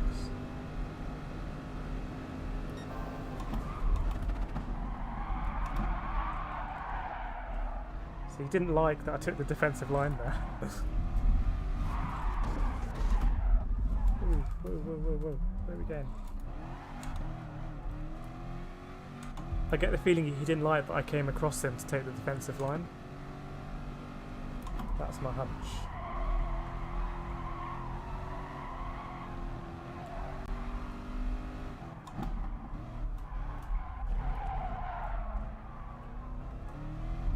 Got to get our act together now.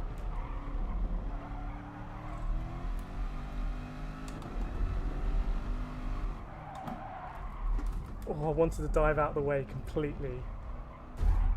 Just watch him sail past. This guy's not happy. I'm a bit of a sitting duck for this corner. What do I do? Just try to cut the corner. Right, 2 laps to go.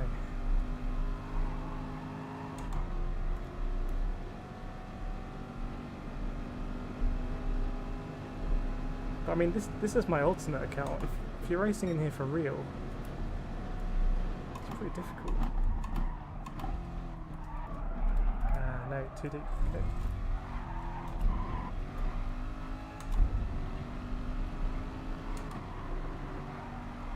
Hopefully going to be some penalties ahead.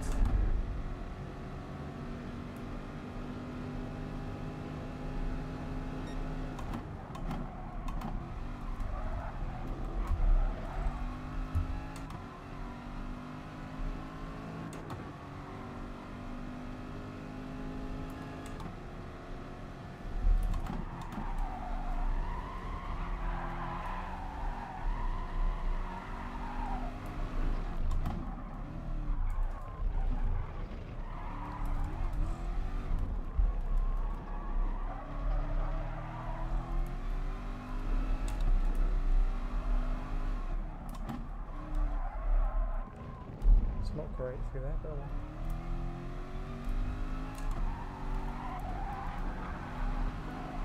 I think we're catching slightly.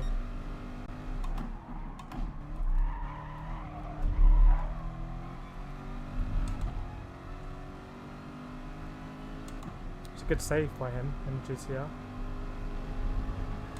He was in a spot above her.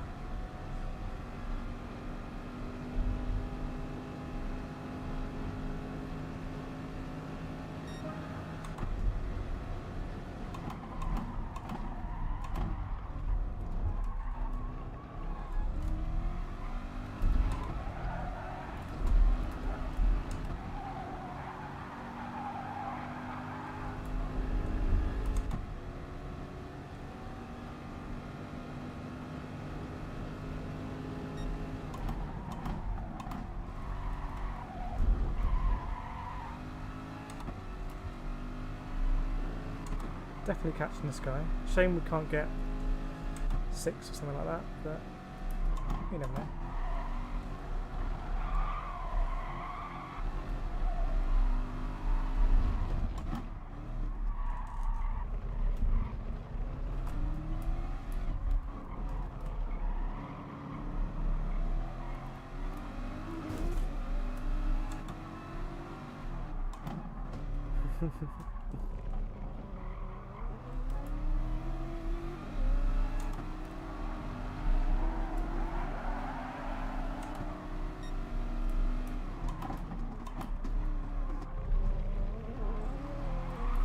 Oh, we were stuck together.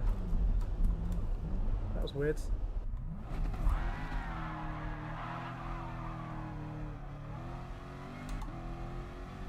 That was a bit weird.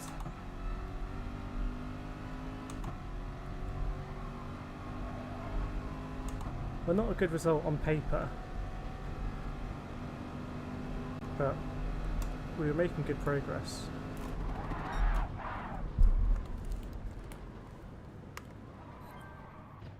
Yeah, Mum would always tell me to behave or I'd be sent to Borstal. And poor Faceman said that sounded good. Well, if Borstal's anything like this, I'm glad I didn't go. This is a problem I face and puts me off the racing. Yeah,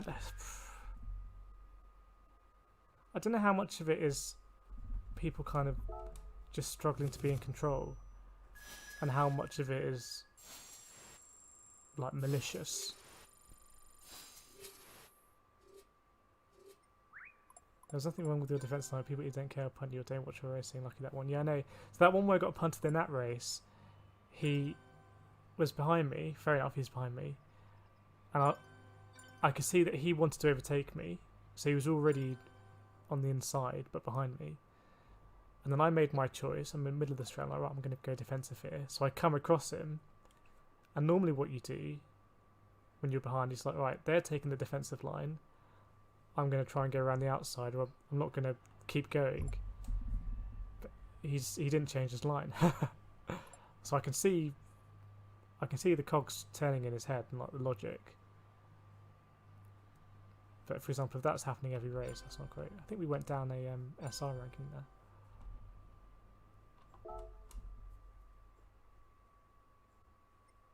We go again.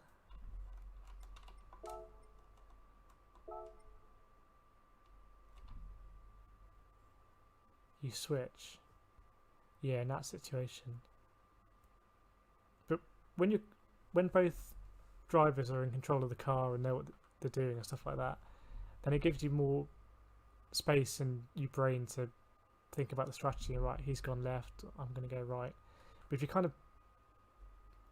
it's all a bit chaotic just in terms of driving anyway, which it might be like at this level, I don't know, then it's maybe you haven't got time to think about that or something. Yeah, what you shouldn't do is move twice. So for example, if say he was on the inside but behind me, I made my choice. So right, I'm going to defend. I'm going to go to the inside.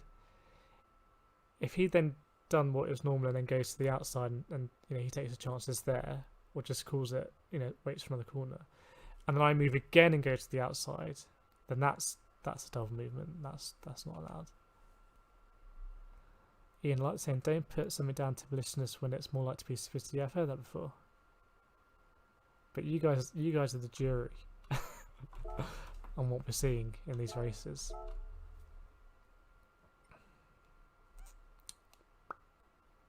I'm always trying to think, is this a race where I can have a fight with the leader? That's kind of what I'm thinking. And that relies on momentum and, I have to keep overtaking cars. I can't stop, I just got to keep going. So if I hit a roadblock and I can't overtake someone, then the race is kind of over in that sense anyway. So whatever happens after that happens. I remember when I had my SR DR reset and I went down to D, the last time the penalty system was changed, I think in a similar way. It was just nightmarish to get out of it. It was so difficult.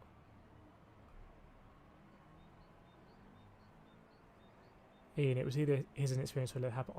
To be honest, I think in that case he knew exactly what he was doing. I don't think he liked that I came across him. It's a bit like if you're in the motorway and in the fast lane. Well, it's not like this at all. It's a bit like if you're in the motorway and you're in the slow lane and someone comes across you.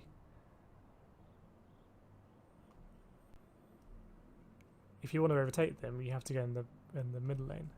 It's kind of like that. Maybe not a good analogy.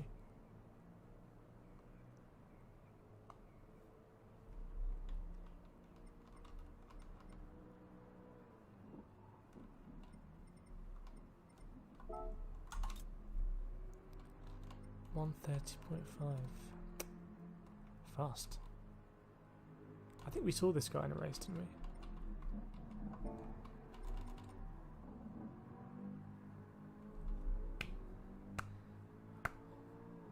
Wait for the next race. See what it's doing to the... Well, that won't have been great for the DR, I guess. Yeah, 5,000 DR. I think we were on a high of about 7,000 at one point. I think the racing for me changed at about 35k DR. I think at 30, so from even from like 27 to like 33, 34, I think people are really worried about their A ranking, and it becomes there's a lot more riding on every race. So actually the racing there wasn't super clean. But for example, some people just every corner is life or death.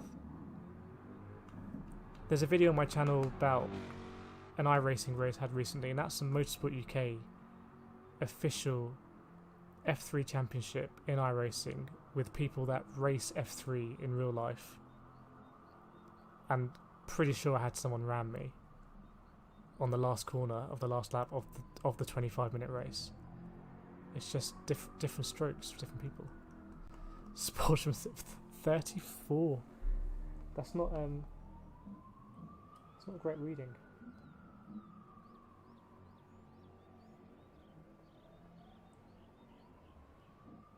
Not great reading. And to be fair, I have tapped a lot more people today than, let's say, all of last week, for example.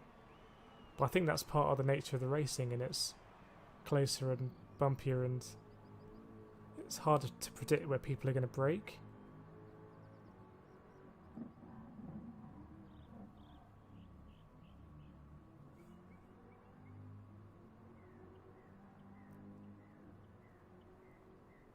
But I will say, I do think the onus is always on the car behind to avoid the incident. So in cases where I tap someone ahead of me, unless they've deliberately brake checked, I'll take the rap and say that's my fault. As the car behind, you have the option to choose what side of the track you want to be on. Could try harder. Yeah, last race wasn't a great result.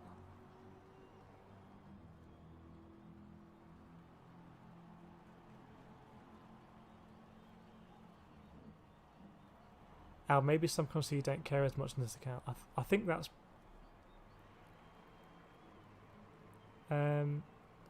probably true in the sense that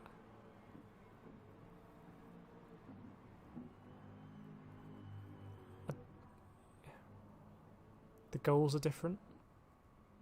This is racing from the back, and for me the challenge is can I win from the back, basically. Is that possible? And if I don't win, it to me it doesn't matter so much where I finish. I just want to try and overtake as many cars as possible. Whereas I don't think I would ever try a race from the back now on the main account, because you're just handicapping yourself. Lots of educational language to some reason. Trying to explain what's happening. You kind of know it doesn't matter. Yeah, I know. You can look at it both ways though. You always have that pressure on the main account. The other way, that it really does matter.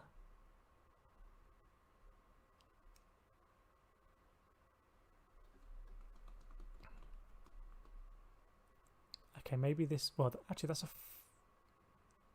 a pretty fast lap time from the guy in first place, right? At 31.9. So maybe first isn't going to be easy here, but maybe second, race to the podium. Someone in the McLaren.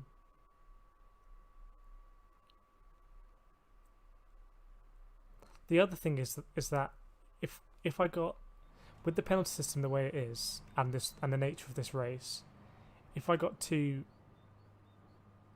invested in kind of trying to accumulate DR points, I think it would be very frustrating.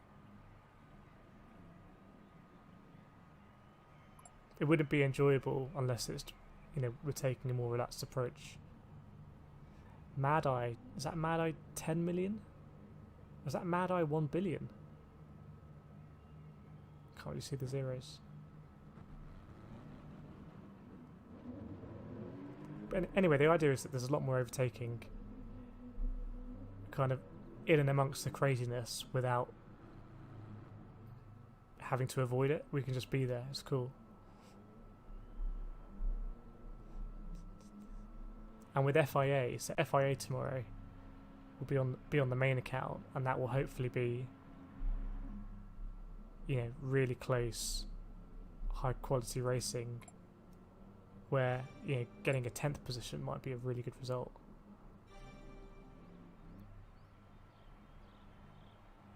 But even in FIA, I think I got punted in the manufacturers last time on the last lap.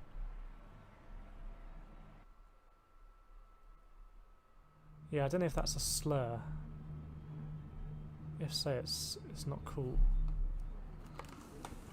It says a lot about these kind of lobbies.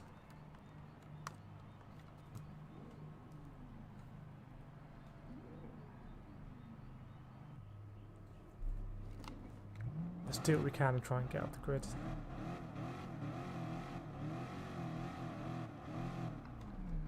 Robert Perez Guna.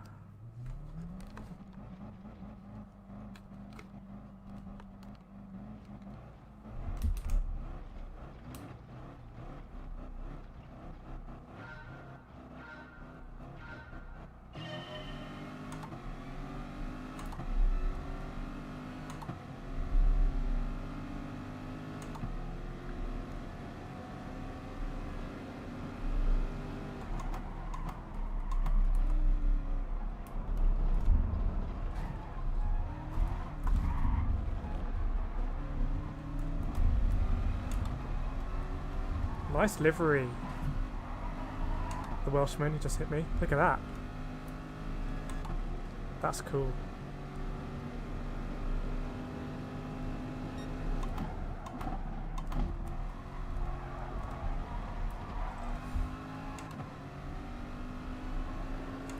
Picking up those positions. So the leader's going to get away, but second place, that's the aim. This guy's a bit all over the brakes.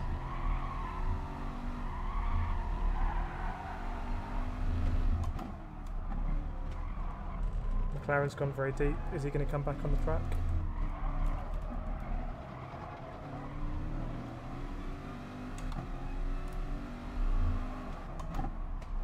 Whoa, someone's lagging or something? Oh, that's unlucky, isn't it? That, oh man. Speaking about not taking it too seriously and getting too invested.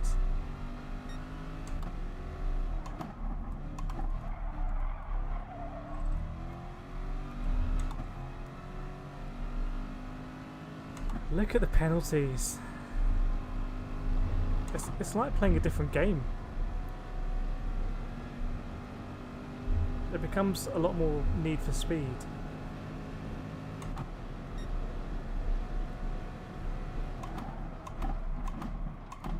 Need for Speed Brazil.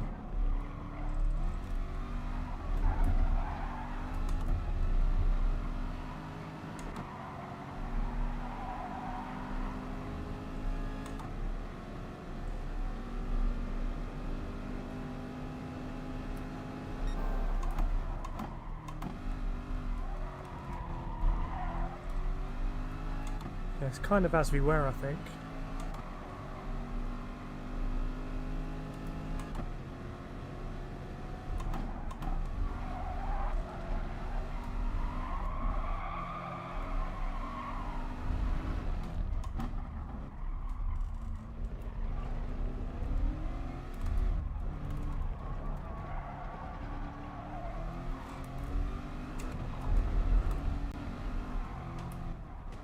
Gonna go for it.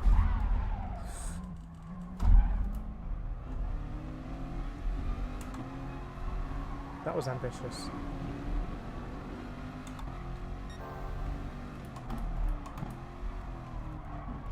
Fair play to the Welshman for not hunting me. Right. I get the feeling he's not going to enjoy me going up the inside. Yeah. We might have to do a dummy. Yeah, gonna go around the outside.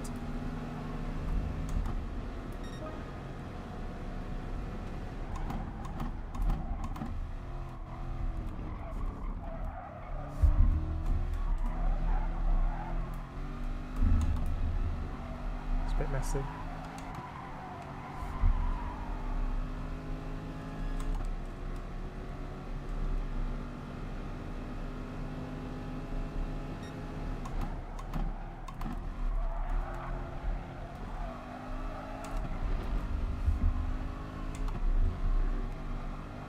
Okay, can look forward now, I think.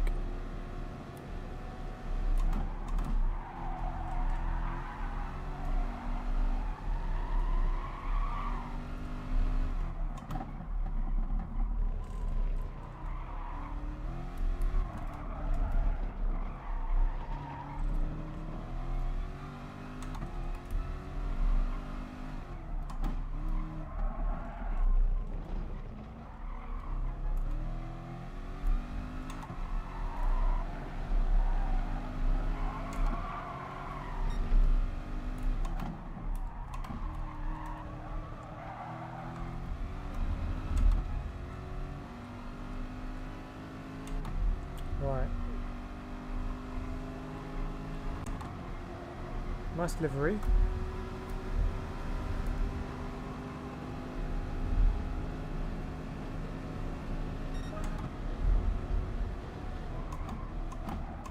Brake very early though.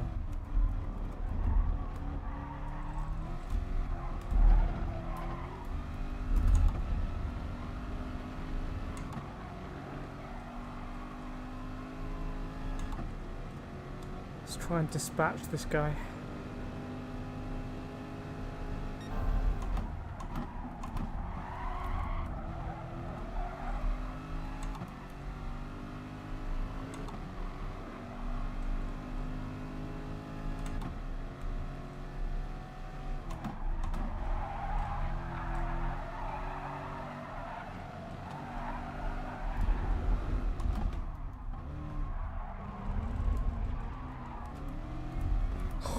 I wanted to go for it there.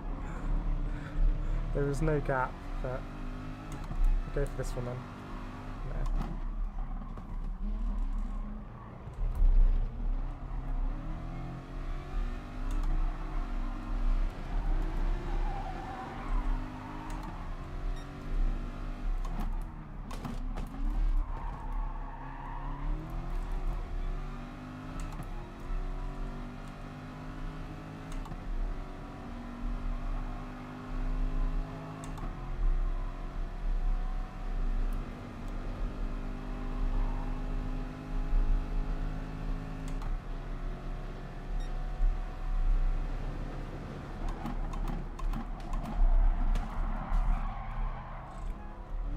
Little tap.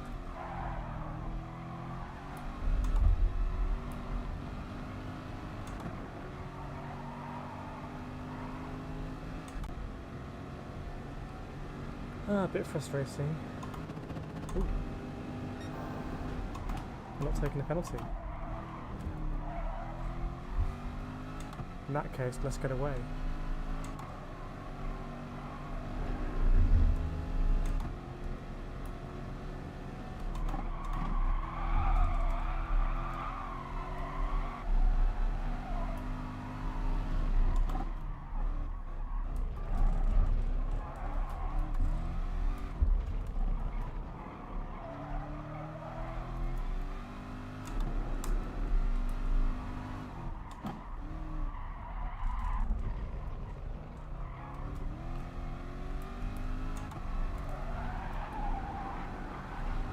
So we spent a few too many laps behind that guy.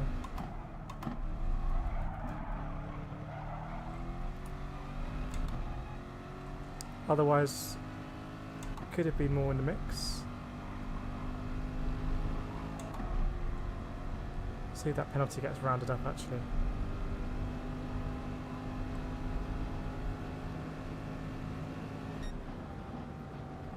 Nope. Oh, that should have ghosted, yeah. I'm surprised that didn't ghost. It's an eye-racing moment for me. I think because you're more experienced and fast, you brake later, and they, like me, probably braking earlier, which is why they're the taps. Yeah, I think so. But I should be able to brake earlier and then get people on the exit.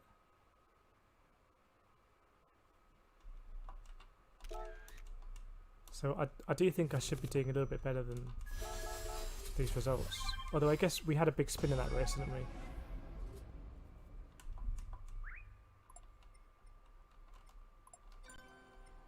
Fastest lap, nothing to shout home about, but we should be more consistent.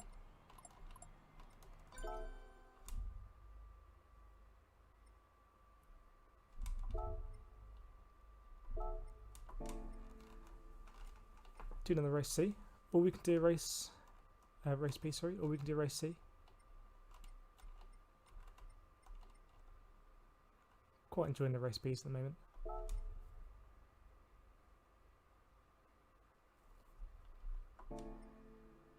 Getting more money in the virtual credits.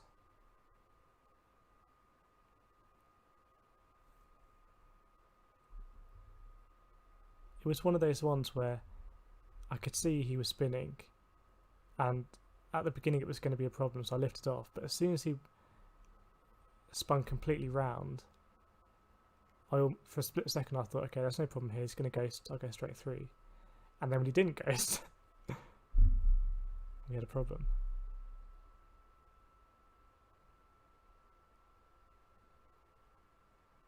But at that point about people braking early and I'm braking later, I think is why there's a lot of chaos in these lobbies, because I think people have different braking points. Whereas in the very top lobbies, basically everyone has exactly the same braking point. I think it's a karting thing as well, where in karting you know, you can go bumper to bumper for the whole lap, literally.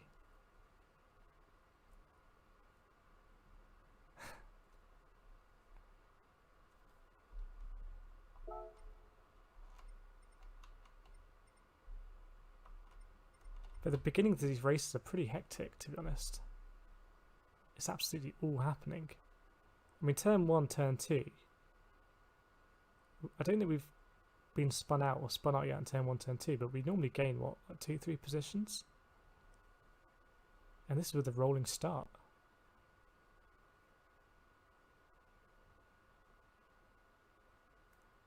I mean, imagine an F1 race like this amount of chaos.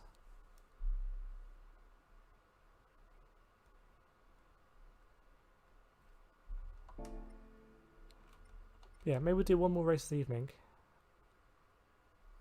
I don't mind whether it's race B or race C.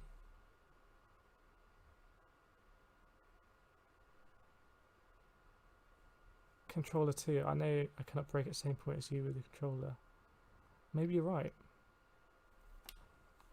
Maybe you're right. I mean, so all of the daily races have ABS on, which to me is an interesting point. I'm surprised there's not any FIA races where they take ABS off. But everyone's got ABS on, so it's not really how progressive you are on the brake. It's more how quickly do you get to full braking. And to be honest, I would think it would be quicker on a controller to get to full brake pressure, or full brake travel even, than on a pedal. Maybe I'm wrong. And then ABS will just take control and apply the maximum actual brake force that you can without locking up.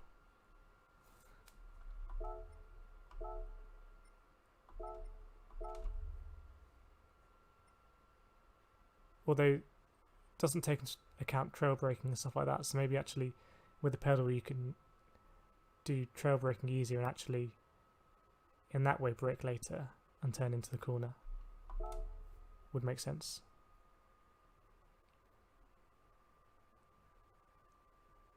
I mean, trail braking on a controller must be pretty hard because you have less feel or less travel.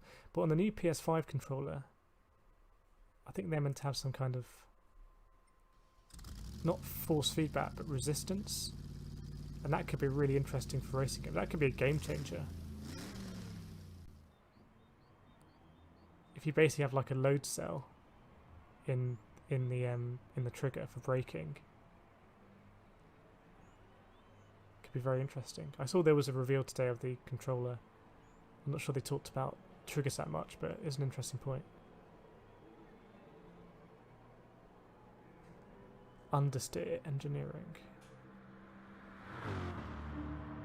That must be fake. No one would ever call their motor racing business understeer over engineering.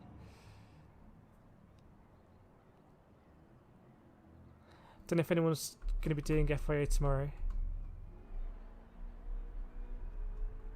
Looks like TT for Nations. And then interesting track for manufacturers. It's hard to explain the brake on the control. Maybe a part chat on Sunday that's playing. Yeah. I need to work out to do the lobby on Sunday. But I'll get all the settings ready. And we'll stream it. 9 o'clock. Dragon Trail Gardens 2. So Dragon Trail Gardens 2 is the chicane. And also braking at the hairpin after that.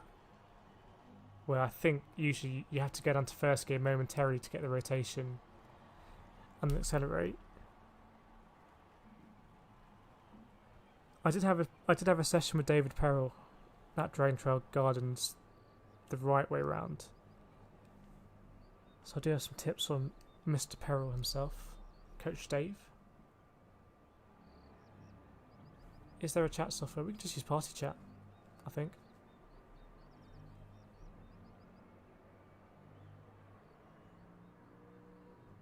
Just be on the party.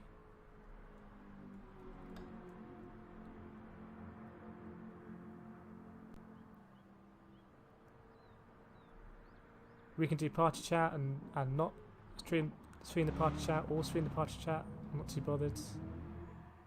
I think it would just be cool to get into a lobby with the track for next week from a position of never having done it in that combo, and just when we unlock something with a corner, we can just you know, oh, this is a good way to take this corner, just like a track day.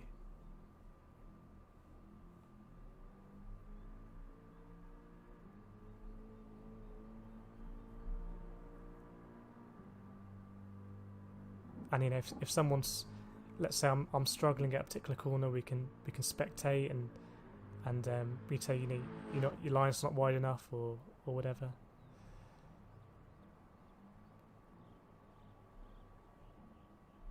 I'm excited. I always want to try new stuff. I think that could be really cool.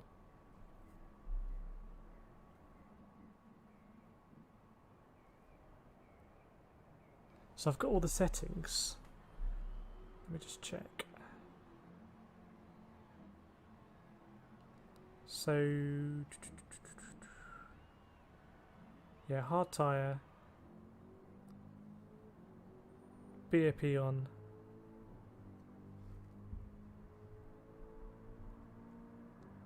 fuel 3, tyre wear 7, slipstream reel. I don't know what time of day, but we'll just do the middle time of day. So it's going to be a 12-lap race with 7 tyre wear.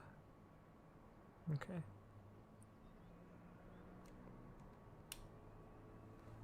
Another lobby, man. The first lap is something else in these. Can you imagine doing this for real? Dropping down to the CSR lobbies.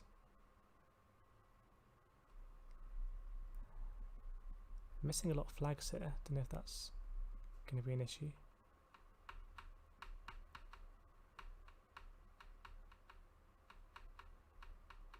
Right, the fastest lap here is more than a second off the fastest lap last time, so this might be a good one to go for the win.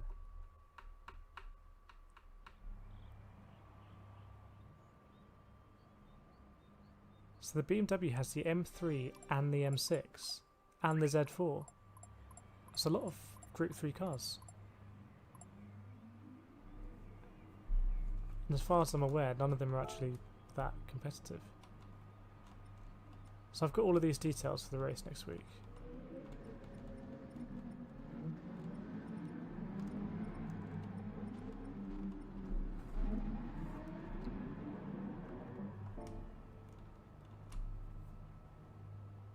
Early braking is a corner well taken. Go. Sounds like a proverb. Sounds like a proverb you might get in a fortune cookie.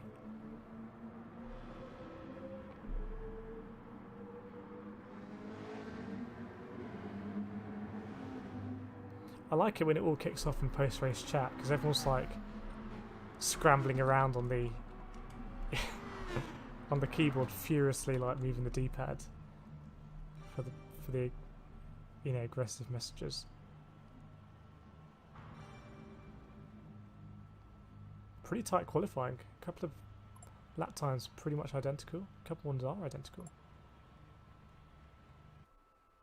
Right. I'm going to deploy everything I've learned in the last few races to go for the win here. Going to get that Atenza. That's the final boss. Got to get through all the bodyguards. And they get progressively harder. That's the way I'm looking at it.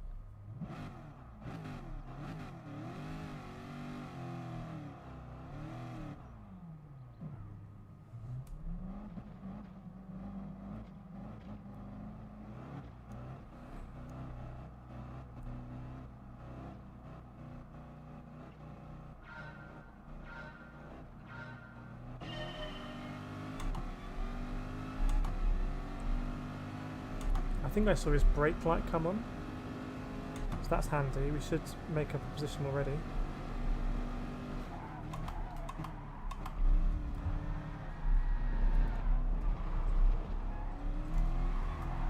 Ah!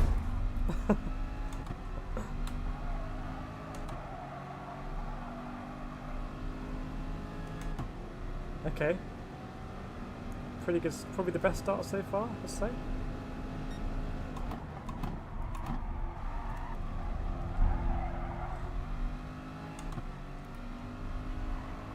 Leader's getting away a little bit. Oh wow, the guy behind is really close.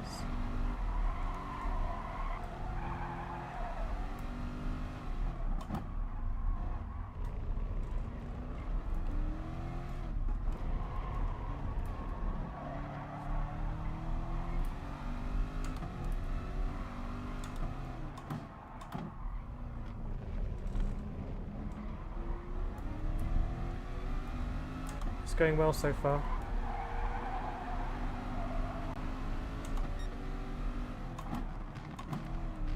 What is he doing?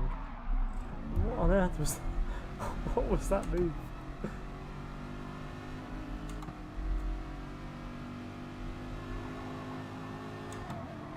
I wasn't really thinking about the corner there. I was just looking at this M4, M3 or whatever going around. Hola.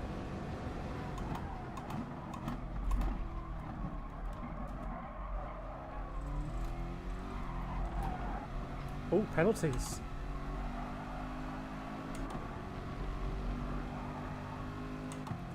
Is it me who was first place getting away a bit? Oh yeah, massively.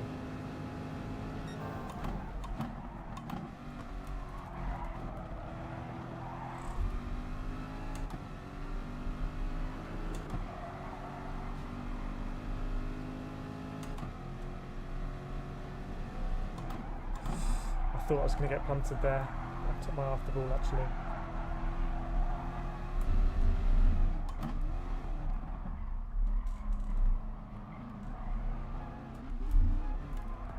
Flailing about.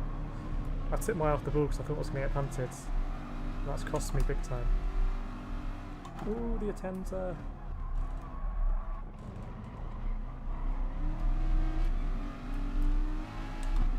Try and get him on the straight. Okay. We both went really wide there for some reason.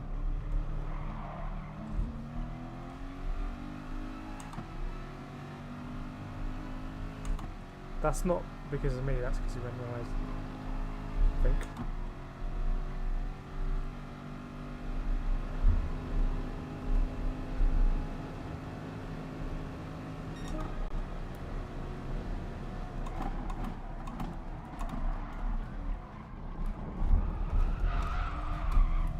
I tried to straighten him out there.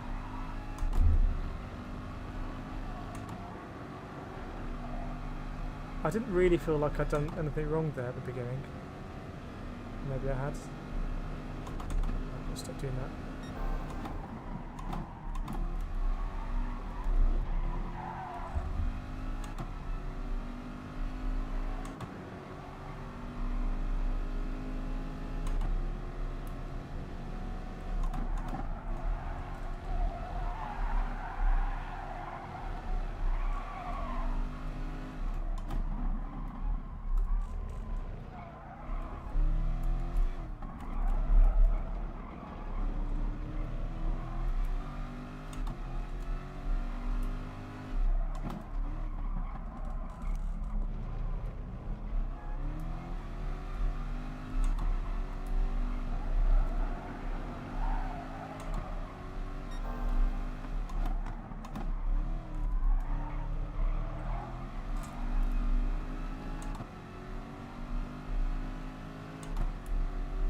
Deadpool livery.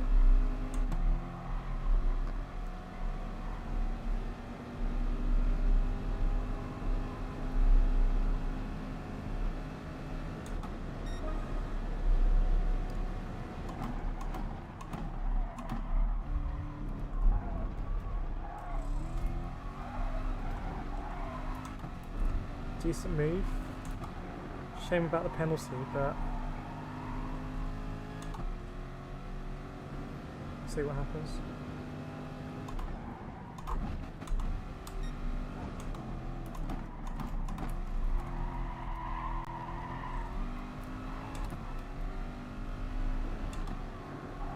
As we were. My second might be too far away.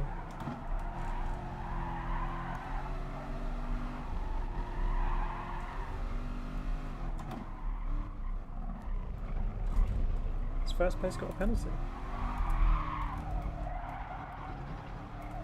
Yeah. Maybe we'll bring them closer together.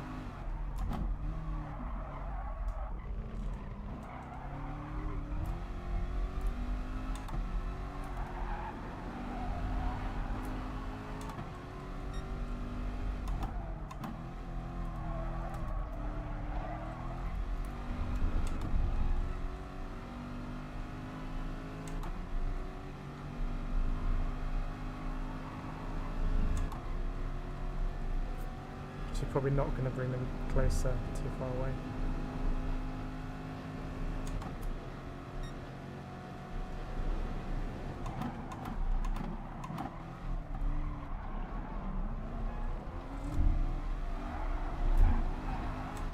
Try and get him here. We'll get to the inside.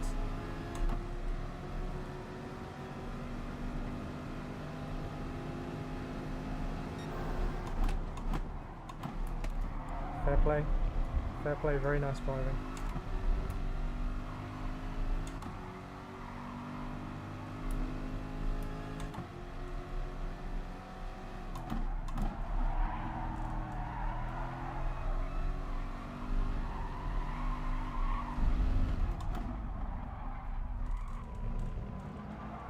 Getting close with the front.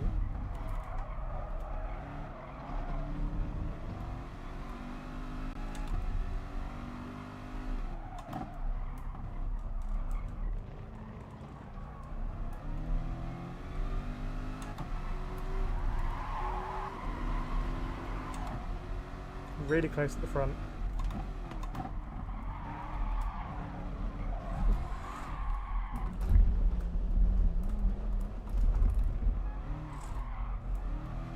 Oh, this man. I was trying to avoid hitting him. I think I just asked the tyres to do too much. Anyway, better result. Thanks, Ian. You can really see the difference on wide in or tight in on those infill corners. Yeah. The thing is about wide in is you leave a gap and you invite someone to go through it. That's really well defended by the Porsche there.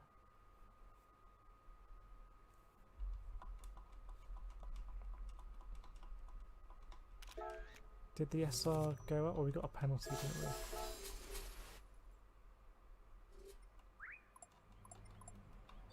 A blue SR. Thanks, Ian. Thanks, Sal.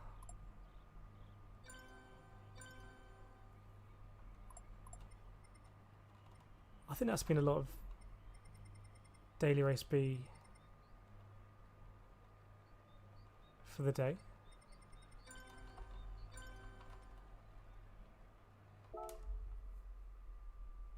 Might call it a day there. So doing the 10-1 race.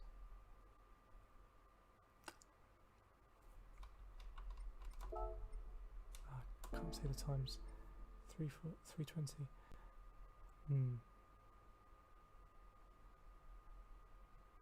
Yeah, might call it a day there for Interlagos.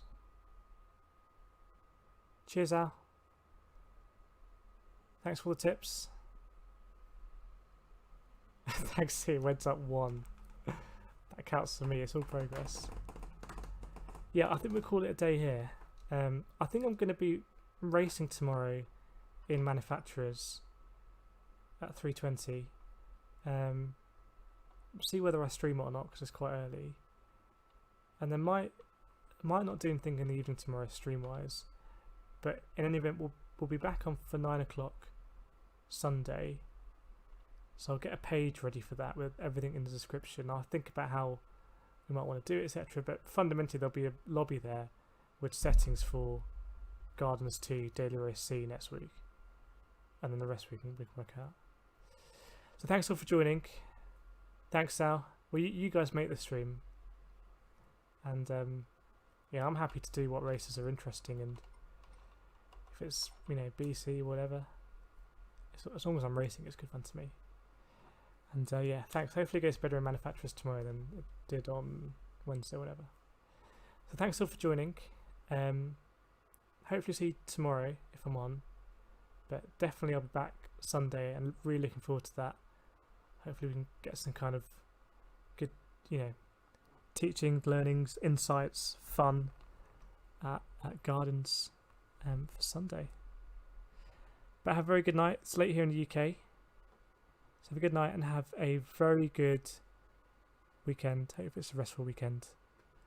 And yep, until next video, I'll see you all next time. Have a good night.